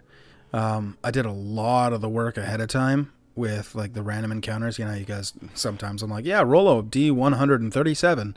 It's because you got 137 different options for encounters. Those don't necessarily mean they're monsters every time. It could be a friendly encounter. It could be you stumble on treasure.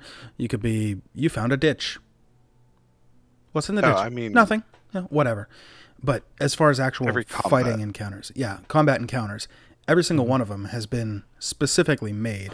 The overworld are made for. There's some that are on your level. Most are not, as we've gone over. But every time that I make a side quest or I'm going to put an encounter in your way, whether it's coincidental or just, you know, okay, when they leave town, they're going to have this happen. This event's going to happen. It will always be something that you can overcome with combat. Like with it's not going to be like, so you leave town and Tiamat's sitting at the door and goes, "Ah, yes, you've come. Time to eat you." Like it won't be that. It might be a young dragon, because you guys can fight that now. You guys have a chance to win. But it won't be Tiamat, you know? If it's a random encounter, well, you guys did roll Tiamat, and I made you re-roll it. Or it was Monday. I can't remember. One of the groups rolled Tiamat on the random encounter, and I was like, nope, you can't have that. Re-roll. It's like, why? Because Tiamat's not in this world. Oh, shit. Like, Then why is she on the table? Jeez. because I didn't make the table. It's a random table I got off of 5e tools.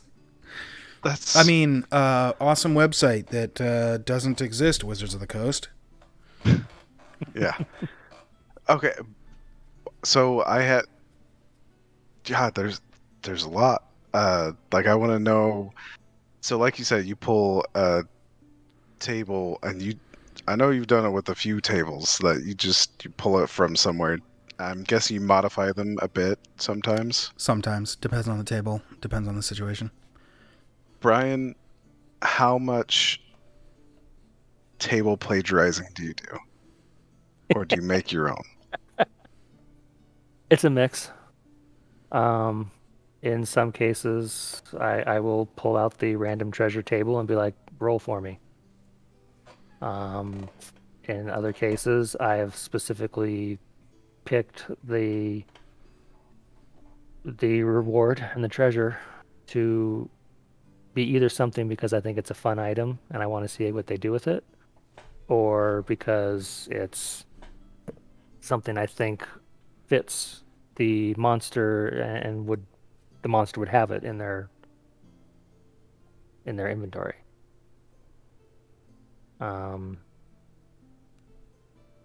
Other times, yeah, I don't specifically have any plans, but it should have something, so roll.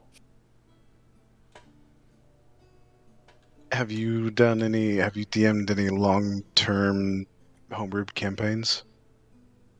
Yeah. The one I'm currently in is, let me pull it up really fast.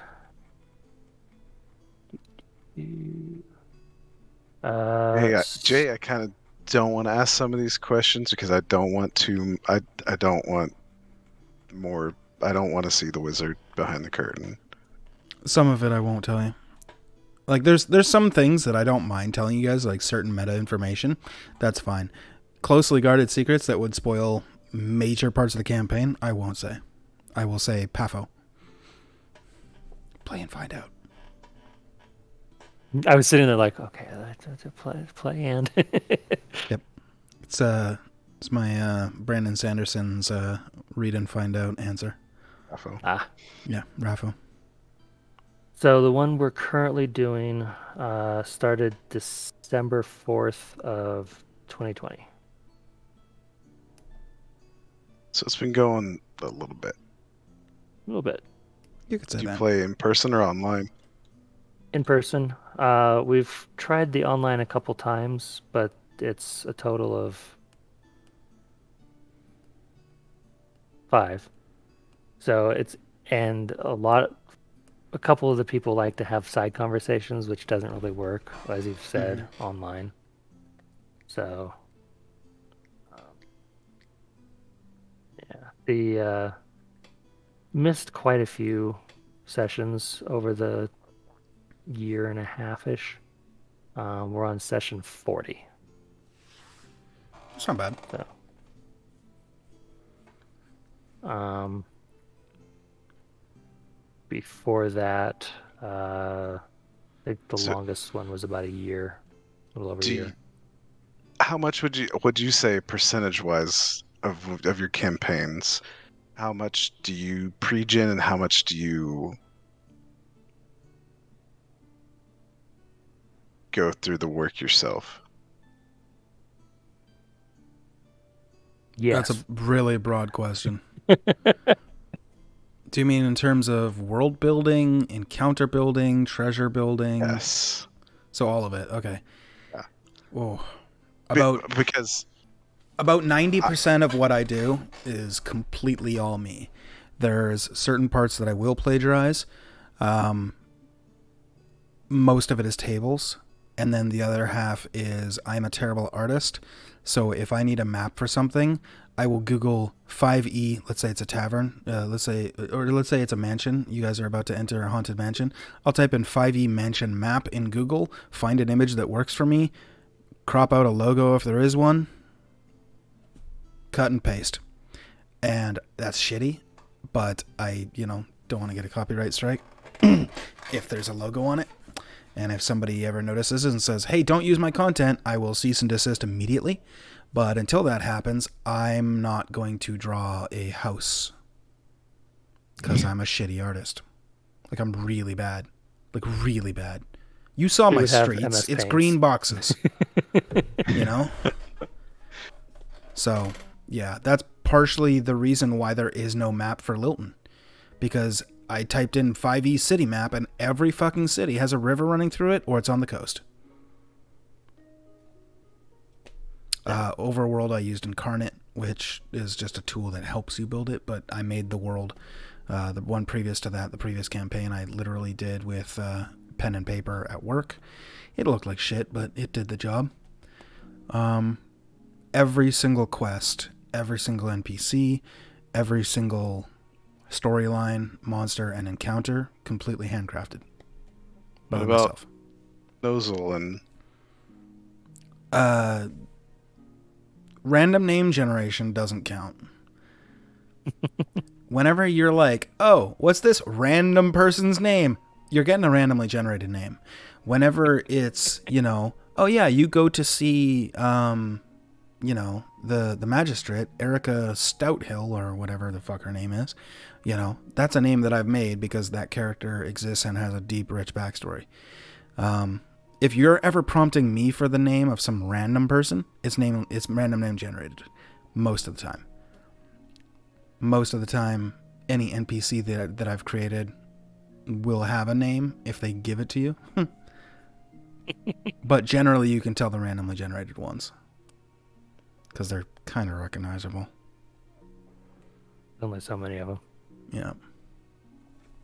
So, would you say you have 30 NPCs? I would say I have 300, 400 I was going to maybe. say at least 30 in just the city we're in, Yeah, oh yeah. honestly. Oh yeah. No, not by his definition, because he's talking about like, because what you were saying is you handcraft each of your NPCs. Well, Mhm.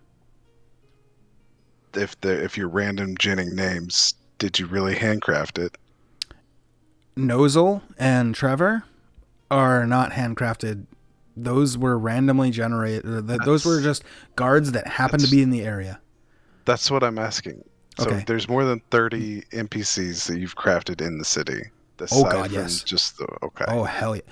Case in point. And The bartender, the tiefling with the brown skin that gave Al a drink the night of the staying and nothing happened with her. I have 5 Yet. years previous of her life in great detail and about every year before that in decent detail and hopes, dreams, aspirations, things that she wants, things, etc., etc., etc. A throwaway character NPC from your Eggman's backstory has a completely fleshed out backstory for that character, the Irenaeus. Oh, yeah. She's a fully fleshed out NPC, and I it was about to was say, just a she's not really I was gonna throwaway. say I wouldn't have called her a well, throwaway. not a throwaway. Sorry, you know what I mean. Like you were like, yeah, I don't want it to be a lich. You overuse liches. Okay, fuck it. What do you want, Arrhenius? Okay, cool, done. And I took her and fucking went with it. She's got a balls out fucking backstory, in my opinion, and hopefully we get to see a lot more of her. The guard captain, which you haven't met yet. You've met the guard lieutenant, but not the captain. The magistrate, you guys, I don't know if you've met them. There is a bunch of NPCs you haven't met yet because either you just haven't gone to the right place or the right time. Mud is somebody who is completely handcrafted. And he hopefully will have a part to play in a larger, grander story later on. But who knows? He might get killed in a fucking random rockfall accident. I was just, You never know. now I'm going to kill him. Yeah. It could happen. I mean, the other party could come into town and realize that Mud and you guys are best friends, and they might take that unkindly and kill him and just be like, fuck you, you can't make friends with other mercs. And now he's dead. Like, I can't control that. If they decide they want to do that, that's on them. And that's on you guys, That's not up to me. But I know his entire life up until the point where we're in the story right now. No. And one of the fun things you'll come across as you start to DM is you have these characters that are fully fleshed out and you love them and you want the characters to like them, and they latch on to Trevor. Yeah. They latch on to the guard that, you guys were like, oh, is there anybody around? Yeah, there's a guard up on the outpost. Oh, okay. Okay, he's got brown hair, short, trimmed goatee. Hey, you there! Yeah, what do you want? What's your name? Trevor. That's how that happens. And now you guys love Trevor, and you don't even know about, the tailor. You guys don't know about the, 6 other tavern owners in the city. You guys don't even know about the 6 other taverns in the city. Yeah, we just keep going to no rats. Yeah, exactly. And there's nothing wrong with that. You go where it's familiar. It's all good.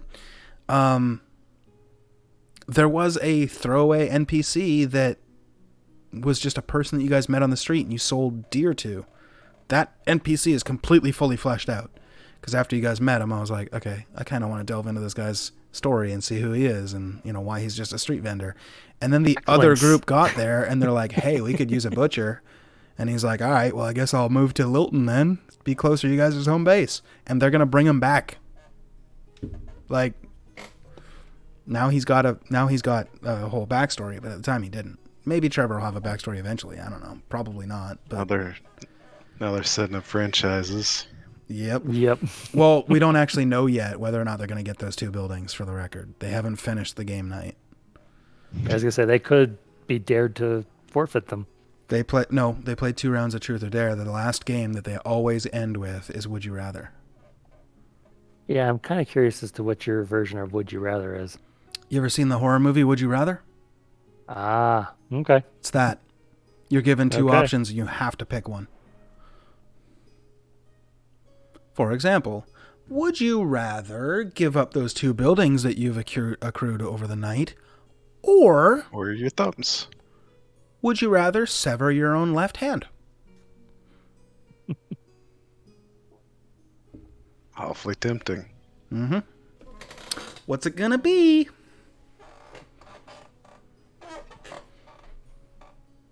So, anyway, in Lilton alone, probably 30 fully fleshed out NPCs with another 15 that I've got cliff notes for, and if I need to flesh them out in a moment, I can. Not in a moment, it would take time, but like for example, if you guys go to a certain area in the city at a certain time and you speak to a certain person, they might lead you to a certain other person. This other person, I've got 3 lines for. I've got a rough description of what they look like, their age, and what they are and what they're doing. So if you guys even start sniffing down that trail, then I gotta quickly, well, not quickly, it takes time. I gotta write up a backstory for them, their motivations, what they want, etc., etc. And that's how I create NPCs, but it starts with a line or two. And then as you get close, it happens. So when I first started DMing, I would hear this all the time. And I'd be like, bullshit. Now, no, it's an understatement. They always say, for every hour of gameplay, a DM preps for 4 hours. Or something like that. Or, for every hour, they prep for 2. Yeah, that's bullshit. For every 4-hour session, every 3-hour session, it takes me 10 hours, maybe 11 hours, 12 hours in the week just to prep for that session. And half the time, you guys don't even use any of the shit that I prepped because I'll be like, oh, they're totally going down this path. And then you guys will be like, get to the door, and you'll be like, left turn. Nah. Yeah. And I'm like, oh, okay. Yeah, you're just like, oh, that. Like, for example, hey, can we make a deal? Yeah, totally. What do you want? Magic sword and a bunch of gold. Okay, here's a mission. All right, we'll get that done. Cool. Portal. Hey, Eggman. Hey. Meet Rock. Hey, I like you, Rock. You're my best friend.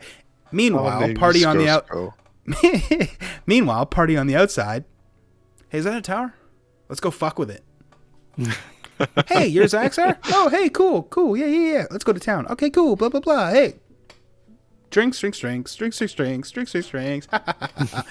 are awesome. Oh, people are dying? Let's set a trap. Using ourselves as bait.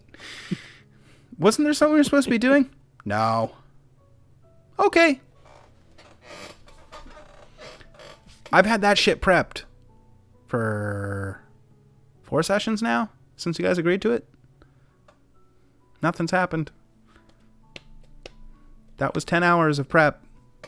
So far hasn't been used. And it's entirely possible it won't get you. It's possible it won't get used. 3 party members have stakes. But if the other 2 are like, nah, fuck that, and they leave, yeah. There are multiple days in the week. You guys could stream on other days too. Why still going? Why not still going? How about that? Why not? Mostly because it's a riveting conversation and, fucking have at it. That's why. Stop killing all the townspeople then. I'm not the one that kills them. It was the Rakshasa that did it. Anyway. Where was I going with that? I can't remember. And I mean, it's late. Yeah. I still need to eat dinner. Well, it can wait. Yep, it can. But like, these are things that, I mean, you dove into it pretty well there. You gave me a pretty clear. I guess that's a peek behind the curtain that I didn't know just how fleshed out Lilton was, because there's no map, so who's to think that there's any, like, you even had from now on every city is coastal city or has a river running through it, so I have a map. Jay's just sitting over here playing by the seat of his pants. It's fine. Yeah, pretty much. Yeah, everything's improv. Nothing's prepped. You didn't notice? I mean, yeah. With this campaign, I wanted to do battle map for every fucking scene. Everywhere you go, battle map, But I realized that is absolutely insane. A city map, that's one thing. Like, the Zizith, they don't even have they have a token on the map, or I don't even think they have a token on the map. It's just a map, and they're like, we go here. We're like, okay, cool, you go there, whatever. Just a visual representation of the city. And I wanted to do the same for Lilton, but Lilton doesn't have a river running through it, and it's not by the coast. So I'm having a bitch of a time trying to find a city, especially one that could give you any visual representation of what this fucking place actually looks like without just painting the wrong picture. And I haven't found the right one yet. So if I ever do, I'll put that. But then I realized that if I do a city map... I know an extremely talented cartographer you can get in touch with. It costs money or no? I mean, probably. Okay, then I'm good. Yeah. You'll have to ask her. Okay. Well, maybe if this thing picks up, kind of takes off, I can reinvest some of that. But in the meantime, it's one of those things that I wanted to have a map for, and then I don't really like theater of mind, but it became prohibitively time badness at I time became a very, very prohibitive factor in the sense of like the dungeons. Time badness. Yeah, time badness. The dungeons will have fully fleshed out maps with dynamic lighting and everything. All of that will be in there. Certain points. On dungeons, would you consider the mine that we delved to be a dungeon Fuck no. or a cave? That would Or be a was it a cave. mine? It That a was cave. like a room. I would consider that a cave, but it was a mine. It's not a dungeon. When I say dungeon, do yourself a favor and go look at the Mad Mage dungeon for the first level. First level of Mad Mage. That's what I would consider a dungeon. Agreed. It's not going to be a sprawling mega dungeon, but it's going to be a dungeon. If you remember last campaign, I don't know if you watched it, the group found a bunch of alien bug zombies. It's the best way I can put it. They're called the Sorrowful or Soren Hollow something. I can't remember. They're fucking creepy. I would consider that a cave. It's massive, but yeah. Fire giants near the end of the campaign at the altar to become a god, the forge, the soul forge. Still a cave, and that was a pretty big map. But yeah, if you've just looked at the map for level 1 of Dungeon of Mad Mage, that is a dungeon. And it will have dynamic lighting, and, most of the time it'll have color. Like, brown or whatever. If it's grass, then it'll be green, et cetera, et cetera. With dynamic lighting, so if there's like red lights on the side, you'll have red lights. If it's got, just regular lights, it's regular lights, Your draw range will expand as you, continue walking with your torch. You'll only be able to see 20 feet ahead of you unless you have dark vision, All that will absolutely be a thing because that's fucking awesome. Vision. Great.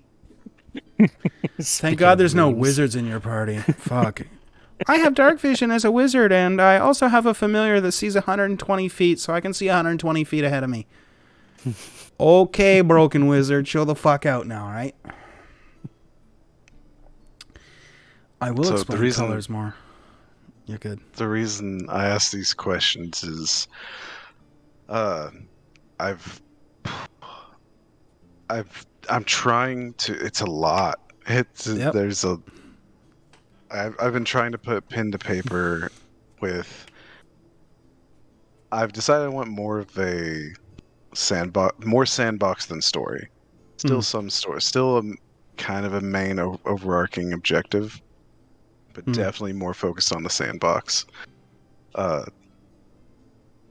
So I've been building towns, making NPCs, taking my hand at dungeons, and like as I'm going through it, I'm like, wow, it's a lot, and I'm starting to realize just how much of your work goes completely unnoticed by the players. Oh yeah, and they'll never see it. And that leads me to something that I said at the tail end of last week, and I haven't brought it up yet. That is the exact reason why I think every player should DM a very small 3 to 4 session homebrew. Not module, but homebrew. They have to create a world long enough for 3 or 4 sessions so that they can see the shit that you just gotta do just to make your players be able to actually play in a world. Because a lot of shit goes unnoticed. There's a very real possibility that you guys never meet those 30 NPCs in Lilton. Because it just might not interest you. You guys might not go to that side of the town. What do you mean, very real possibility? I'd say it's almost a guarantee. Yep.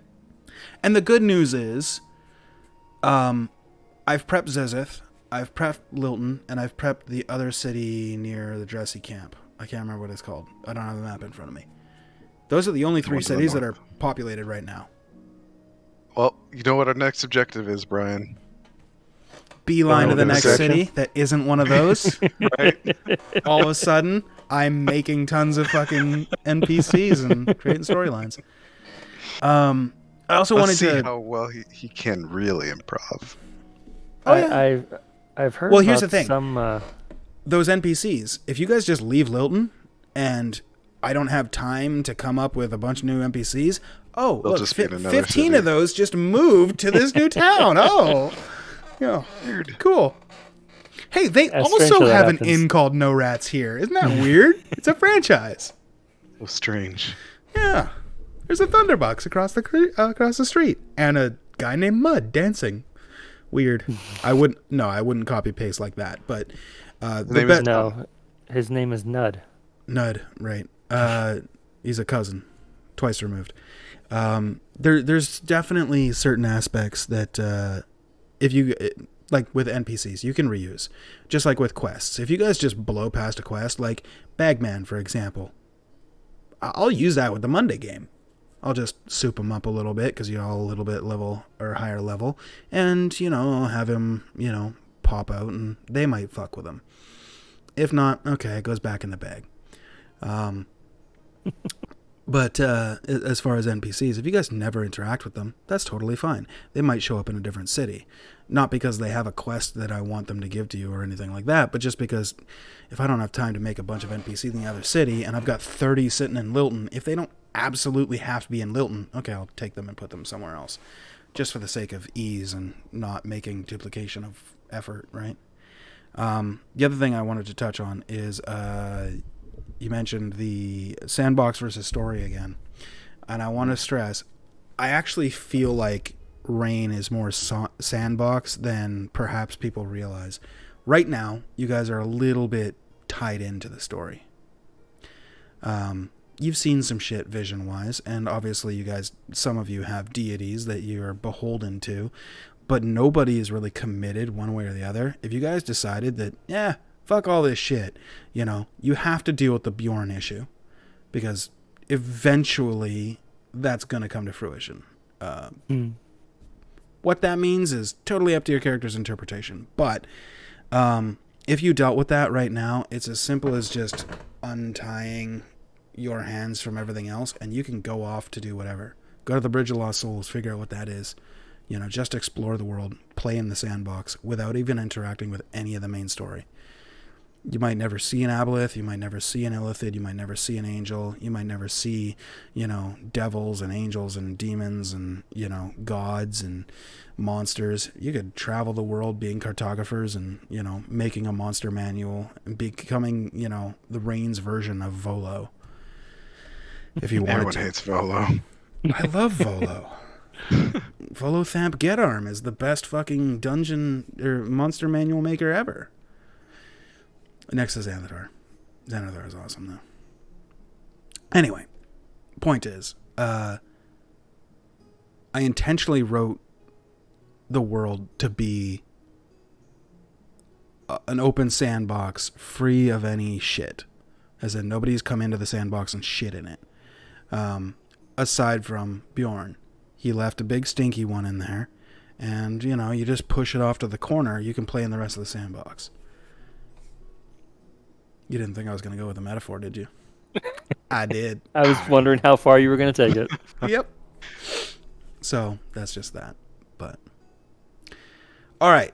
Last thoughts because, check the text general chat for the meme because that's me right now. Yeah.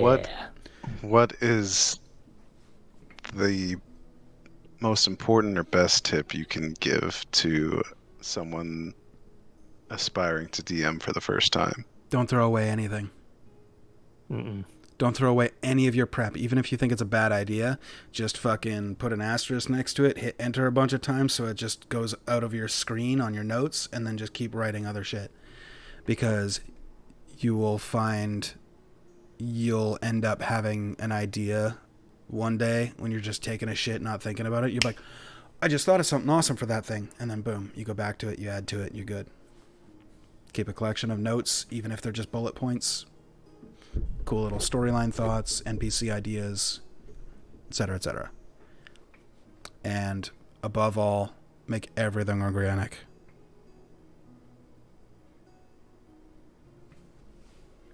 Brian? Try not to force anything. That's it. Start small. Get some concrete things down, and honestly, make sure you run modules first. Kind of see how things are tied together. Granted, you don't want to create a module because then you've lost the idea of a sandbox. Yeah. But maybe create multiple modules and then tie them together however you want. And if the person decides they want to start and finish a module, great. If they wanted to go into one of your modules and, yeah, I'm bored with this, and go someplace else in the world, cool. Stuff still keeps happening over there. The world still exists. It still moves. People still have thoughts, wants, dreams. Whether They're you're still there to see them or porking. not. Mm-hmm. And of course, have an awesome idea for a BBEG like a adventuring party Breaking Bad. Exactly. Yeah, exactly. Killing the idea of a BBG. That conversation went deep. Yeah. Anybody got anything else before we call? I mean, I've still got tons of stuff, but We could do it We again. probably call it. We could do We another should definitely 5-hour do it session. again. Yeah, because this was how many hours? 5? 5. Yeah. Jesus. Yeah, that was 5 hours, 11 minutes, and 6 seconds, 7 seconds, 8 seconds. Yeah, it's been good. We can definitely do this again, probably next week. Oh yeah, there's definitely stuff that I could definitely pick your brains on again. Mm-hmm. All right. Well, we might do this again next week. We might take a week off. Like 5 hours every week is going to be a little bit nuts. So, we'll see. But All hey, content for stream. it's more content for stream. I like it. If you're watching this on YouTube, check out the Twitch stream. Mondays we play Rain 6:30 to 10. Tuesdays we play Rain second group 6 to 9. And then intermittently on Thursdays we have this Mutual Misunderstanding podcast. Where are we talking? The Twitch chat. This one, because it's a podcast, we can interact in the chat a little bit more. So we have been, pretty much all night as people have been talking and stuff, and just joining them and chatting. So that's cool. If you want to join in on that live chat, that's there. If you like what you see and you want to subscribe, that's awesome. If not, that's cool. But I am going to run some ads here in a second after I switch the scene over. So if you wouldn't mind, just, stay on for a minute and watch some ads. And I think that's all we got, right? Didn't you just get a decent sized raise not too long ago? I did. You just I'm gotta, still going to show. Yeah, I know. Yeah, absolutely. If you want more city maps, subscribe with Twitch Prime. Right. So I can Yes. afford to get a cartographer to make city I will maps. show for you. Yes. There you go. Oh, man. Oh, next campaign's going to be dope. I'm already thinking about the next one. We're only 30 sessions in. Yeah. Yeah. I'm already thinking about the next one. Well, the idea of an idea being the BBEG just got my brain going. Anyway, stream. We will see you later. Watch some ads. Love you long time. Have a good one.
That's why my brain went to Jesus. I'm like, he was a carpenter. Maybe he was a Jesus. You want to know something crazy too? Statistically, that guy, his name might have been Joseph.